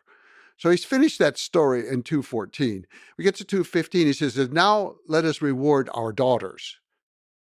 It's actually only a phrase of that's I said it's a complete sentence, but it's not quite complete. The rest is gone, cut out. It's missing. And I was just so, and I looked at all these different translations of how to different language, and most often they translate it as, and now let us marry our daughters. Oh no, oh no. He was very clear in his wedding speeches to his daughters. I give these people to you to rule.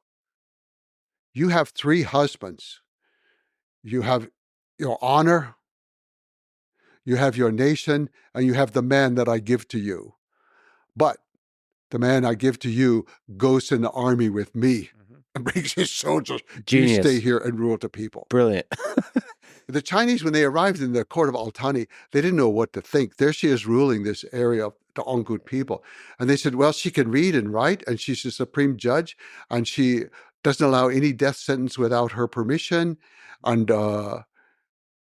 but they didn't say which languages she could read and write. That has really puzzled me a lot. So you're saying the secret history, as we have gotten access to, has been edited to remove the significance of women, even though they're still there.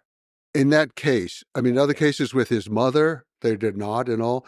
But I think in that case, because what happened is most of these women had few offsprings because their husband was gone to war. And Altani, of course, she married several times, sometimes the sons of the last one, But they were going off to war and they weren't reproducing very. Only one, Tsetsigin, who was ruling in Siberia, she was the one who had a whole bunch of daughters.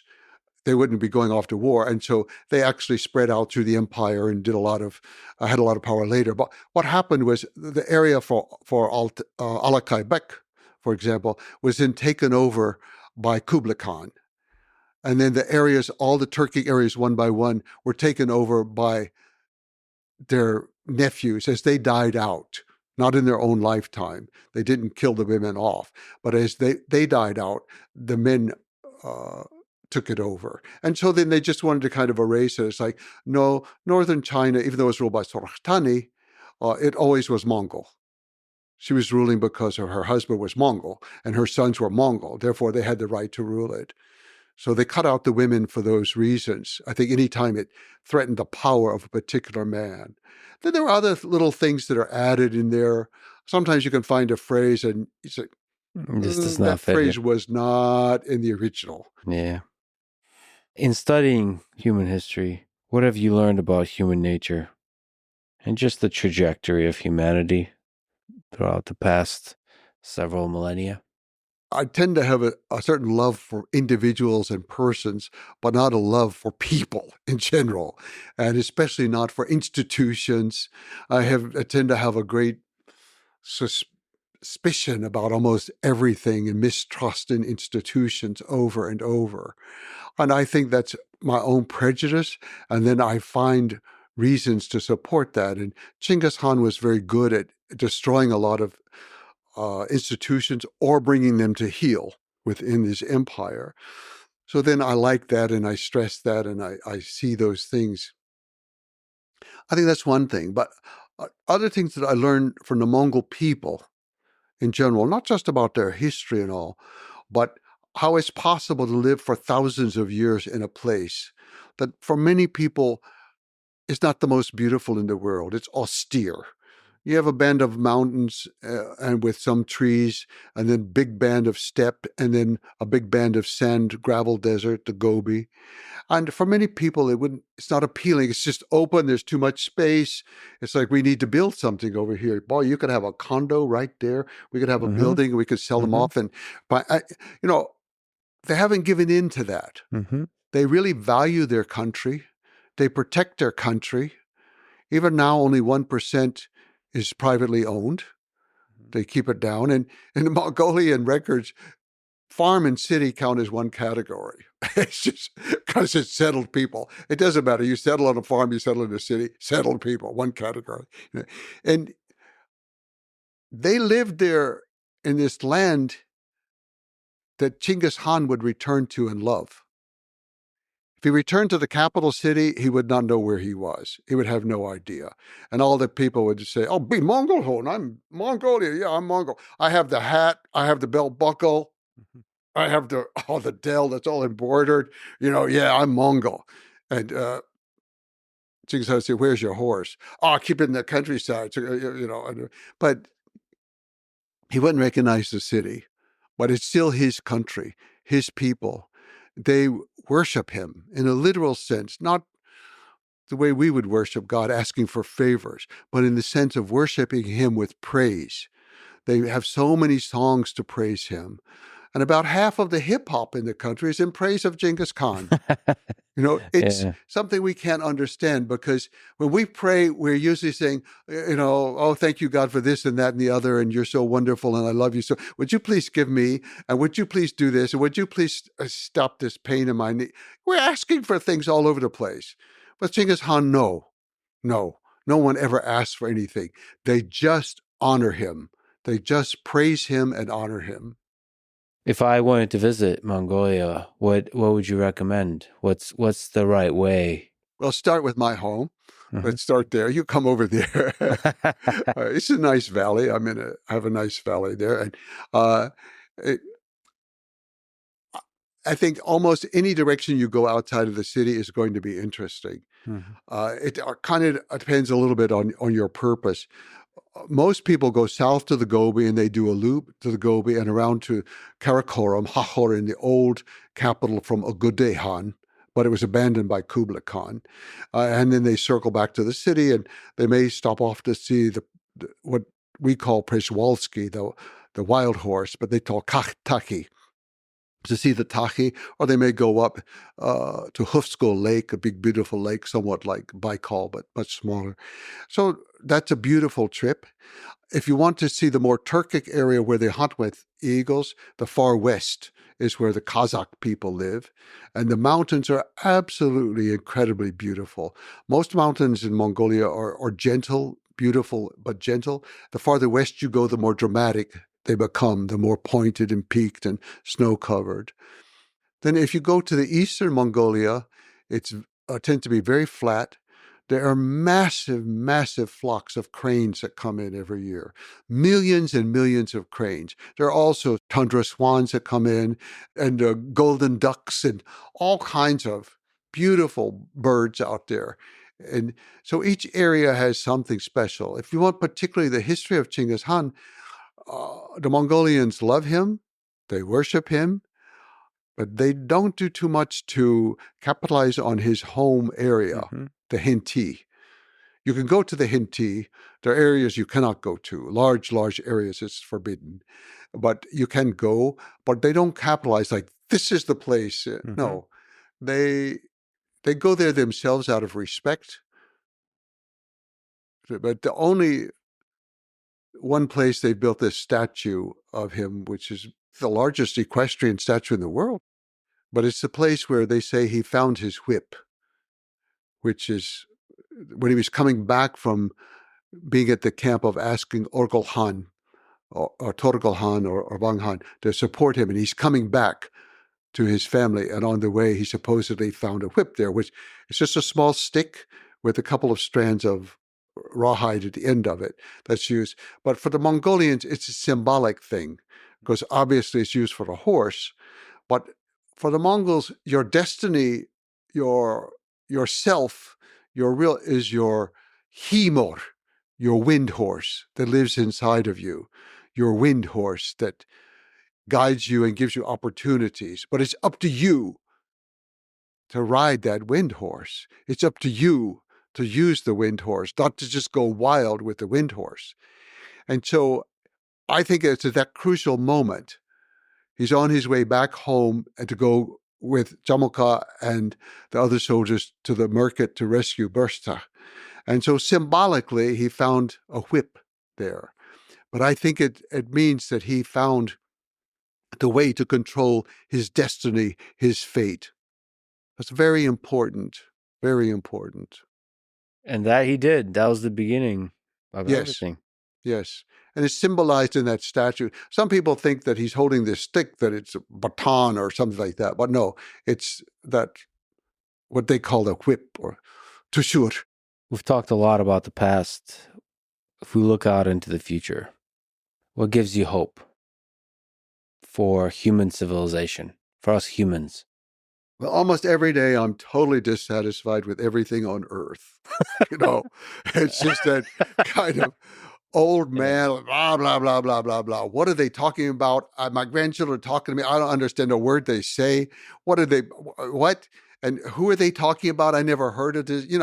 It's kind of like that. And who's running for office? Oh my God. It's everything like that. Yeah. But then almost every day I meet somebody, just one person, who gives you some kind of hope. You just see somebody doing something nice, or they do something nice for you. Mm-hmm. And I do find in Asia that happens a lot, that people just do nice things for old people every day. And so then my dissatisfaction with all the big things in the world and the way my grandchildren talk and the way young people are, and then I see something like that. And often it's something with the young people, something that the young people do. And in Asia, they're always bringing me things. They bring me dried curds. They bring me strawberries that they picked in the forest in the summer, or they bring the pine nuts that they found, or they bring me the milk in various forms, or yogurt. Oh, yeah. Everybody thinks you got to eat the yogurt. This is from my grandmother, and all the other yogurt in the world is not good. But my grandmother, she knows how to make the best yogurt ever. And so over and over and over, I find, despite my all intentions to be in a bad mood, somebody spoils it with these little nice acts that are really very touching, very touching. Yeah, and it reminds you that there's that little flame of goodness that burns in everybody. I believe that Yes. on the whole will keep humanity flourishing and keep evolving and changing towards something better with every generation. Yes. The people in Mongolia take such good care of me all the time.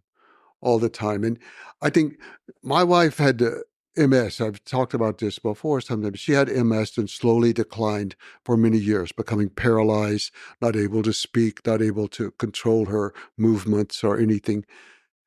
And we lived half the year still in Mongolia. Part of it was because the climate and the altitude were better for her situation. It was very helpful for her, but also the people. There was a poor country. The sidewalks are broken. Everything's not working. But I would go out with her in a wheelchair alone, and I knew that every bump, some arm would pick up the wheelchair and lift her over that and not make me do it. We could go to the opera, and you had to go up this magnificent set of Soviet stairs to get to the opera. We would go, and I had no worries. I knew 2 guys would come from one side, 2 guys from the other side. They would carry up, and they do not say, "Excuse me, may I help you?" They do not wait for you to say thank you. Nothing. They just do it, and they walk away. They have such respect.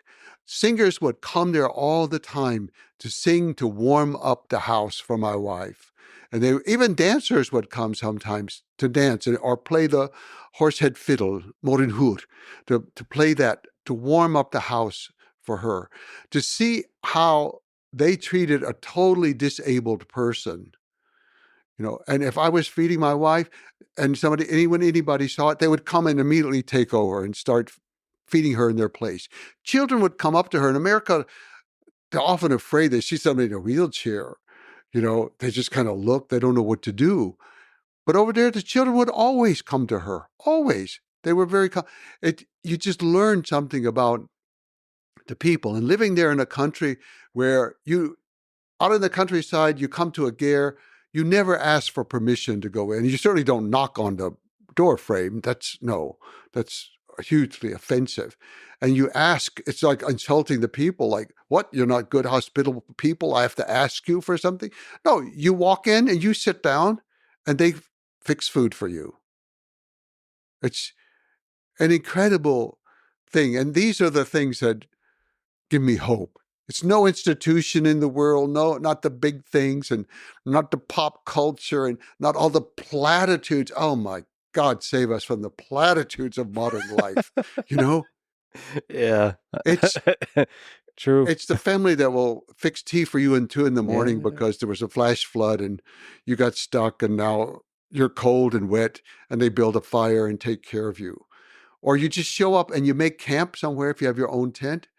And I swear, within 1 hour, some child is going to be there with water and milk. And you think, where did you come from? But the mother sent them over. Oh, there's somebody over there in the forest.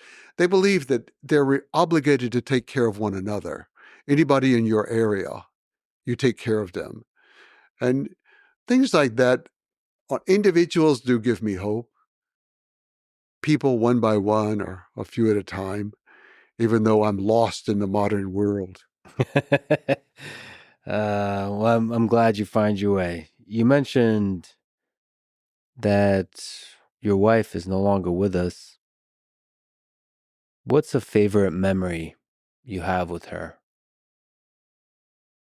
Well, I could tell you a favorite picture is a lake we used to go to called Uginur in the middle. And somebody, a very nice friend, took a picture of us towards the end. We're just sitting there watching the sunset over the lake that we've been to many, many times in life. And, you know, we're holding hands. She's in the chair paralyzed. And we're just sitting there staring off in the distance, you know, and that's one of my favorites. But with my wife, I was just blessed with a good wife that was exciting. She was the most beautiful woman I had ever met in my whole life. She was smart. She would talk to people about anything. She talked about jazz or physics or art. I mean, my life is so small and narrow, but my wife, she's the one who gave me a life. The truth is very odd. People don't believe sometimes. I failed English in college. I barely got in college. Nobody in my family. I'd grown up with my grandparents, most of the countryside, and they had third grade education. My father had seventh grade. I went to live with him after the grandparents died, and my mother. There was no big education there in the family, but I somehow got to college. My father told me to go. He didn't want me to go to the war in Vietnam, so he volunteered to go because there was the rule that they couldn't send two people from one family against their will. That was mainly designed to protect brothers.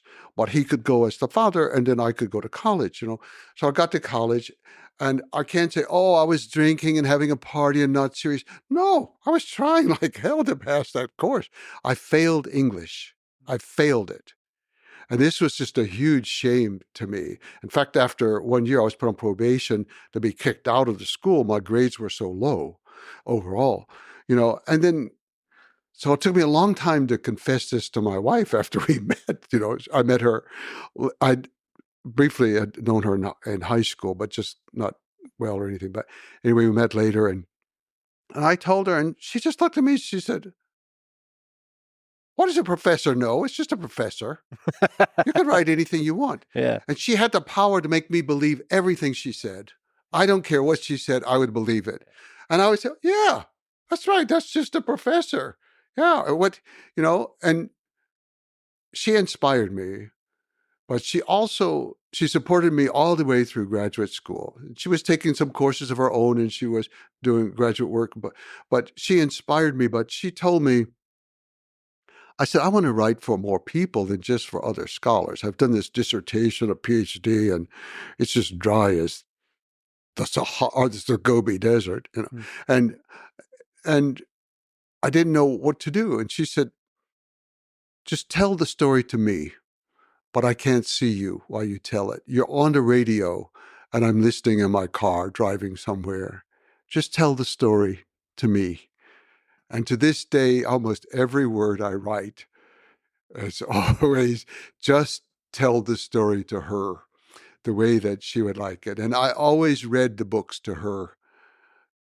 Even she couldn't comprehend too much, but she just loved hearing the book because it was mine. And, in the last years of her life, I gave up the teaching and we went back to our original home in South Carolina. And I said, okay, we're just going to live here and watch the ocean and do things like that and just be worthless teenagers. And my wife used to have episodes of clarity. I have no idea what caused. I mean, it might be 2 hours, it might be 7 or 8 hours. And we would talk a lot. And so one time she said to me, she said, this disease is going to take my life, but it's taking your life. She said, you gave up teaching and you gave up writing. And she said, how do you expect me to die in peace if I know that you gave up everything to this disease? She said, you should write. And so every single day we sat together by the water, by the window. I moved it into the dining room overlooking the water. And we sat there at the desk and she sat in a wheelchair next to me. And sometimes we would play a little soft music in the background a little bit. And for the most part, she couldn't talk, but she liked to just sit there beside me working.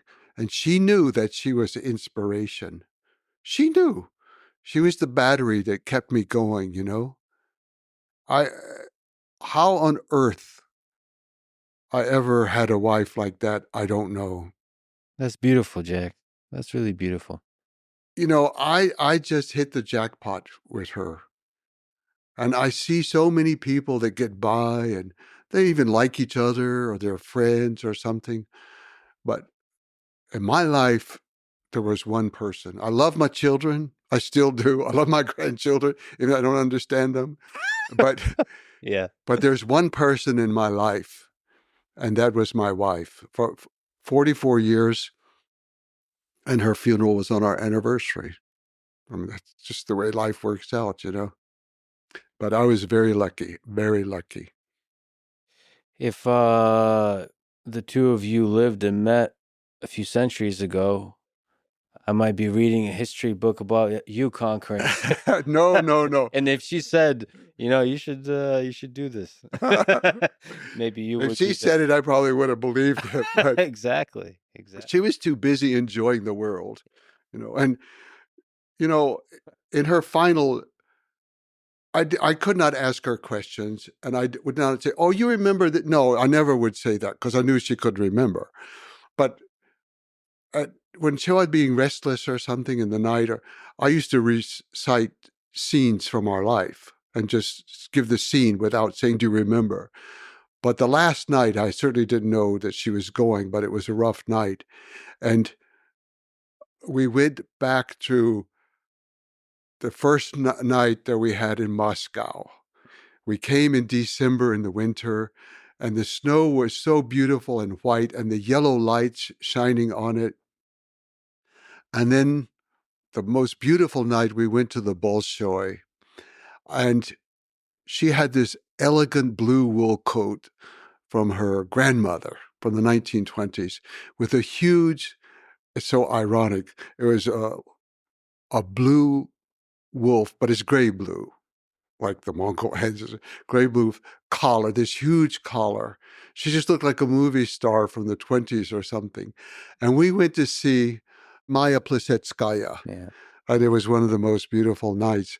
But her last night, I told her that story again, of all the details. I'd gone through it many times, but her coat from her grandmother, whom she loved very much, and the snow and the yellow lights. And we arrived at night because, of course, the flight was late. And then the next night going to the Bolshoi and all those beautiful things from Russia. So that was it. She was an inspiration. I have many, many nights or many days of great memories, You're going to make me cry, Jack. Oh, no. That was beautiful. You're a beautiful human being. It's really an honor to talk to you. This was such a fascinating journey through human history. about one of the most impactful humans in human history. Well, I thank you very much. And the amount of research, when I realized how much research you had done, I felt like you're going to know things I don't know, and you're going to trick me and pull something out, and I'm going to be shamed in front of the whole world. There's only one piece of research left, is me going to Mongolia and Yes. riding there on the steppe. That would be incredible. So Come. I will. Thank you so much for talking today, Jack. Thank you. Thanks for listening to this conversation with Jack Weatherford. To support this podcast, please check out our sponsors in the description and consider subscribing to this channel. And now, let me answer some questions and try to articulate some things I've been thinking about. If you would like to submit questions, including in audio and video form, go to lexfriedman.com/AMA. Or if you want to contact me for other reasons, go to lexfriedman.com/contact. And now allow me to make a few comments on the ever-evolving moral landscape of human civilization throughout our 10,000-year history. I was listening to Dan Carlin's excellent, eye-opening 5.5-hour episode of Hardcore History titled Human Resources. It covered the topic of slavery, the Atlantic slave trade, to be exact. One of the lessons I took from this episode is that the long arc of history is full of atrocities, as we modern-day humans understand them, with the wisdom of time and moral progress. But during each period of history, as Dan documents, it was difficult for the majority of people to see just where the line between good and evil is. We humans, after all, forever like to weave a story in which we are the good guys. Listening to Dan discuss, and later myself reading firsthand accounts of slaves, of torture, of rape, of separation of families, is incomprehensibly heartbreaking. By the way, in this topic, firsthand accounts of slavery can be read in Slave Narratives, a folk history of slavery in the United States from interviews with former slaves. I can recommend the book that I've been reading, which is Voices from Slavery, 100 Authentic Slave Narratives. It all seems deeply and obviously wrong by today's standards, but slavery was seen as normal through most of human history. Thomas Jefferson, the man who wrote All Men Are Created Equal, which I think is one of the most powerful lines in all of human history. He himself was a slave owner, making him a fascinating case study of contradictions. In fact, there's evidence that Thomas Jefferson drew from Genghis Khan's ideas about the importance of religious freedom, pulling as he did foundational ideas of human freedom from the jaws of deep history. And Dan, in his episode, documents these contradictions and complexities quite well, the full range of human psychology involved, including how violations of basic human rights breed generational hatred. This, I think, is an important lesson to understand. The consequences of our moral failings can reverberate through decades, even centuries. And that is perhaps one of the values of studying history. It is laden with atrocities, but it also contains people who, while flawed, dare to rise in some way above the moral decrepitude of the day, to try to build a foundation of a slightly better future world. As MLK Jr. put it, the arc of moral universe is long, but it bends towards justice. And now, please allow me to say a few words about Gaza, Israel, and Palestine.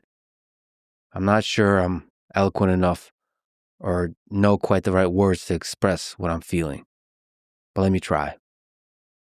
I think what is happening in Gaza is an atrocity. And I think that the Israeli government is directly responsible for it. And to the degree the U.S. government is assisting the Israeli government in this, which I believe it currently is, it needs to stop immediately. For me, as an American, it makes me sick to know that my government has any role in this atrocity. This needs to stop. Yes, there's geopolitical and military complexity, nuance, and historical context that I'm told by some so-called experts that one must understand. And perhaps they are smarter than me. But, like mentioned before, unlike the moral complexity of deep history that I've often spoken about, from the Roman Empire to the transatlantic slave trade. This is the 21st century. This is today. In this, the 21st century, I see things quite simply and clearly. To me, the death of a child is a tragedy. It doesn't matter what their skin color is, what their religion is, or what plot of land they call home. In my view, they are all equal. And the death of each child is a tragedy. Hamas did a definitively evil act on October 7th, brutally murdering over 1,000 civilians. But now, the acts of war conducted by the Israeli government have led to the death of over 60,000 people in Gaza, likely over 80,000 people, of which at least 17,000 are children. 17,000.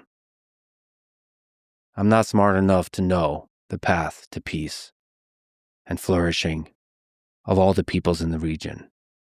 But I do know that what has been happening in Gaza cannot be the way. Suffering at this kind of scale breeds generational hate that leads to more evil in the world, not less, to more destruction, to more suffering. This has to stop. 2 years ago, I spoke with many Palestinians in the West Bank, on camera and off. There's a video of it up if you want to hear their voices for yourselves. It was a deeply moving experience for me, and I'm grateful for it. In the future, I hope to find a way to talk to people in Gaza. I still think it's valuable to talk to leaders, historians, soldiers, activists, from all perspectives. But the most powerful and moving conversations for me on mic and off have always been with everyday people. This always felt like where the truth is, the deeper truth of life, of pain, fear, of hope. And I still have hope. I believe we humans are good at the core, and I know we'll find our way. Thank you for listening. I love you all.